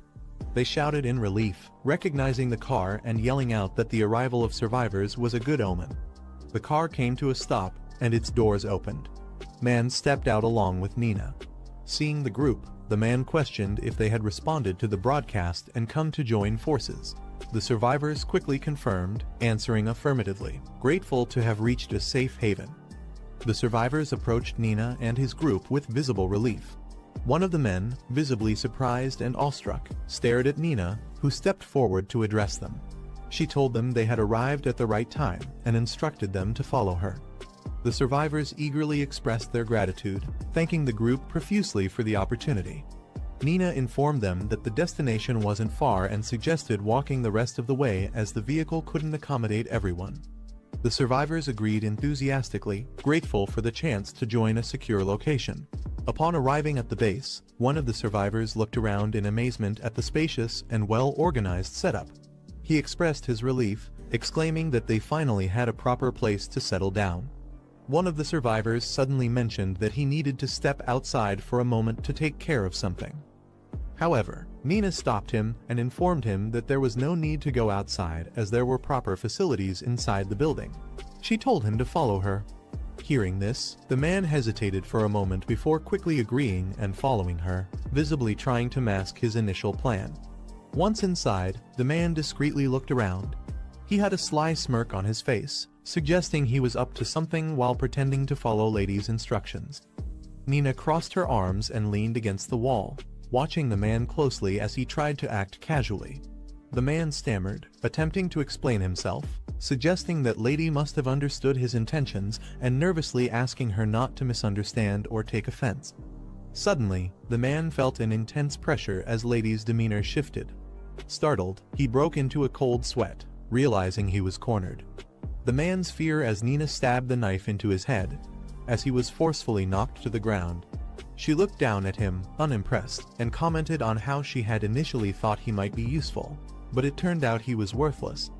Without giving him any further attention, she walked away. Meanwhile, one of her subordinates approached and confirmed that everything was under control. Lady, without breaking stride, ordered him to also drag the man out along with any cargo or goods they had. As she continued walking, she instructed that the second and third brothers should also be summoned, leaving no room for any resistance. Behind her, the ground was littered with the defeated survivors who had been subdued without much effort.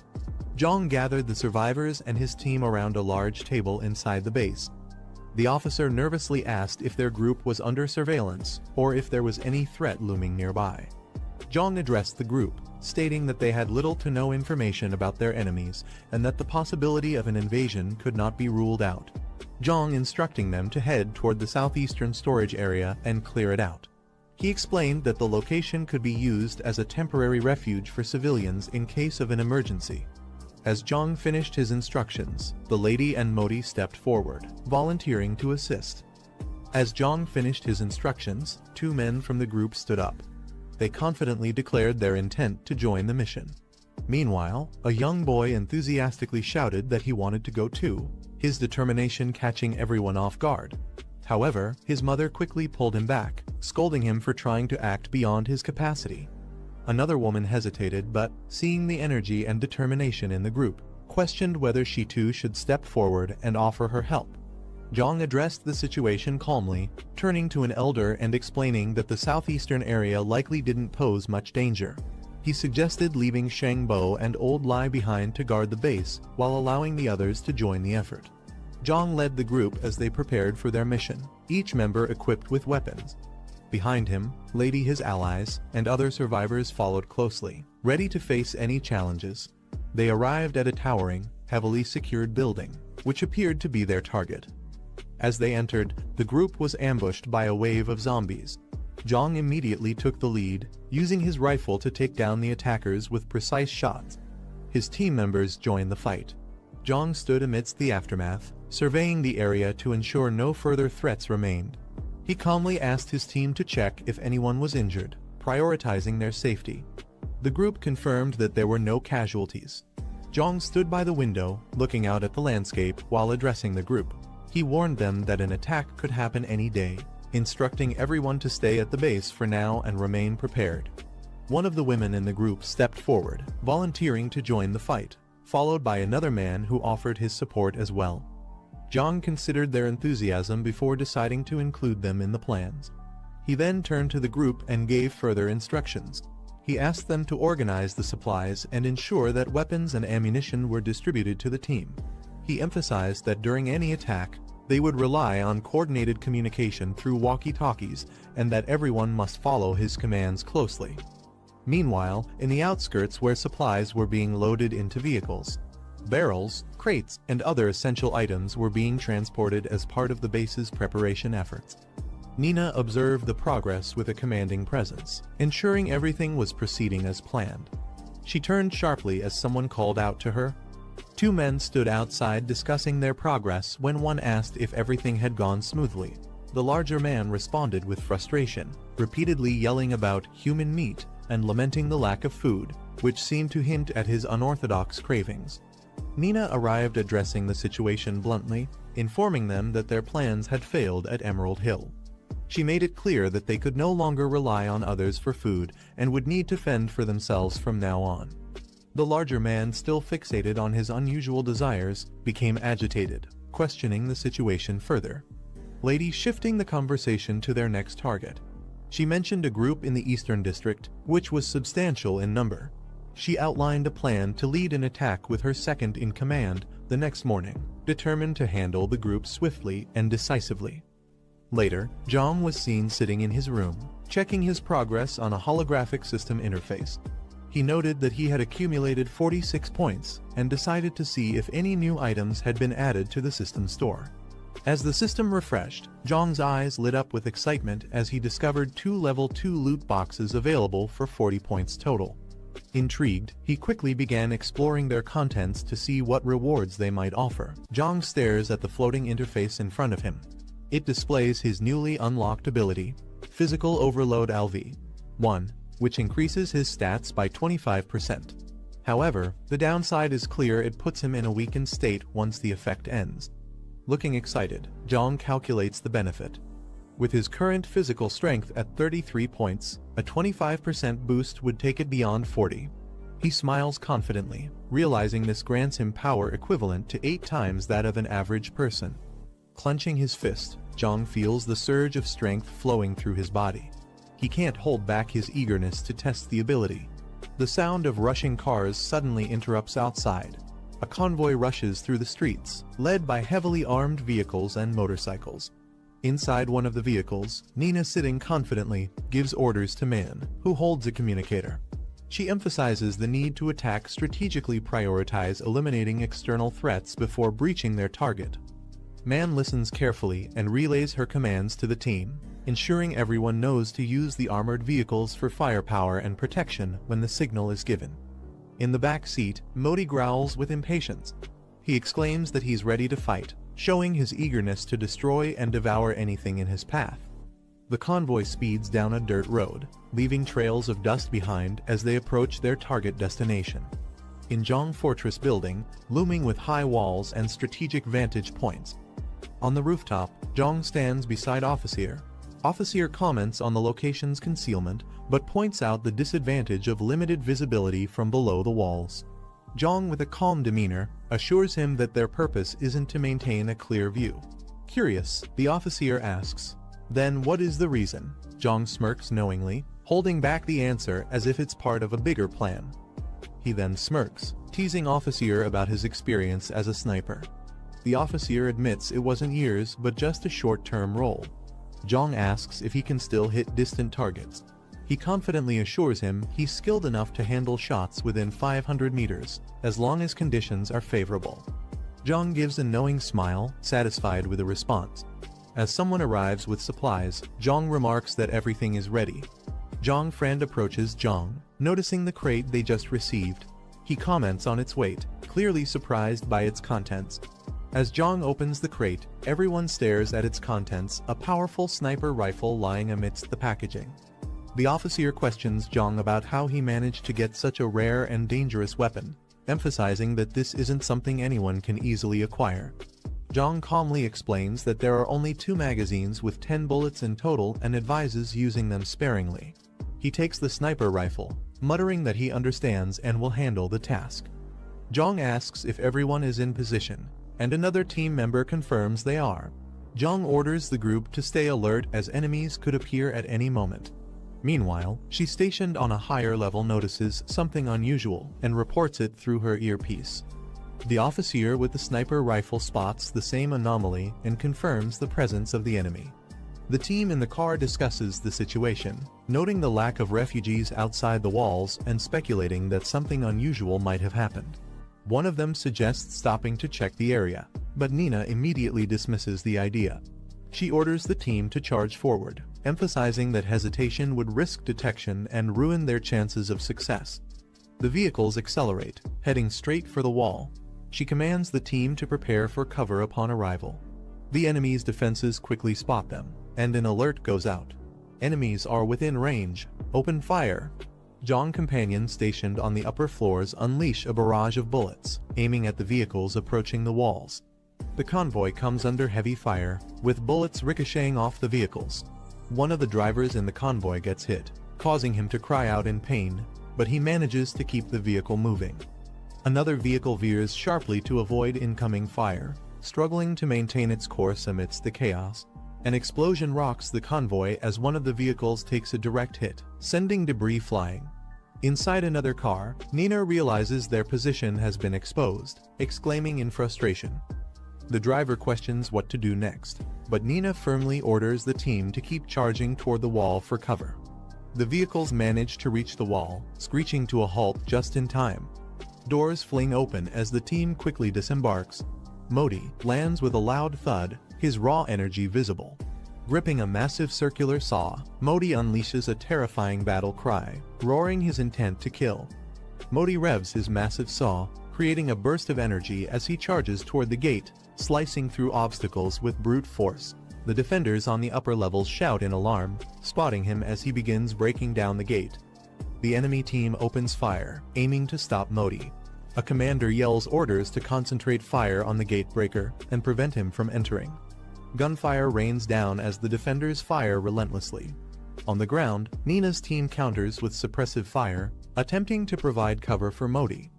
With intense coordination, they hold their positions. The battle rages on as the enemy forces concentrate fire on Nina's team. She gets grazed by bullets and stumbles back, clutching her arm in pain, while her teammate ducks for cover. On another side, yells out as one of their comrades gets hit. He shouts at his team to hold their ground, reassuring them that they have plenty of ammunition. The defenders brace themselves, trying to maintain their positions against the relentless assault. The enemy team notices that the gate is being cut open, realizing that if it falls, they'll be overwhelmed. They prepare to respond, but Jiang calmly reassures his team that he has a plan. With determination, Jiang slips through a side entrance unnoticed and begins moving swiftly towards the interior. His footsteps echo as he sprints across the open yard, heading directly for his objective. Nina shouts in frustration, informing the team that they've already used up half of their ammunition. She demands a status update from Modi, urging him to finish quickly. Modi growls in determination, shouting that he's almost done. With a final push, the saw cuts through, and the gate bursts open with a loud explosion. From the upper levels, one of the defenders yells in alarm that the main gate has been breached. She commander immediately orders her team to reinforce the gate and prevent the attackers from entering at all costs. Nina, with a menacing grin, declares that it's time to show their enemies the terror of true power. She rallies her team, instructing them to follow closely behind Modi as he breaks through the gate. Modi pushes the gate open with brute force, creating an opening for the team. Meanwhile, Jiang, positioned on higher ground, communicates with another operative, instructing them to stand by and await his signal. From a strategic position, Officer carefully takes aim through the scope, targeting the largest and most intimidating man among the attackers, Modi. Through the crosshairs, Modi's imposing frame comes into focus as he stands ready, exuding sheer power and determination. Modi lets out a fierce roar, his sheer size and power making everyone around him uneasy. One of the men, visibly shaken, questions if Modi is even human. while the others look on in stunned silence. Modi charges forward, leaping into action as guards open fire in a desperate attempt to stop him. Bullets hit his chest but bounce off harmlessly, proving their efforts futile against his impenetrable body. With a determined glare, Modi stands tall amidst the gunfire, showing no signs of slowing down. The bullets hitting Modi's chest begin to deform and fall off without causing any harm, his body healing instantly. The older man exclaims in shock, questioning how Modi could regenerate like that. Nina, standing confidently behind Modi, smirks and mocks the guards, saying they've clearly never faced an evolved human before. The officer stationed nearby tries to explain Modi's ability, stating that their small-caliber bullets are useless against someone with his kind of power. He calls for better measures, realizing their weapons are ineffective. A powerful sniper fires, unleashing a massive blast aimed directly at Modi. The impact strikes him with overwhelming force, creating a shockwave. Modi's body is momentarily shaken, and he collapses onto the ground with a loud thud. The sheer force of the attack leaves a visible dent in the ground. Nina and the others rush toward, shocked by what just happened.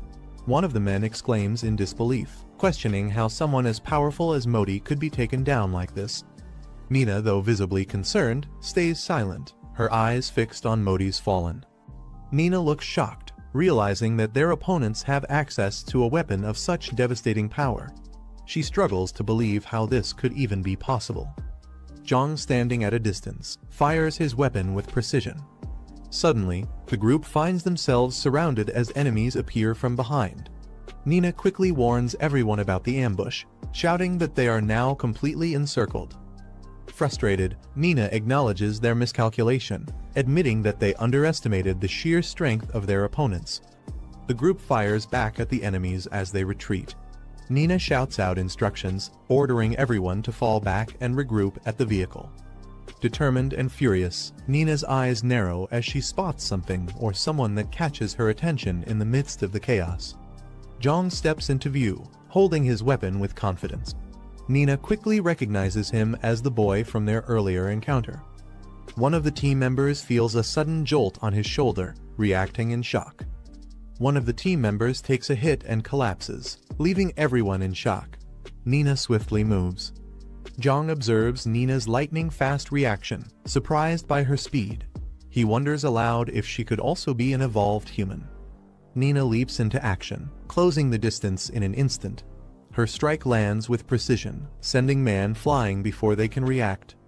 Meanwhile, Jiang stands firm, calmly dispatching another opponent with a single, calculated blow. Nina sprints toward the getaway vehicle, determined to escape the chaos. Above her, enemies shout orders to ensure she doesn't make it out alive. The sniper locks onto her, coldly remarking that her escape is futile as he lines up his shot. His target is centered perfectly within the scope. Nina, unaware of the sniper, continues her run but is suddenly struck by a powerful blast. The impact halts her movement, and she lets out a scream of pain. Nina collapses onto the ground from the sniper's attack as a nearby vehicle pulls up. The officer, frustrated, realizes he missed the critical shot. He reloads quickly, cursing under his breath for the mistake. Nina shouts at the driver to start the car immediately. The vehicle speeds off, bullets trailing closely behind. Despite their best efforts, the enemies fail to stop them as Nina and her team manage to flee. Jiang stands calmly, reflecting on the current situation. Despite the challenges, he reassures himself that everything is under control. A notification appears, detailing the completed mission. It highlights the task of resisting the invaders and the rewards earned, showing progress in building trust within the community. The vehicle speeds along a road, and Jiang confidently states that he knows where the enemies are heading. Another mission prompt appears, outlining the next objective, infiltrating the enemy's base and eliminating the threat. The reward promises significant progress, hinting at the stakes ahead. The group celebrates their victory with cheers and smiles. Jiang steps forward, calmly assessing the situation. When asked if there were any casualties, he reports no deaths but mentions a few injuries. He immediately orders the injured to be taken to the medical unit and the enemy bodies to be removed to avoid contamination. Jiang then instructs his team to bring back the civilians hiding in the building, ensuring their safety now that the area is secure. Later, as Jiang reviews the mission's results, he smirks at the points gained from their success. He looks forward to using them to further strengthen his position. A vehicle arrives at a secure location as silhouettes of people appear near the entrance. Nina, severely injured, is supported by her comrades as they help her walk toward safety. Inside, a man steps forward, alarmed, and demands to know what happened. Nina, frustrated and visibly in pain, curses their miscalculation. She angrily explains that she underestimated the enemy's heavy weaponry, which caught them off guard. Nina shouts furiously at her team, demanding immediate action and insisting they bring her what she needs.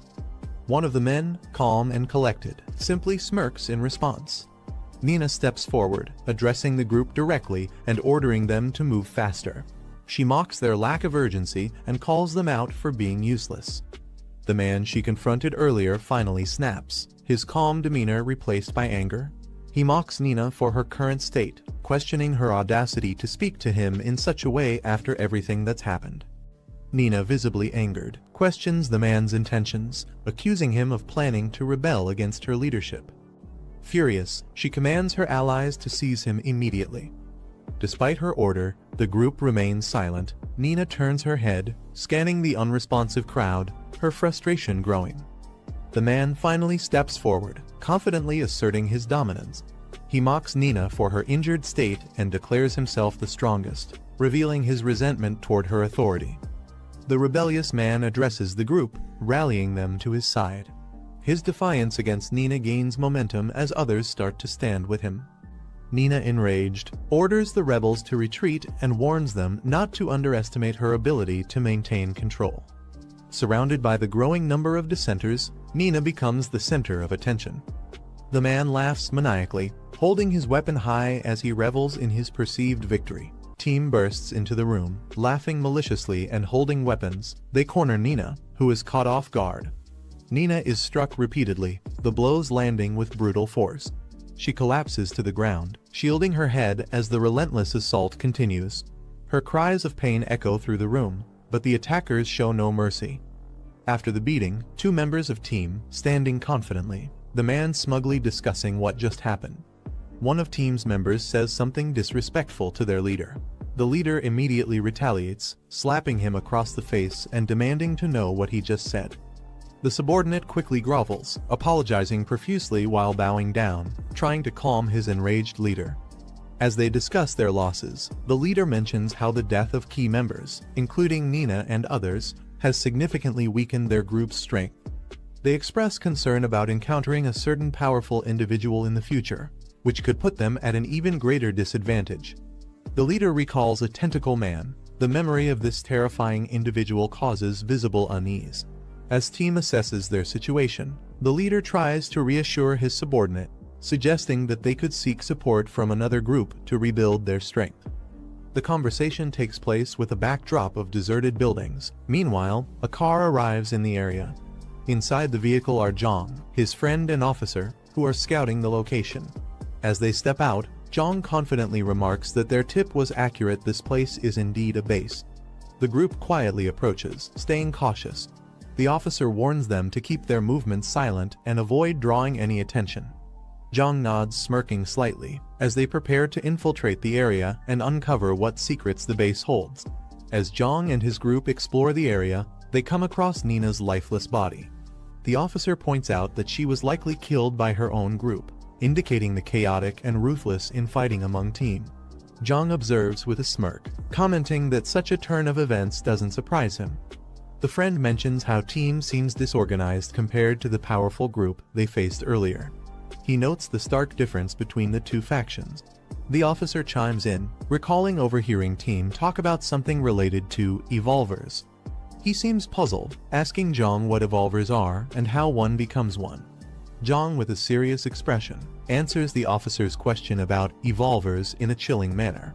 He reveals that the process to become an evolver is directly tied to consuming humans, a revelation that leaves both the officer and his friend in shock.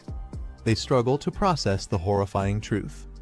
Jiang elaborates further, explaining that consuming humans is the most straightforward way to gain the abilities and power of an evolver. The officer and the friend hesitate, visibly disturbed. One of them nervously questions if they too would have to resort to such actions to survive in this post-apocalyptic environment. Jiang reassures his companions, explaining that while consuming humans is the most direct way to evolve, it is not the only method. To clarify, Jiang produces a glowing red orb, which immediately grabs the attention of the others. They are shocked and ask what it is. Jiang explains that it is a condensed energy core, formed from the abnormal energy present in evolved beings, including evolvers and zombies. Jiang elaborates further, describing how all mutated entities, whether zombies or evolvers, are essentially variations of the same phenomenon. He reveals that to evolve, one must absorb this kind of unique energy. The energy core, formed from creatures who have undergone significant transformation or destruction, is a rare and powerful artifact. As he speaks, Jiang paints a vivid picture of how stronger creatures, even among zombies, have a higher chance of forming these energy cores due to the intense accumulation of abnormal energy within them. The officer, intrigued by the concept of abnormal energy, asks if zombie flesh contains this energy as well. He wonders aloud if consuming zombies directly would work, though the idea makes his friend gag in disgust, firmly rejecting the notion. Jiang clarifies that normal humans cannot consume zombie flesh, it would only result in infection. However, mutated entities like advanced evolvers or powerful zombies can consume other zombies to grow stronger, using the absorbed energy to evolve further. As Jiang explains, his mission interface pops up, showing that the current task of clearing the enemy base is complete. With his accumulated points displayed, Jiang notes that someone else had already handled part of the job, making his task easier. Suddenly, Jiang's sharp instincts kick in, his gaze narrowing. Before Jiang can react further, a zombie silently lunges at him from behind. With swift precision, he spins around and lands a crushing blow, knocking the creature to the ground. He remarks on the zombie's ability to get so close undetected. As the group looks down at the defeated zombie, Jiang notices something unusual. Embedded in the zombie's body is another energy core. He carefully retrieves it, observing its radiant glow. He smirks, noting that it's time to start hunting seriously.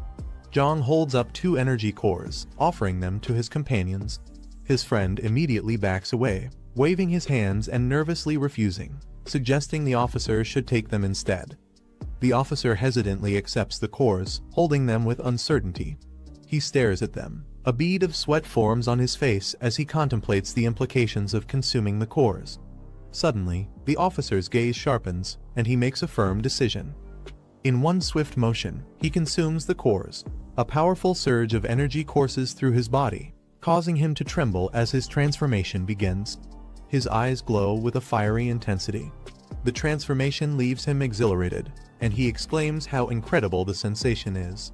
However, Jiang warns him not to get carried away. He reminds the officer that while he has taken the first step toward becoming an evolver, he is far from being invincible and must tread carefully.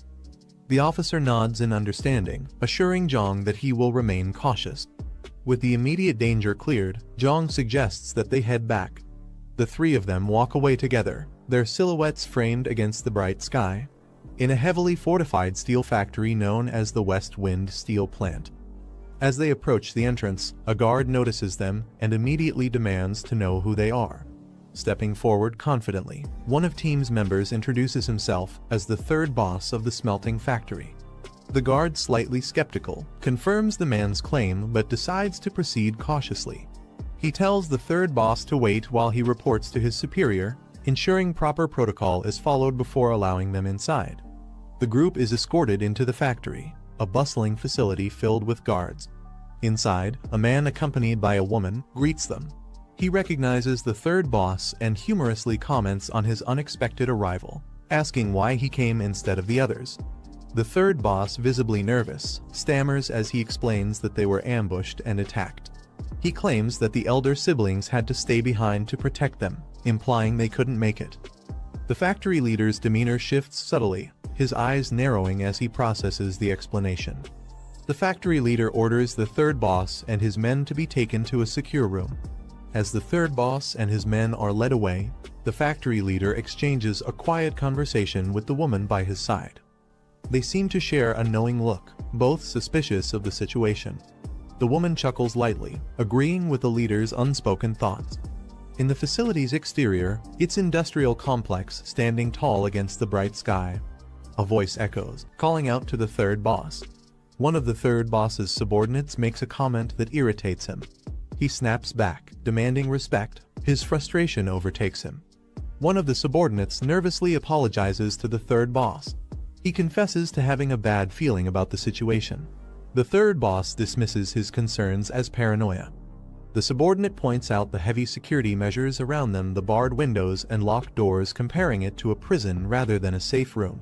Suddenly, the door bursts open with a loud bang. The factory guard steps in. His leaves no room for argument, and the group's anxiety escalates. The factory yard is tense as the factory leader stands at the center, surrounded by guards. Li Hoyong walks forward, while the third boss follows behind him. The third boss tries to act casual, asking the factory leader what's going on, pretending not to understand the situation. The woman steps in. She directly calls him out, making it clear that attacking one's own leader is an unforgivable offense. Caught off guard, the third boss quickly raises his hands in defense, insisting that there must be some misunderstanding.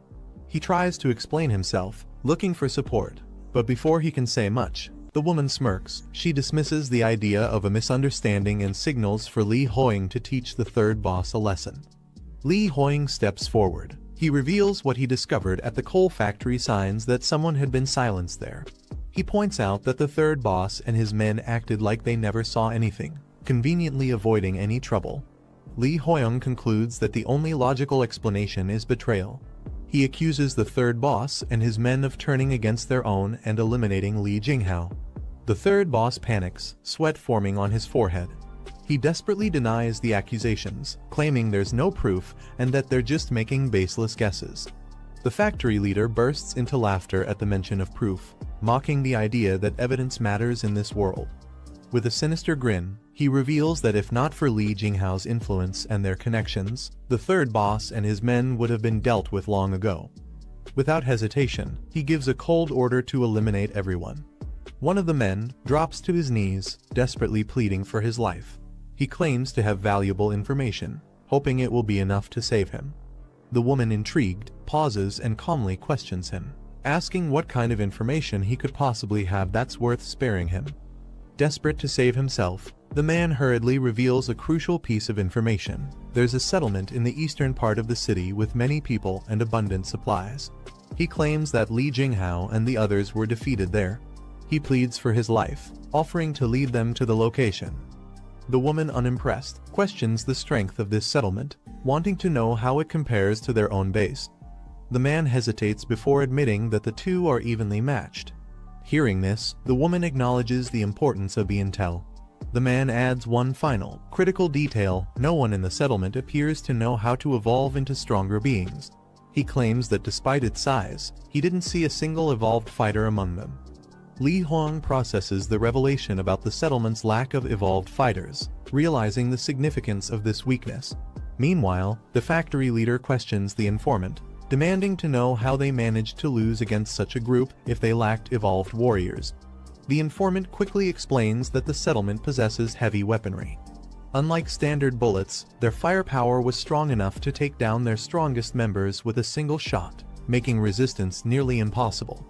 Hearing this, the woman acknowledges the information as valuable. The informant, relieved, assumes this means his life is spared and hesitantly asks about their next move. The woman's expression turns cruel as she gives a simple order: eliminate them. Fear washes over the informants as they realize what's coming. Desperate, they plead for their lives, insisting they've provided valuable intel and shouldn't be treated this way. Their cries for mercy are cut short by the sound of gunfire. The third boss collapses, his body riddled with bullets.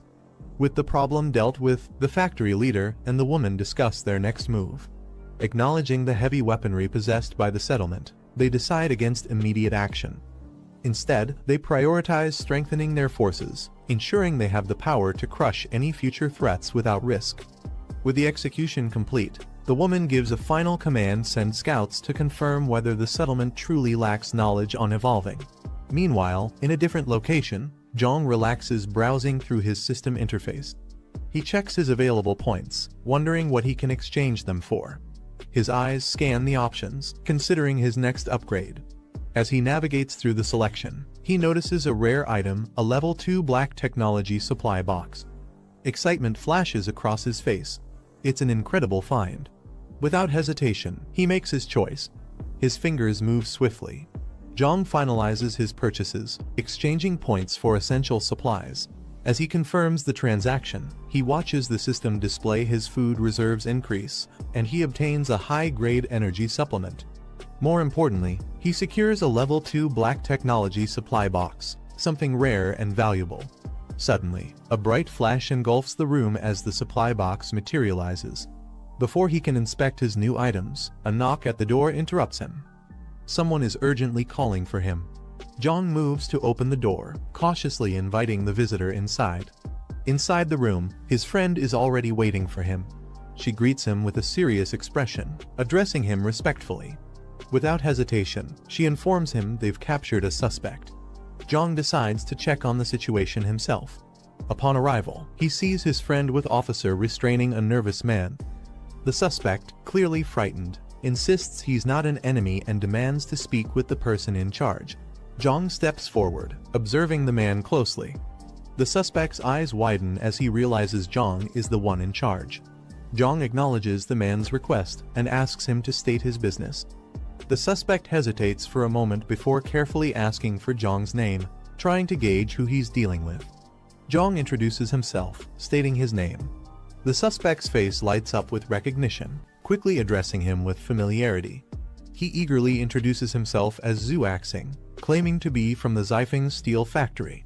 Hearing this, the officer narrows his eyes, repeating the name of the factory in suspicion. Zhu Axing quickly confirms, nodding desperately to emphasize his claim. Jiang remains cautious and questions how he ended up here. Zhu Axing explains that Zifeng is located southwest, one of the largest steel factories in the area. Like the coal mines, it has also become a settlement. Curious about its location, Jiang asks how far it is. Zhu Axing responds that it's even farther than the southern coal factory, by about 3 more kilometers. Jiang questions why Zhu Axing traveled such a long distance to reach them. Zhu Axing explains that in these chaotic times, survivors must seek alliances to stay alive. He insists that his group is trying to locate other survivors and settlements, hoping to bring them back or form connections. Before he can respond, another man steps forward, warning him not to believe Zhu Axing so easily. He reveals that Zhu Axing had been circling suspiciously around cultist territory for a long time, even drawing a map of the area. As he presents the map, Jiang now has to decide whether this man is a genuine survivor or someone with hidden motives. Jiang examines the map closely. Zhu Axing watches him nervously, hoping to gain his trust. Without warning, Jiang activates his mind's eye, a skill that allows him to perceive hidden truths. A dark smirk creeps onto Zhu Axing's face, unaware that his deception has been exposed. Jiang doesn't hesitate. In a split second, he raises his gun and aims directly at Zhu Axing's head. Jiang's expression turns cold as he questions Zhu Axing's real motives. If the man doesn't start telling the truth, he'll end things right here. Zhu Axing gulps, sweat forming on his forehead. Under the pressure of Jiang's gun, he quickly insists that their actions were merely precautions, not meant to deceive. He desperately tries to justify his group's secrecy. Meanwhile, Jiang's friend leans in, whispering a critical question: does Zhu Axing know about Chang'ai's existence? Jiang unexpectedly orders his men to release Zhu Axing.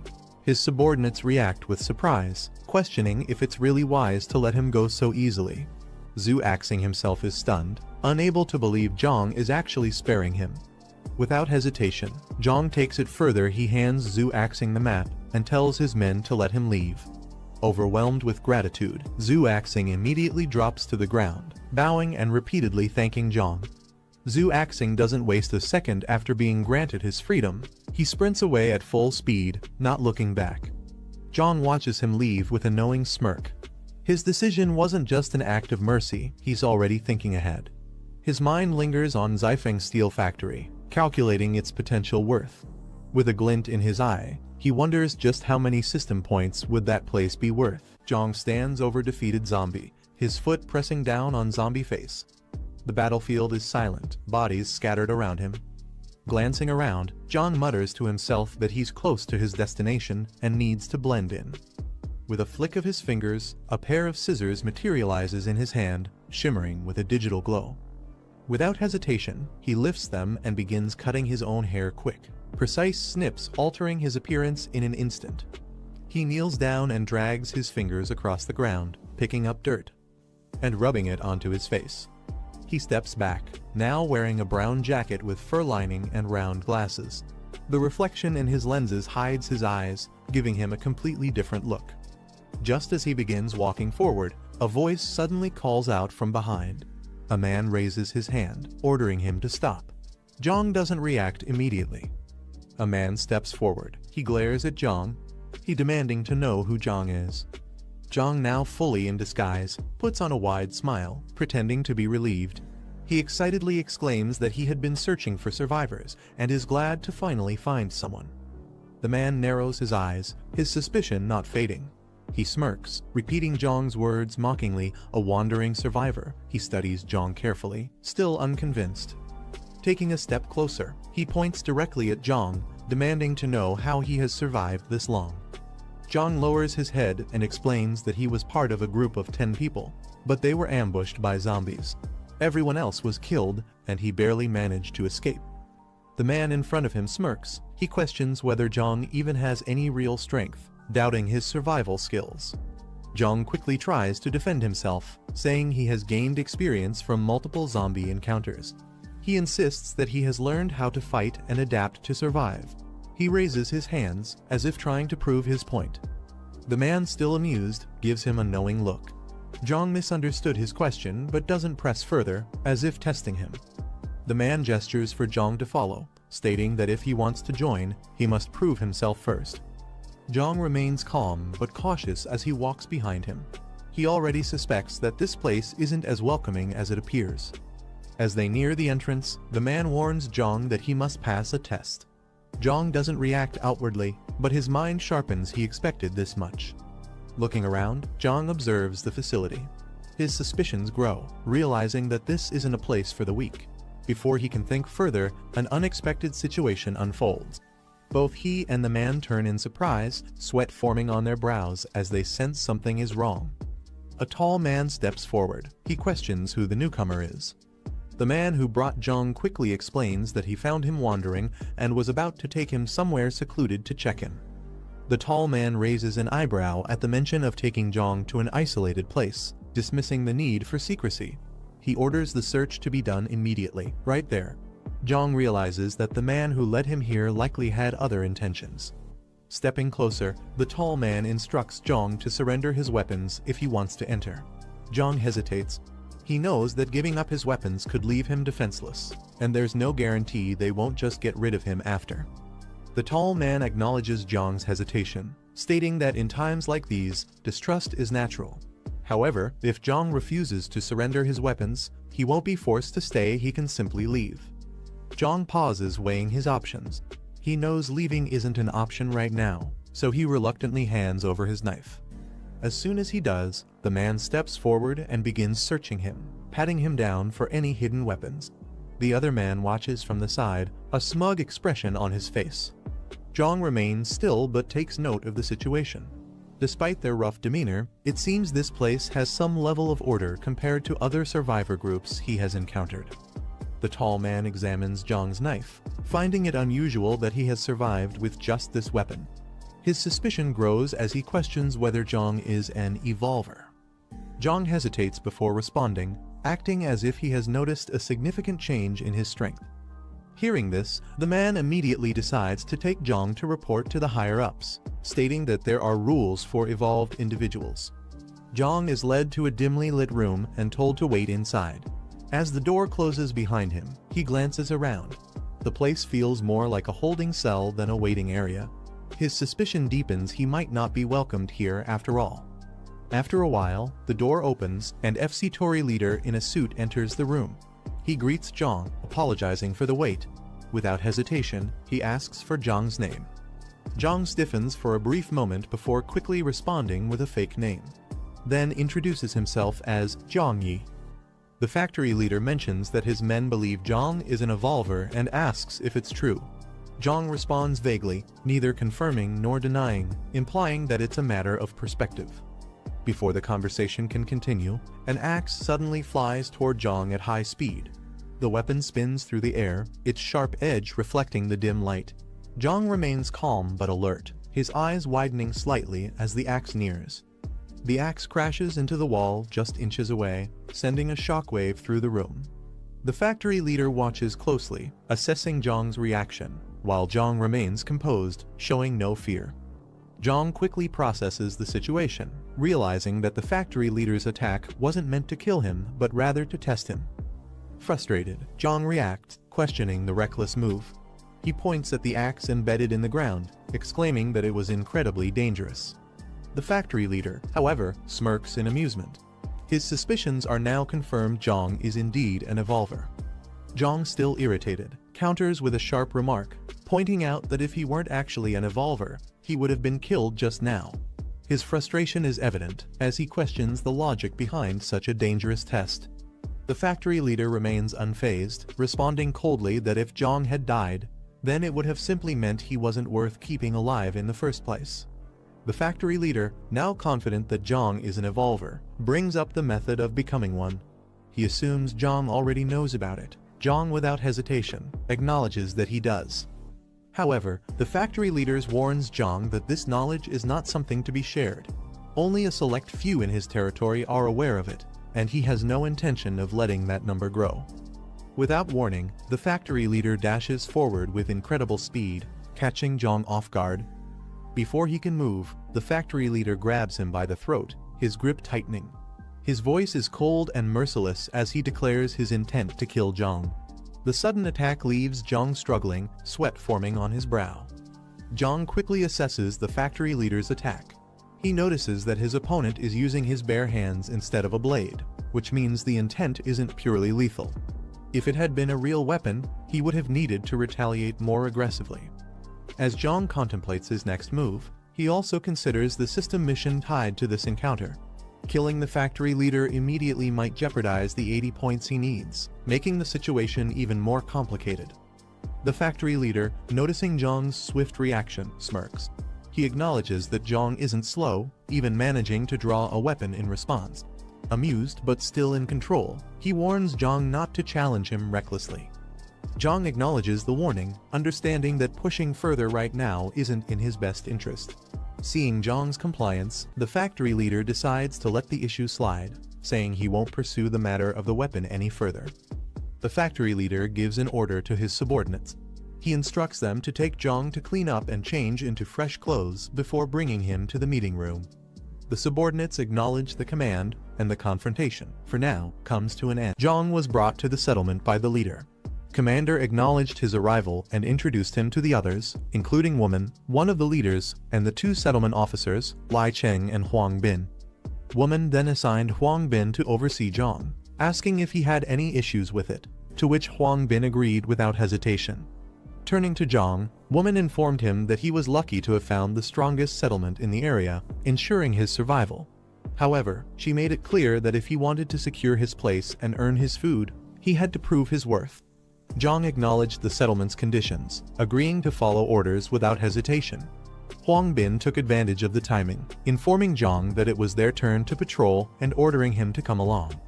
As they set out, Huang Bin called out to their fellow patrollers, a Kang and a Xing, who responded affirmatively. However, one of them was surprised upon recognizing Jiang.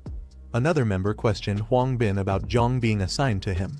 Huang Bin, clearly annoyed, explained that since Jiang already knew too much, they had no choice but to keep him within their group. One of the patrollers observed Jiang and felt he looked oddly familiar but couldn't recall from where. Meanwhile, Huang Bin questioned Jiang about what he knew of the settlement. Jiang admitted that he had only been warned by Daping to keep the evolver a secret. Huang Bin confirmed this and proceeded to reveal a disturbing truth: only a few people in the settlement, including Daping, his sister, and their small group, knew about the reality of consuming human flesh. He further explained the group's family ties, as Xing was Daping's cousin, and a king was his and woman's nephew. Since they were all closely connected, if the secret were ever to get out, Zhang recognized Zhu Axing, recalling that Jiang Kai's group had previously captured him. This realization made him wary. Curious about the other officer, Zhang asked about Lai Cheng. Huang Bin casually mentioned that Lai Cheng was an outsider but extremely skilled. However, he warned Zhang to never let him know the settlement's secret. With a sharp look, Huang Bin made it clear if Lai Cheng ever found out, both Zhang and he wouldn't live past the day. Zhang silently analyzed the situation, realizing that Lai Cheng's potential was being deliberately suppressed. If given enough resources, he could easily surpass the current leaders. Huang Bin led Zhang and the group to a location, announcing that they had arrived. Zhang, confused, questioned why they had come here.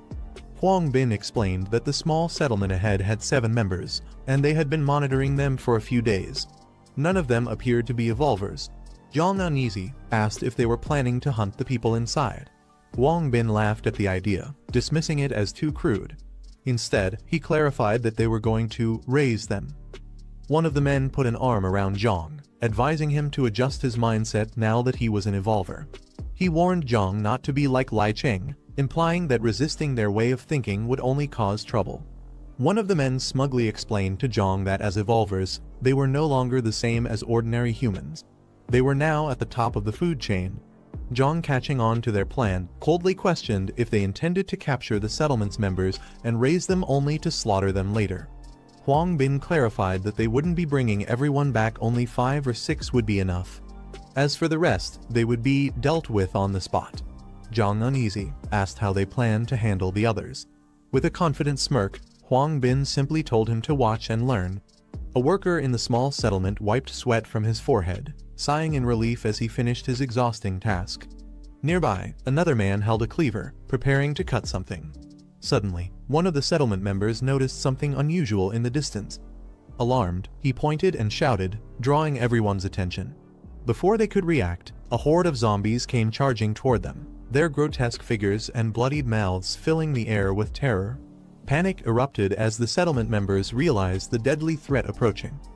The settlement members panicked as the zombie horde rushed toward them.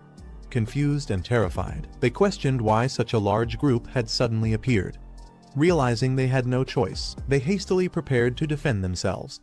However, the zombies were too fast, immediately tearing into the settlement members, their screams filling the air. One man desperately tried to shoot a zombie closing in on him, but fear overtook him as it lunged forward. Another member, overwhelmed by the sheer number of undead, cried out in despair. Zhang, witnessing the horror, turned to Huang Bin in disbelief. He realized that this was their great plan, luring zombies to attack the settlement. The brutal reality of their methods left him shaken. One of the survivors mentions that some supplies are still left in the warehouse. The leader immediately orders Zhang to stay behind and gather all the remaining resources at the entrance, assuring that a truck will come to transport them soon.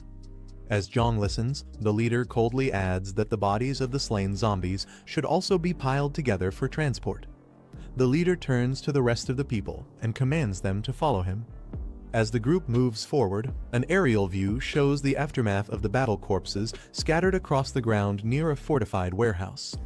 Zhang, standing amidst the fallen, smirks as he retrieves an item using his abilities, a faint glow surrounding his hand. Meanwhile, the survivors express their gratitude to the men who saved them, acknowledging that they wouldn't have survived without their help. Relief washes over them as they realize they now have a chance to live. Among the group, a woman turns to one of the men, asking if the place they're heading to has water, and if they will be able to clean themselves. The man smirks as he pulls the woman close, teasing her about the luxuries awaiting them, not just water, but hot showers and scented soap. The woman, surprised, seems delighted by the thought of finally cleaning up properly. Meanwhile, another man rushes forward with a tense expression, his movements sharp and hurried. He suddenly stops, his face shifting into one of shock as he senses something unusual. Noticing his reaction, the leader questions him, asking what's wrong. The man, still staring ahead, sweat forming on his forehead. The leader immediately raises his voice, calling for everyone to be on alert. His stance shifts into a defensive position, and the tension spreads through the group. The woman, now visibly uneasy, is reassured by the man beside her, who playfully tells her to stay behind him for protection. As the group looks around, trying to pinpoint the source of the unease, someone asks where the danger is coming from. One of the men smirks and casually dismisses the concern, suggesting that the tension might just be getting to them. The man insists that he wasn't mistaken, there was definitely something there just moments ago. Before he can finish his thought, a sharp, black tendril pierces through his body, freezing him in place. The group reacts in shock, calling out his name, but before anyone can react, the tendril yanks him backward with terrifying speed. The leader shouts in recognition, identifying the attacker as a tentacle-wielding enemy. Just as quickly as it appeared, the enemy vanishes without a trace. Someone remarks on its incredible speed. A warning is shouted just as the leader turns. Behind him, a monstrous creature emerges, its grotesque face and piercing eyes locking onto him. Meanwhile, Jiang kneels beside a fallen enemy, inspecting the corpse. He methodically searches before extracting 2 glowing energy cores from within the body. One of the men watches in disbelief. The monstrous creature, covered in dark tendrils and twisted flesh, stands before him. His voice trembles as he struggles to accept the horrifying reality. Just as panic begins to set in, a sudden motion interrupts him. A firm grip seizes his wrist. The woman lets out a terrified scream as dark tendrils lash out, yanking her violently into the air. The man beside her desperately tries to hold on, but the force is too strong, tearing her from his grasp. Suspended above the monstrous creature, she struggles against the tightening grip of the tendrils. Her breath grows shaky, and as the pressure constricts further, her vision begins to blur. A sharp slash cuts through the air, followed by a splatter of blood. The woman drops to the ground with a thud. As she looks up, the detached tendrils writhe on the ground, their lifeless forms curling. Jiang stands there, gripping a serrated blade, his usual calm expression unwavering. Jiang glances at the monstrous creature behind him and smirks, questioning if this is the so-called tentacle man they were so afraid of. One of the men stammers, correcting Jiang. This isn't just a tentacle man, but something worse, a mutated form known as Tentacle Son. Jiang raises an eyebrow at the odd name, but they quickly explain that these creatures evolve by absorbing zombie traits and gaining more dangerous abilities. Realization dawns on one of the men, panic setting in. He acknowledges that even their strongest fighters would struggle against such a monster, and Jiang is no match for it. One of the men shouts for Jiang to hold off the creature while he runs to get reinforcements. Without hesitation, the others turn and flee, leaving Jiang alone in front of the monstrous Tentacle Son. As they escape, Jiang remains still, watching them run. He smirks, quickly realizing their true intentions. They were simply using him as bait to buy time for their own survival. Before he can react, dark tendrils whip through the air. Dark tendrils wrap tightly around Jiang, restraining him in place. Yet, instead of panic, he simply smirks, analyzing the creature before him. He finds its evolutionary traits intriguing, as if amused by its existence. Without warning, he forcefully breaks free, his movements swift as he dodges an incoming attack. The monstrous entity reacts in surprise, its tendrils slamming against the ground with immense force, missing their target. As the monstrous creature lunged forward, its claws scraping against the ground with tremendous force. But before it could close the distance, black tendrils shot out from Jiang's hand, wrapping tightly around the beast, stopping it in its tracks. The monster struggled, its body jerking violently, but the bindings held strong. With a confident smirk, Jiang adjusted his glasses. He had awakened this ability before but never had the chance to fully test it. Now, he was going to see its true potential against a worthy opponent. In the next instant, he planted his feet into the ground, cracking the surface beneath. Jiang's body surged with power as electricity crackled around him. His ability Physical Overload activated, amplifying his strength beyond normal limits. Without hesitation, he launched forward, his tendrils whipping around as he clenched his fist. The monster barely had time to react before Jiang's enhanced strength sent it flying through the air. The force of the blow was devastating, and the creature tumbled across the ground, dragged along by the black tendrils that restrained it. Jiang didn't stop there. He dashed forward, grabbing the monster by the face mid-air. With a powerful downward motion, he slammed it into the ground. Jiang stood over the defeated monster, his foot pressing down as the creature let out weak roars, struggling in vain. A girl frozen in shock, eyes wide with disbelief. She covered her mouth, unable to process what she was witnessing. Without hesitation, Jiang raised his arm, tendrils lashing down with ruthless precision. The monstrous being was torn apart, its body reduced to a pile of mangled flesh. As the dust settled, only remnants of the beast remained. Jiang, covered in battle scars and remnants of the fight, approached the girl who had witnessed everything. He asked if she was all right. Instead of answering, she took a step back, eyes filled with fear. The brutal display of power she had just seen made her doubt if the person in front of her was even human. Sensing her fear, Jiang awkwardly scratched his head and forced a smile. He reassured her he wasn't a monster, just someone who fought them. Meanwhile, in the distance, the group sprinted toward an open gate, their voices filled with relief. They had finally made it to safety. Leader stormed into the area, his axe gripped tightly as he demanded answers. He gazed darted around, searching for his missing men. One of the survivors, trembling, he explained that Xiao Bin and Axing had been killed, taken down by the offspring of the tentacle monster.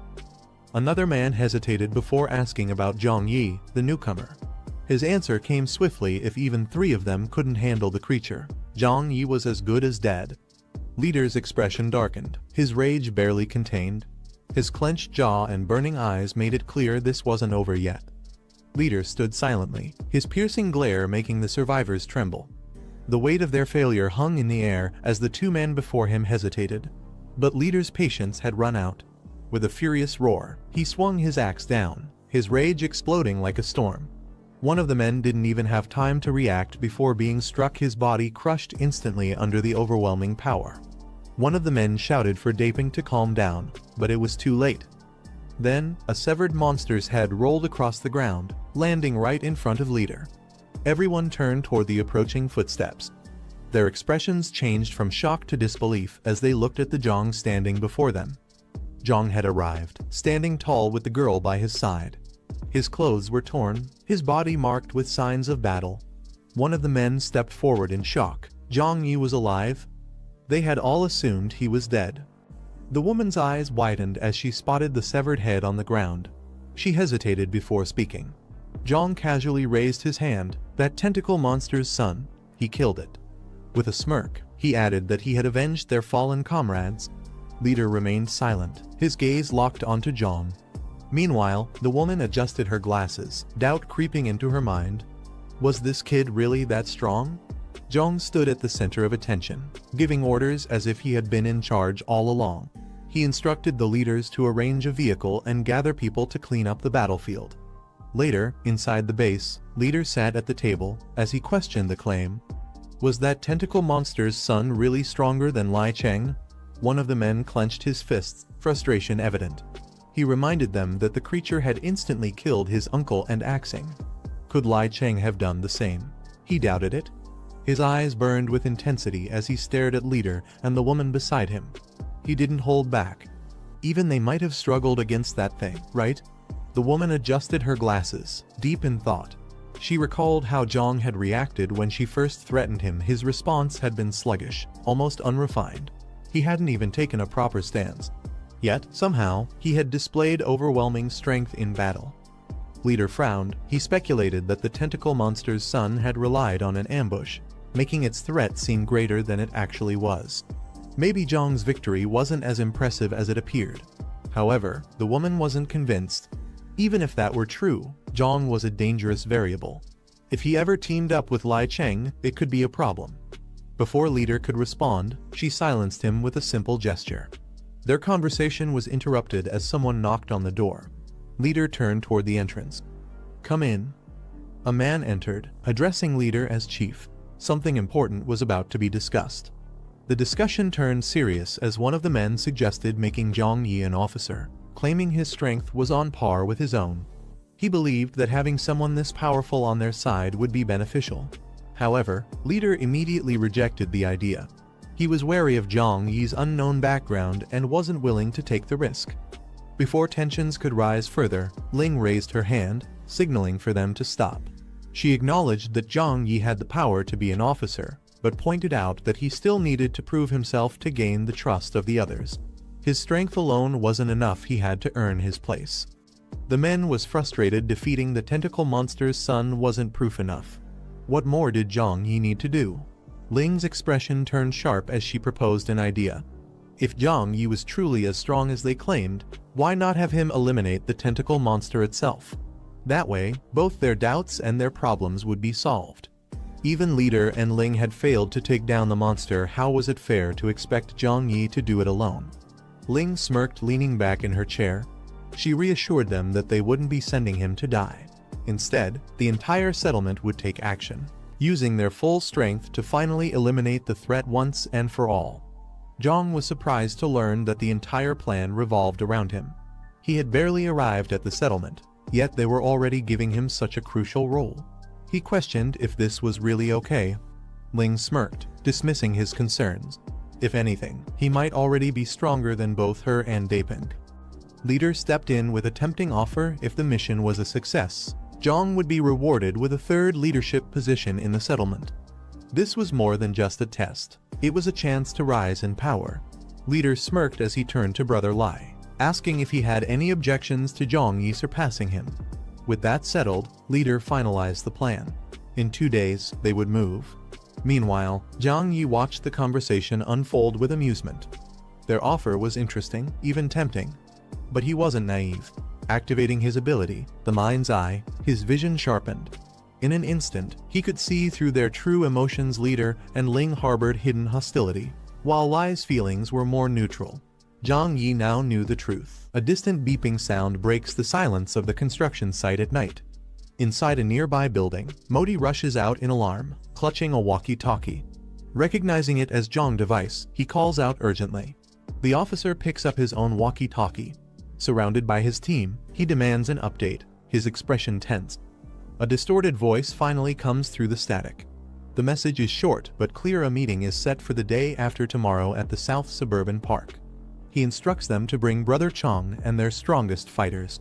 Jiang, standing on a rooftop, speaks into his walkie-talkie with determination. He declares that it's time to eliminate the remaining threat in the southern district. At the base, Officer Ant gathers the survivors, that Uncle Sheng should stay behind due to his age and the risk involved. Someone needs to hold the fort while they move forward.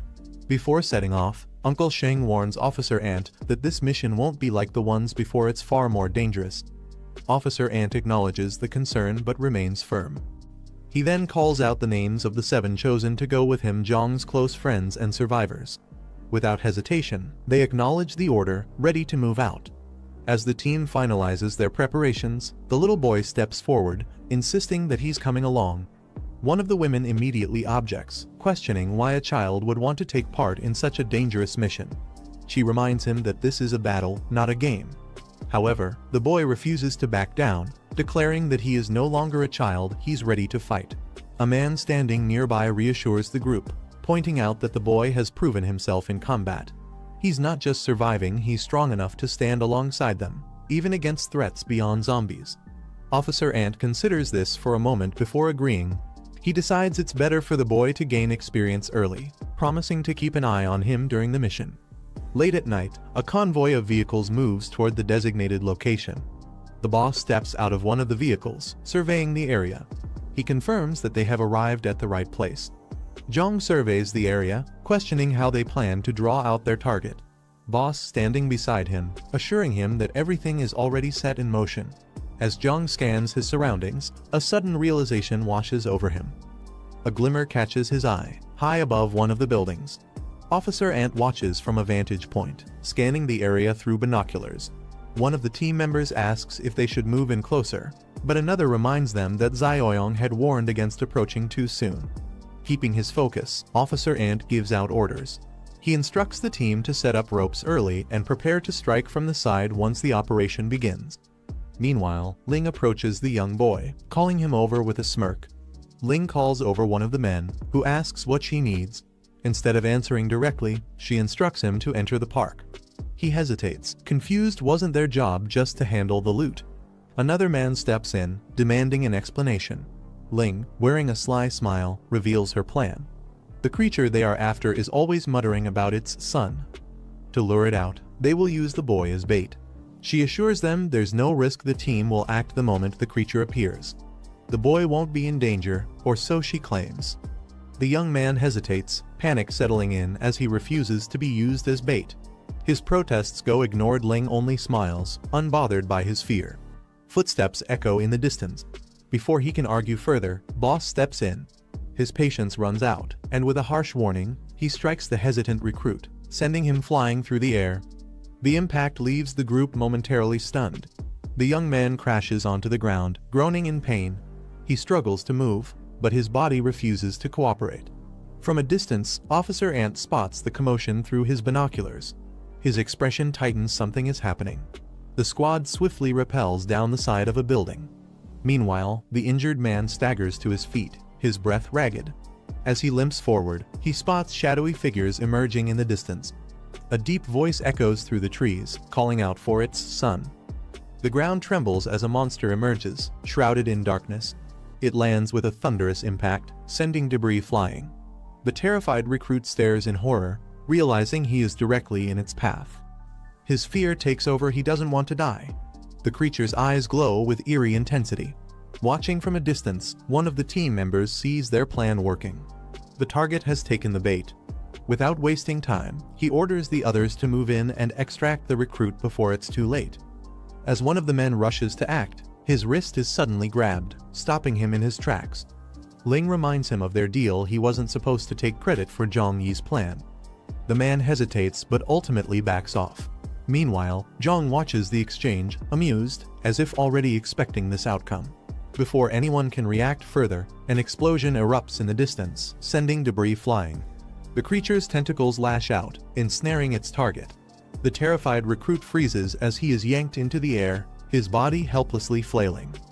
Zhang gripping the tentacle with precise control. Before the recruit can be pulled further, another figure dashes in, grabbing hold of him mid-air. Zhang's glasses slip from his face, shattering on the ground. The creature's rage is palpable as it demands the return of its son. Recognition flickers across his face. He mutters in confusion, as if he knows who this is. From a distance, a voice calls out to him, urging him to hold on. As one of the men rushes forward, Boss and Ling intercept him, restraining him effortlessly. His face twists in shock. This wasn't part of the plan. He demands to know what they're doing, warning that if they don't act now, Zhang Yi will die. She mocks Zhang Yi's struggle, suggesting that his death is inevitable. Meanwhile, the monster tightens its grip on Zhang Yi, its expression filled with contempt. It expected a challenge, but instead, it sees nothing more than another weakling about to be crushed. Man realizing their betrayal had been planned from the beginning. He demands an explanation. Leader calmly steps in, saying he'll reveal the reason behind it all. Zhang interrupts, exposing their horrifying secret. He knows they've been eating people. Man is left shocked, struggling to process what he just heard. As soon as the truth is revealed, gunfire suddenly erupts, catching Leader, Ling and Man off guard. They spot the attackers and realize it's an ambush. Zhang's squad opens fire relentlessly, bullets flying across the scene. At the same time, Zhang's group rushes toward the chaos, determined and armed, ready to help. One of Zhang's teammates, holding a Molotov cocktail, shouts that they've come to back him up. One of Zhang's group members hurls a Molotov cocktail straight at the enemy. The bottle smashes mid-air, scattering flames across the area. The explosion engulfs the man, but he stands there unfazed, his body burning, revealing his eerie and emotionless face. As the fire reflects in his eye, he spots the boy and suddenly recognizes him. He stares in shock, uttering the boy's name in disbelief. The stares at the boy, calling him his son. Zhang, standing beside him, watches silently as the creature seems confused. Meanwhile, the boy is furious, shocked at how powerful the creature is. Enraged by the insult, the zombie roars back, warning them not to speak nonsense. Zhang's teammate steps in, alerting everyone that this creature isn't an ordinary zombie, it's something far more dangerous. Suddenly, Ming from Zhang's team charges forward, leaping straight toward the enemy at high speed. Tentacles burst from the enemy's back, slamming into the ground and launching attacks as the fight intensifies. Meanwhile, Leader Ling and Man observe from behind cover. They're stunned, realizing another mutant has entered the fight. Ling watches in disbelief as she notices something strange. The mutant isn't attacking the humans, it's actually fighting alongside them. Zhang's teammate charges into battle, but is quickly surrounded by a flurry of sharp black tentacles. They coil around him, blocking his movements and leaving him vulnerable. For a moment, he glares through the darkness, determined to fight back. With a burst of strength, he slashes through the tentacles mid-air. Just when he thinks he's gained the upper hand, another tentacle launches straight toward him, and someone nearby shouts out a warning. Jiang's teammate tries to fight off a powerful tentacle strike, but he's hit hard and thrown off balance. The zombie towers above him, its tentacles spreading wide and closing in. Jiang, already restrained by the monster's tendrils, mocks his teammate, saying he's finally met his match. Leader watches from a distance, surprised Jiang still has the nerve to joke even while being held captive. As Jiang calmly breaks free from the tentacles, everyone watches in shock. Those were the main mutant's real limbs. One of the survivors suddenly realizes something and tries to get everyone's attention. He points out that Jiang was just called by name Jiang Zhaoyang. Leader is confused, asking why that matters.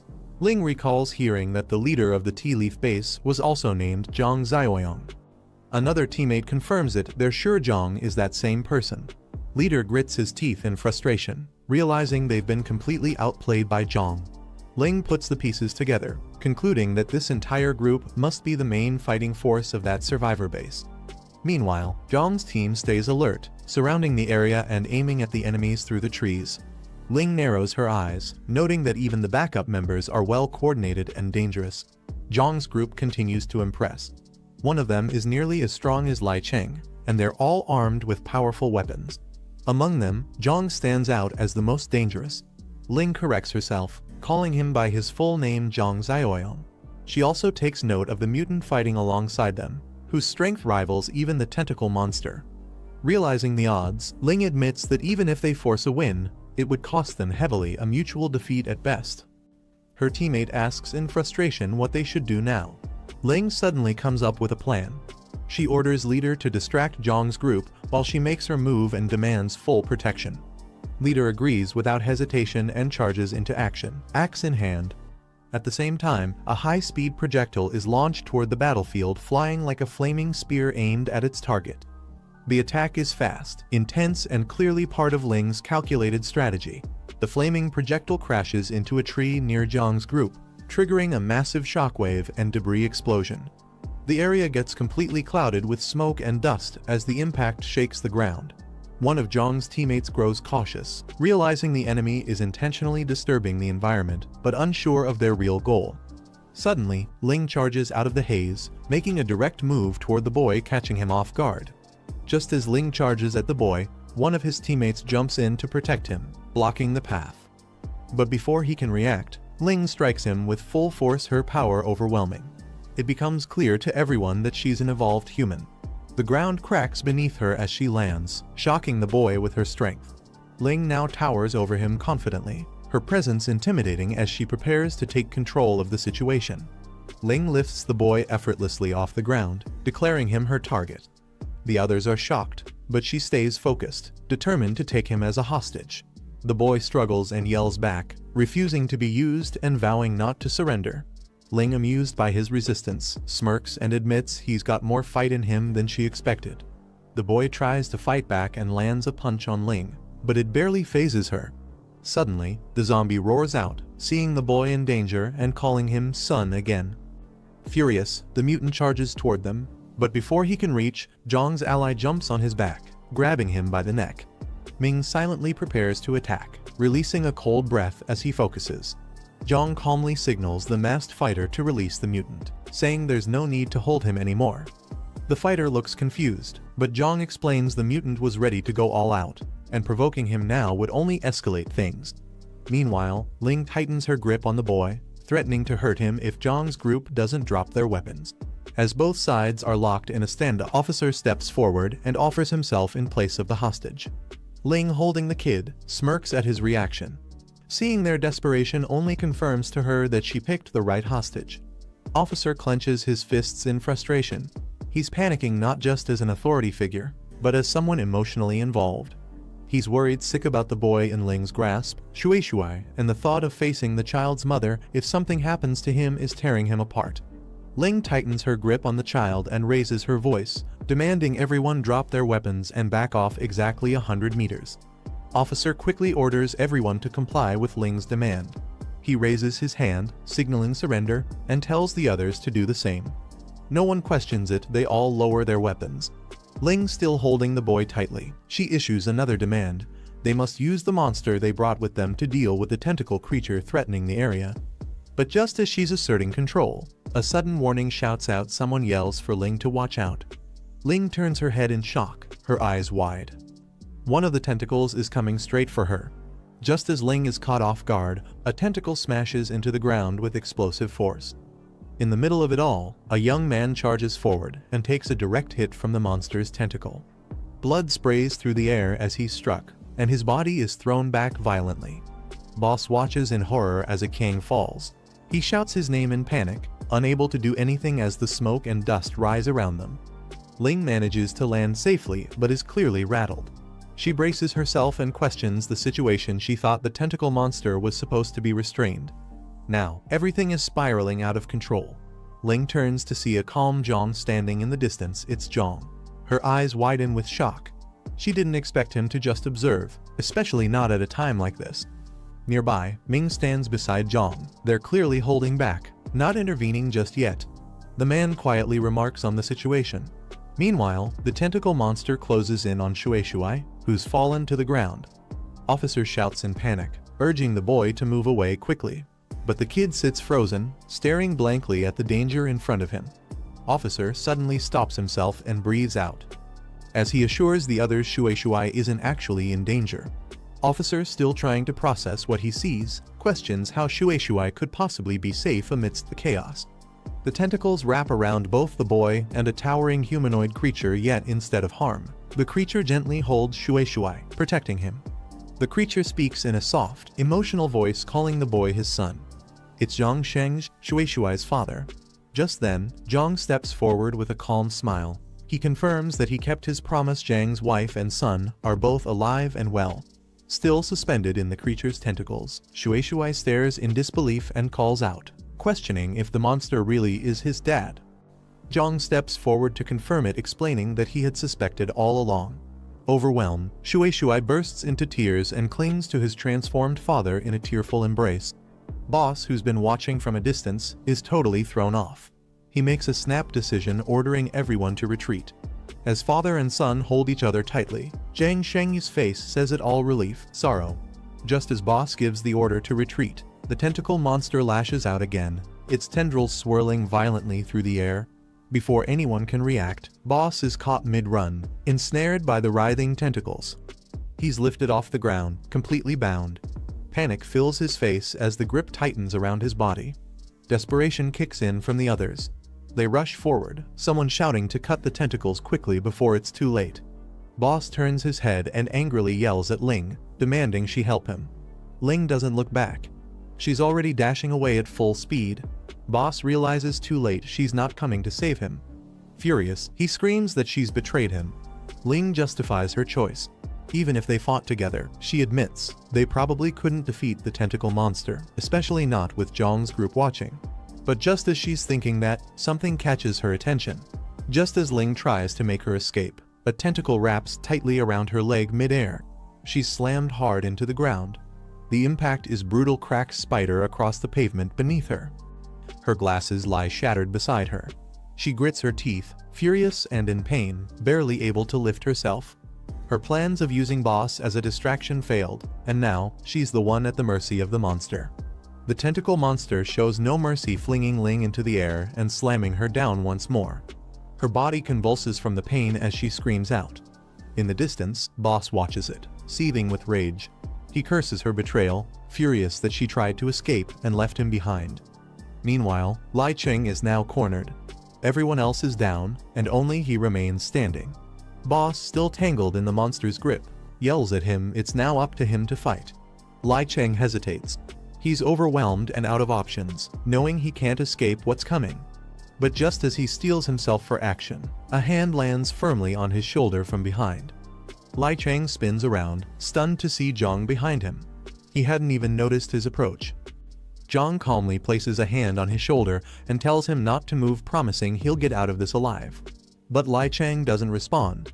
His mind is torn between Jiang's words and Boss's angry voice shouting from afar, accusing him of betrayal. The tentacle monster suddenly slams Boss hard into the ground, cutting off his screams. What started as an overwhelming ambush has now flipped into pure disarray. Boss lies bloodied and broken in the crater, barely conscious. Above him, more tentacles rise again, aiming for a final strike. A thunderous impact follows, shaking the ground and marking what seems like the end of Boss's rampage. Elsewhere, Ling's fate is no better. She's ensnared completely in the creature's grip, her body pulled tightly against the monster's chest. She struggles violently, shouting in fear and fury, but the more she resists, the tighter the hold becomes. Ling continues to resist with every ounce of strength left in her. Her body is bound tightly, arms locked to her sides as the tentacles constrict even harder. Her eyes begin to glow, blood streaming down from them. Her face contorts in agony and rage. Ling's terrified eyes well up with blood as she lets out a scream. The monstrous tentacles lash out and crush her in a brutal instant, leaving no time to react. The tentacle monster steps forward. Jiang and Lai Cheng standing over the remains. A system prompt confirms their mission: eliminate the threat and support hidden allies. Jiang earns 80 points for the completion, raising his score to 151. Jiang examines the system panel with a smirk, guessing that the hidden ally mentioned in the mission might be someone named Jiang Chen. Lai Cheng still trying to wrap his head around everything. Jiang asked directly if they're from the Cha Yi City gathering site in East City. Lai Cheng then brings up something Jiang said earlier about man-eaters. Jiang, turning serious, looks him in the eye. A blunt truth: becoming an evolver isn't just about luck. There's a dark reality behind the power people gain, one that most wouldn't dare to imagine. Lai Cheng asks Jiang whether the strength they've gained was truly earned through such a brutal method. In his past memory, a young child, holding a metal food container, whispers to their mother about wanting to eat meat too. The mother scolds the child gently but urgently, telling her that Uncle Lai needs the meat so he can stay strong and protect them all. Turning to Lai Cheng, the mother nervously apologizes, smiling awkwardly and blaming the child's innocence for the outburst. As the mother nervously apologizes, Lai Cheng offers a gentle gesture. He tells her to give the food to the child instead. She quickly refuses, urging him to keep it. She insists that only if he eats will he have the strength to protect them. Lai Cheng pauses, his expression turns heavy as memories. Beads of sweat run down his face as he struggles with a wave of guilt and shame, his lips trembling as he tries to speak. Meanwhile, panic erupts in another part of the shelter. Survivors are in chaos, shouting in fear the tentacle monster has returned. Multiple people have already gone missing. One man yells out in disbelief, asking if anyone actually saw the creature. The mother searches desperately for her daughter, shouting out to anyone who might have seen her. Elsewhere, Lai Cheng is overcome with a wave of nausea. The weight of everything what he's eaten, what it meant, finally hits. He collapses to the ground, violently throwing up as Jiang stands silently behind him watching. The next moment, Lai Cheng's expression changes. His eyes burn with fury. With explosive speed, Lai Cheng launches himself forward, his body surging with power. He screams in agony, her bloodied face twisted in terror as something unspeakable consumes her. Lai Cheng is kneeling, completely covered in blood and filth. But then his expression twists with rage. He turns toward Jiang and the others, shouting angrily. He accuses them, demanding to know if they too gained their power by eating human flesh. One of Jiang's allies steps forward, offended by Lai Cheng's accusation. He snaps back, insisting they're not like the monsters who devour humans for power. Jiang follows up calmly, reassuring Lai Cheng that their group has access to better knowledge, ways to grow stronger without crossing that moral line. As he speaks, he pulls out a glowing red crystal. Lai Cheng, still catching his breath, watches as Jiang tosses the crystal toward him. He catches it, staring at the strange item in his blood-stained hand. Jiang explains that this is a mutant core, an item that can be harvested from zombies or other evolvers. Though not as potent as human flesh, it's far safer and has no side effects. The message is clear: there is a choice, and not everyone gave in to the darkness. Lai Cheng, covered in blood, sits on the ground while Jiang questions him about any side effects he might be experiencing. Lai Cheng admits there's been a change after mutating. He's found it harder to control his emotions, and violence now excites him unnaturally. Jiang responds seriously, telling him that it's too late to reverse the mutation, but if Lai Cheng stops consuming human flesh now, it could at least prevent his violent urges from worsening. As the conversation ends, Jiang shifts his attention toward Shui, who is clinging tightly to Tentacle Monster standing beside him. The Tentacle Monster looks directly at Shui, asking if he's still capable of speaking rationally. Jiang steps in, trying to reason with him, but the monster snaps, accusing Jiang of trying to outsmart him or play games. Jiang stammers, trying to explain himself, but it only worsens the situation. Jiang quickly raises his hand. With a smile, he assures the monster that he understands his message loud. Jiang observes the tentacle monster's behavior and notes that, like chonking, its transformation hasn't fully overtaken its mental clarity, even though the language center seems affected. Still, he decides it's best for now that the monster and Shui return to the base, partially to prevent any further issues, and partially because the situation already feels a bit unstable. The tentacle monster responds in broken phrases, explaining that his former emotions and attachments have faded, but seeing his son safe brought him peace. Jiang realizes the monster has slowly adapted to its new form and mindset. When Jiang explains that what the monster just expressed is called peace of mind, the monster lights up, enthusiastically praising Jiang's intelligence with childlike excitement. Meanwhile, Lai Cheng stands tall again, saluting Jiang. Jiang smiles and tells him that now that the threat has been cleared, the remaining people from the Zifeng Steel camp will need someone to lead them, and Lai Cheng is the one best suited for it. Lai Cheng immediately refuses the offer to lead the steel plant survivors. He insists that someone like him, someone who has consumed human flesh, shouldn't be trusted with power. Jiang remains silent for a moment, thinking. Then he makes a new proposal. He suggests Lai Hongli take over leadership of the Zifeng Steel base. The others agree without hesitation. Ong then calmly tells Lai Cheng to accompany him back to Chiayi City. Lai Cheng stands still as Jiang reassuringly places a hand on his shoulder. Jiang places a reassuring hand on Lai Cheng's shoulder and tells him that the darkness within his heart, the burden he's carrying, doesn't have to be his alone anymore. In a neighboring city, specifically the outskirts of S City, the environment is overgrown and abandoned, tall buildings swallowed by vegetation. Suddenly, the silence is broken by distant cries for help. A group of survivors is seen running in panic, being chased by monsters. Among them, one man tries to run toward the chaos to save someone, but another grabs him and yells that it's already too late. The person they're trying to save is beyond rescue. One of the survivors has fallen behind, crawling helplessly as a group of terrifying monsters looms behind him. His friend screams his name in horror and tries to run toward him. As the fallen man desperately calls for help, thick vines suddenly shoot out of the ground and start wrapping around him. The monsters rush in, and chaos erupts inside a cloud of green mist. Screams and bone-crunching sounds. This is the end of the video. If you guys want to see the next part, then don't forget to subscribe and like the video.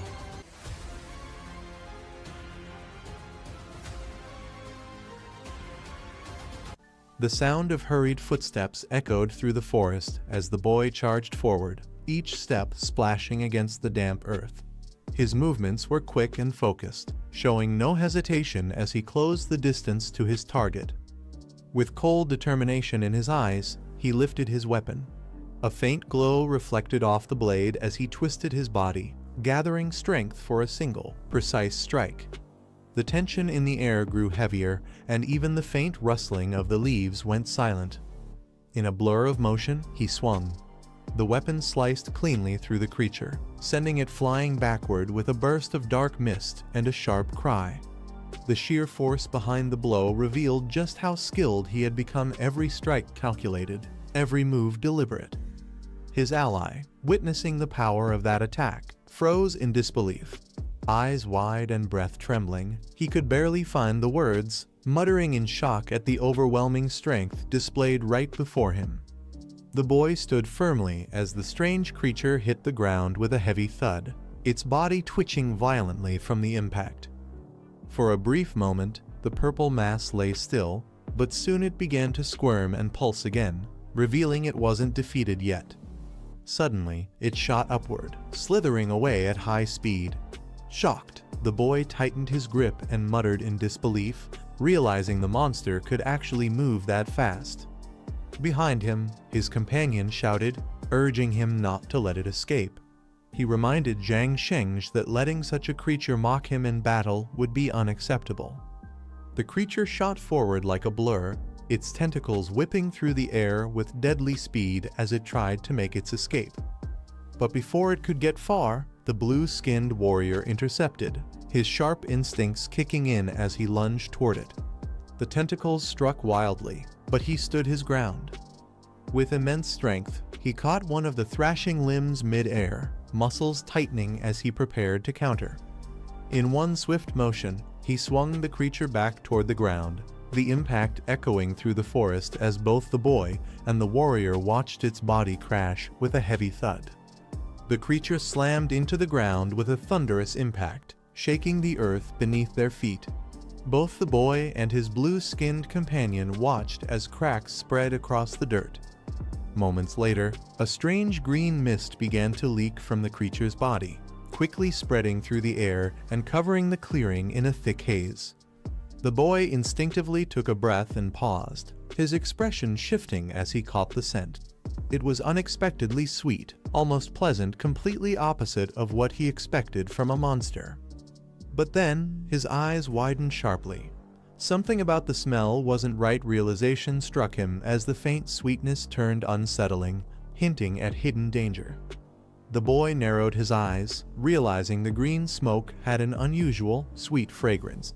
His instincts warned him that it wasn't natural, it was likely dangerous. He muttered a quiet warning to stay alert. Suddenly, the mist thickened, and his surroundings began to fade. When he looked around, the others were gone. The forest had fallen silent. Confused, he called out, wondering where everyone had disappeared.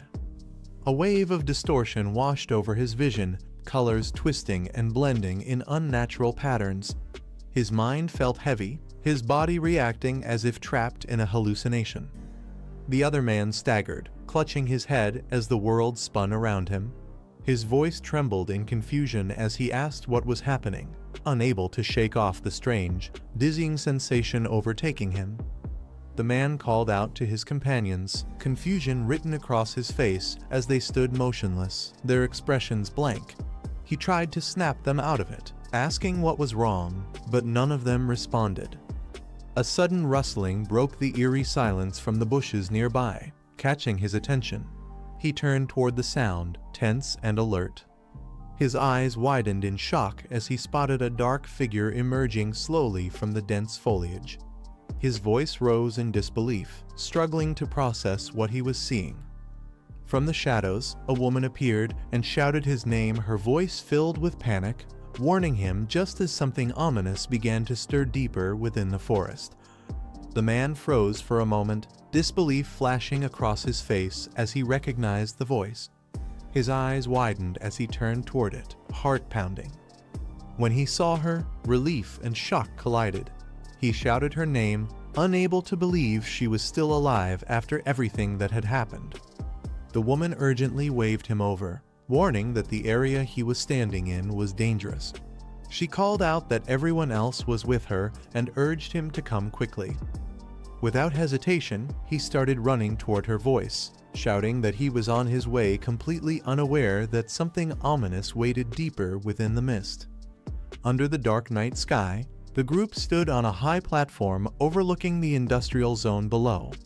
The air was thick with tension, and an eerie silence hung over them. One of the muscular men pointed toward the distance, his eyes glowing faintly as he spoke with a twisted sense of excitement, claiming that their target was there. Another man beside him growled hungrily, saliva dripping from his mouth as he muttered about human flesh pure and untouched, his voice trembling with feral anticipation. A sudden crimson haze enveloped the scene. The others below were caught off guard, shouting for them to calm down as the bloodlust in the air began to spiral out of control. Under the moonlit sky, the group sprinted across the rooftop with inhuman speed, their eyes burning with hunger. One of them cursed loudly, struggling to contain his growing rage. The man at the front suddenly snapped, his face twisting into madness. Laughing uncontrollably, he shouted that he couldn't hold back any longer, his body trembling with the urge to devour flesh. Down below, a security guard on patrol froze when he heard the sound of rushing footsteps above. He looked up, confusion and unease creeping over his face. The crazed man landed in front of him, his bloodshot eyes locking onto the guard. The guard stepped back, panicking as he shouted out, demanding to know who or what was standing before him. Before anyone could react, the crazed man lunged forward with terrifying speed, his claws reaching out toward the guard. One of the officers shouted a warning, but it was already too late. The monster's fangs sank deep into the guard's neck. His scream echoed through the rooftop as blood splattered across the cold night air, the attacker's eyes glowing with savage hunger. Inside the control room nearby, another officer flinched as he heard the distant roar and the terrified cries coming from outside. His instincts told him something had gone horribly wrong. Realization hit him instantly. Eyes wide with panic, he slammed his book shut and shouted that the situation had turned critical, they were under attack. One of the officers stumbled backward in horror as the mutilated guard collapsed before him, blood pooling beneath his body. Trembling, he could only stammer in disbelief at the nightmare unfolding in front of him. The attacker turned toward them, his body covered in scars and blood, yet his grin stretched unnaturally wide. His eyes gleamed with madness as a dark aura radiated around him. Without hesitation, the monstrous man lunged forward, jaws wide open, aiming straight for the terrified officer clutching his weapon. Reacting on pure instinct, another officer swung his baton, landing a powerful strike against the creature's side. The impact echoed, but the beast barely flinched, his twisted smile still intact. The monstrous man twisted his body midair and landed with a thunderous crash, creating a burst of wind that scattered debris around him. He crouched low, his predatory eyes locking onto his next target before springing forward with blinding speed. The officer steadied his rifle and opened fire, bullets flashing through the air as he tried desperately to stop the charging beast. But the creature was too fast, dodging every shot with inhuman agility. Frustrated, the officer cursed under his breath, realizing just how hopeless it was to outrun or outfight something like that. The officer barked out orders, his voice filled with urgency as he told his team to pull the injured men back and stop the bleeding before it was too late. Not far away, the monstrous man staggered, clutching his chest and gasping heavily. His earlier ferocity was gone, replaced by pain and exhaustion. His knees buckled, and he crashed to the ground with a dull thud, struggling to stay conscious as his body trembled from the wounds. A woman's mocking voice echoed from the distance. She stood confidently with her group behind her, smirking as she chided him for charging in recklessly. Her tone dripped with amusement as she reminded him how badly his impulsiveness had cost him. The wounded man gritted his teeth, glaring up at his teammates as frustration boiled over. He shouted at them to stop mocking him and bring him some flesh to heal. His body was deteriorating fast. The towering bald man smirked, clearly amused by his desperation. He crossed his arms and asked coldly who exactly he thought he was giving orders to. Rage flared in the injured man's crimson eyes as his fangs extended. He roared back that this wasn't the time for arguments and demanded they hurry before it was too late. But before he could finish, a sharp pain shot through his neck. His eyes widened in shock as something or someone struck him down from behind, cutting his words short. The injured man coughed weakly, confusion flickering in his eyes as the woman leaned over him with a cold smile. She calmly stated that having fewer mouths to feed was always better, driving her heel into his chest without hesitation. Struggling to breathe, he cursed at her furiously, but she only smirked in response, showing no trace of remorse for her betrayal. The bald man nearby asked what their next move was, noting that the remaining meals were hiding inside the factory and armed with weapons. With a confident grin, the woman brushed off his concern, explaining that they were humans, not mindless beasts. Her voice dripped with cunning as she suggested the simplest plan: just walk right through the front door. The man feels disoriented, saying he feels like he's floating. The woman urgently tells him not to hesitate and to move quickly. Her expression turns serious as she yells for him to come closer. He responds, panicking but trying to follow her. A sudden light streaks through the air, moving at incredible speed toward them. In the next instant, the blade flashes a swift and deadly strike that cuts through the darkness. The woman falls lifelessly to the ground, the impact echoing through the forest. The man screams her name in agony, his voice filled with disbelief and sorrow. Another man, standing calmly nearby, seems impressed by the event, murmuring that even he was captivated by what just happened. Consumed by rage and grief, the man demands to know why she was killed, his eyes burning with fury.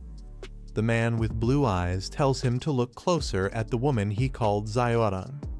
Confused and tense, the man turns his gaze toward her body, unsure of what's happening. A strange light engulfs the woman's form, twisting with colors and energy. To his shock, her body transforms into something unrecognizable covered in dark vines and corruption.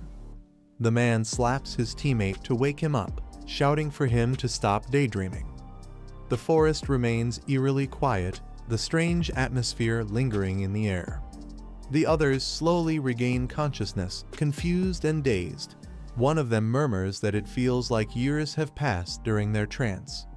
Holding a glowing knife, the man realizes the truth. The strange flower had released a hallucinogenic gas that hypnotized them all. One of the men asks what he's doing as the main character examines the strange vine-covered remains. He calmly replies that he's checking if the creature has a mutant core. After a closer look, he realizes it isn't the real body, just a puppet or shell. He notices the vines stretching deep into the ground, concluding that the real body must be hidden far away. Suddenly, something catches his attention, and his eyes widen in shock as he senses something unexpected. He notices something moving on the ground and bends down to take a closer look. Pulling it out, he realizes it's some kind of strange root or organ from the creature. It looks like a nutrient storage organ, almost like a potato or taro. Thinking it could be useful, he decides to pack it up, guessing it might even be edible. The main character asks if anyone knows more about these strange plant creatures. Zhu Xingkai admits they're dangerous and eat anything alive, but says an expert named Old he might know more. He explains that before escaping, he was hiding in the same high-rise building as them, though he's unsure if the man is still alive. The main character decides firmly they need to find he. As night falls, the moon rises, marking the start of their next mission. A woman is seen breathing heavily, clearly exhausted and struggling to keep her balance. As she takes another step, her heel slips against the edge of the rooftop. She loses her footing and falls, screaming in shock as she plummets downward. A man nearby notices the sudden noise and turns sharply, his eyes widening in surprise. The men spot a woman sitting weakly on the ground and rush toward her, shouting for her to wait. She looks exhausted but manages to stay conscious, her expression faint and unsteady. One of them insists on reporting the situation, but the other argues that helping her comes first before she becomes zombie bait. Kneeling beside her, he reassures her that she's safe now as she weakly pleads for help. A group stands near an old car under the night sky, watching something unfold from afar. One of the muscular men smirks, impressed, commenting that she's really good at what she does. But his confidence shifts when something unexpected happens. Her high heel flies toward him. The woman smiles darkly, her tone seductive yet chilling, saying she's not just good, she's even better. The woman leans in close, her expression turning sinister as she grips the man tightly, her intentions unclear. Meanwhile, another group travels through a thick forest. One of them notices how dark it's become, even though evening has only just started. The leader asks how much farther they have to go. His companion reassures him they're almost there. Suddenly, someone shouts Zinkai's name, catching everyone off guard as tension fills the air. While walking through the deserted area, the group spots a woman peeking from behind a wall. One of them recognizes her and calls out, "Aunt Yang?" But then he hesitates, realizing something feels off about her presence. He rubs his eyes, unsure if what he's seeing is real or just another illusion. The leader calmly assures him that this time it's no hallucination. They didn't inhale the hallucinogenic gas, meaning these are real people. Tensions rise as the group argues. One man scolds another for taking unnecessary risks, while frustration builds among them. Another shouts in anger, refusing to stand by and watch Zhu Zinkai get consumed by the monsters. Someone else warns that it's too late. The real Zinkai might already be gone. An older woman steps forward, her expression fierce. She commands everyone to stop arguing and prepare for battle. With a sharp countdown, she leads the charge. The group rushes forward together, ready to attack. As the tension peaks, the leader steps forward, telling everyone to calm down before things spiral out of control. But the chaos erupts. Arrows fly through the air as the attackers charge without hesitation. The leader and his team hold their ground, the arrows landing harmlessly around them. With determination in his voice, he shouts again, demanding everyone to stop and regain their composure before it's too late. Aunt Yang and the others are startled as they notice something unexpected, their faces filled with confusion and fear. Before things escalate further, one of the men rushes forward, shouting for Aunt Yang to calm down, insisting that the people in front of them aren't enemies.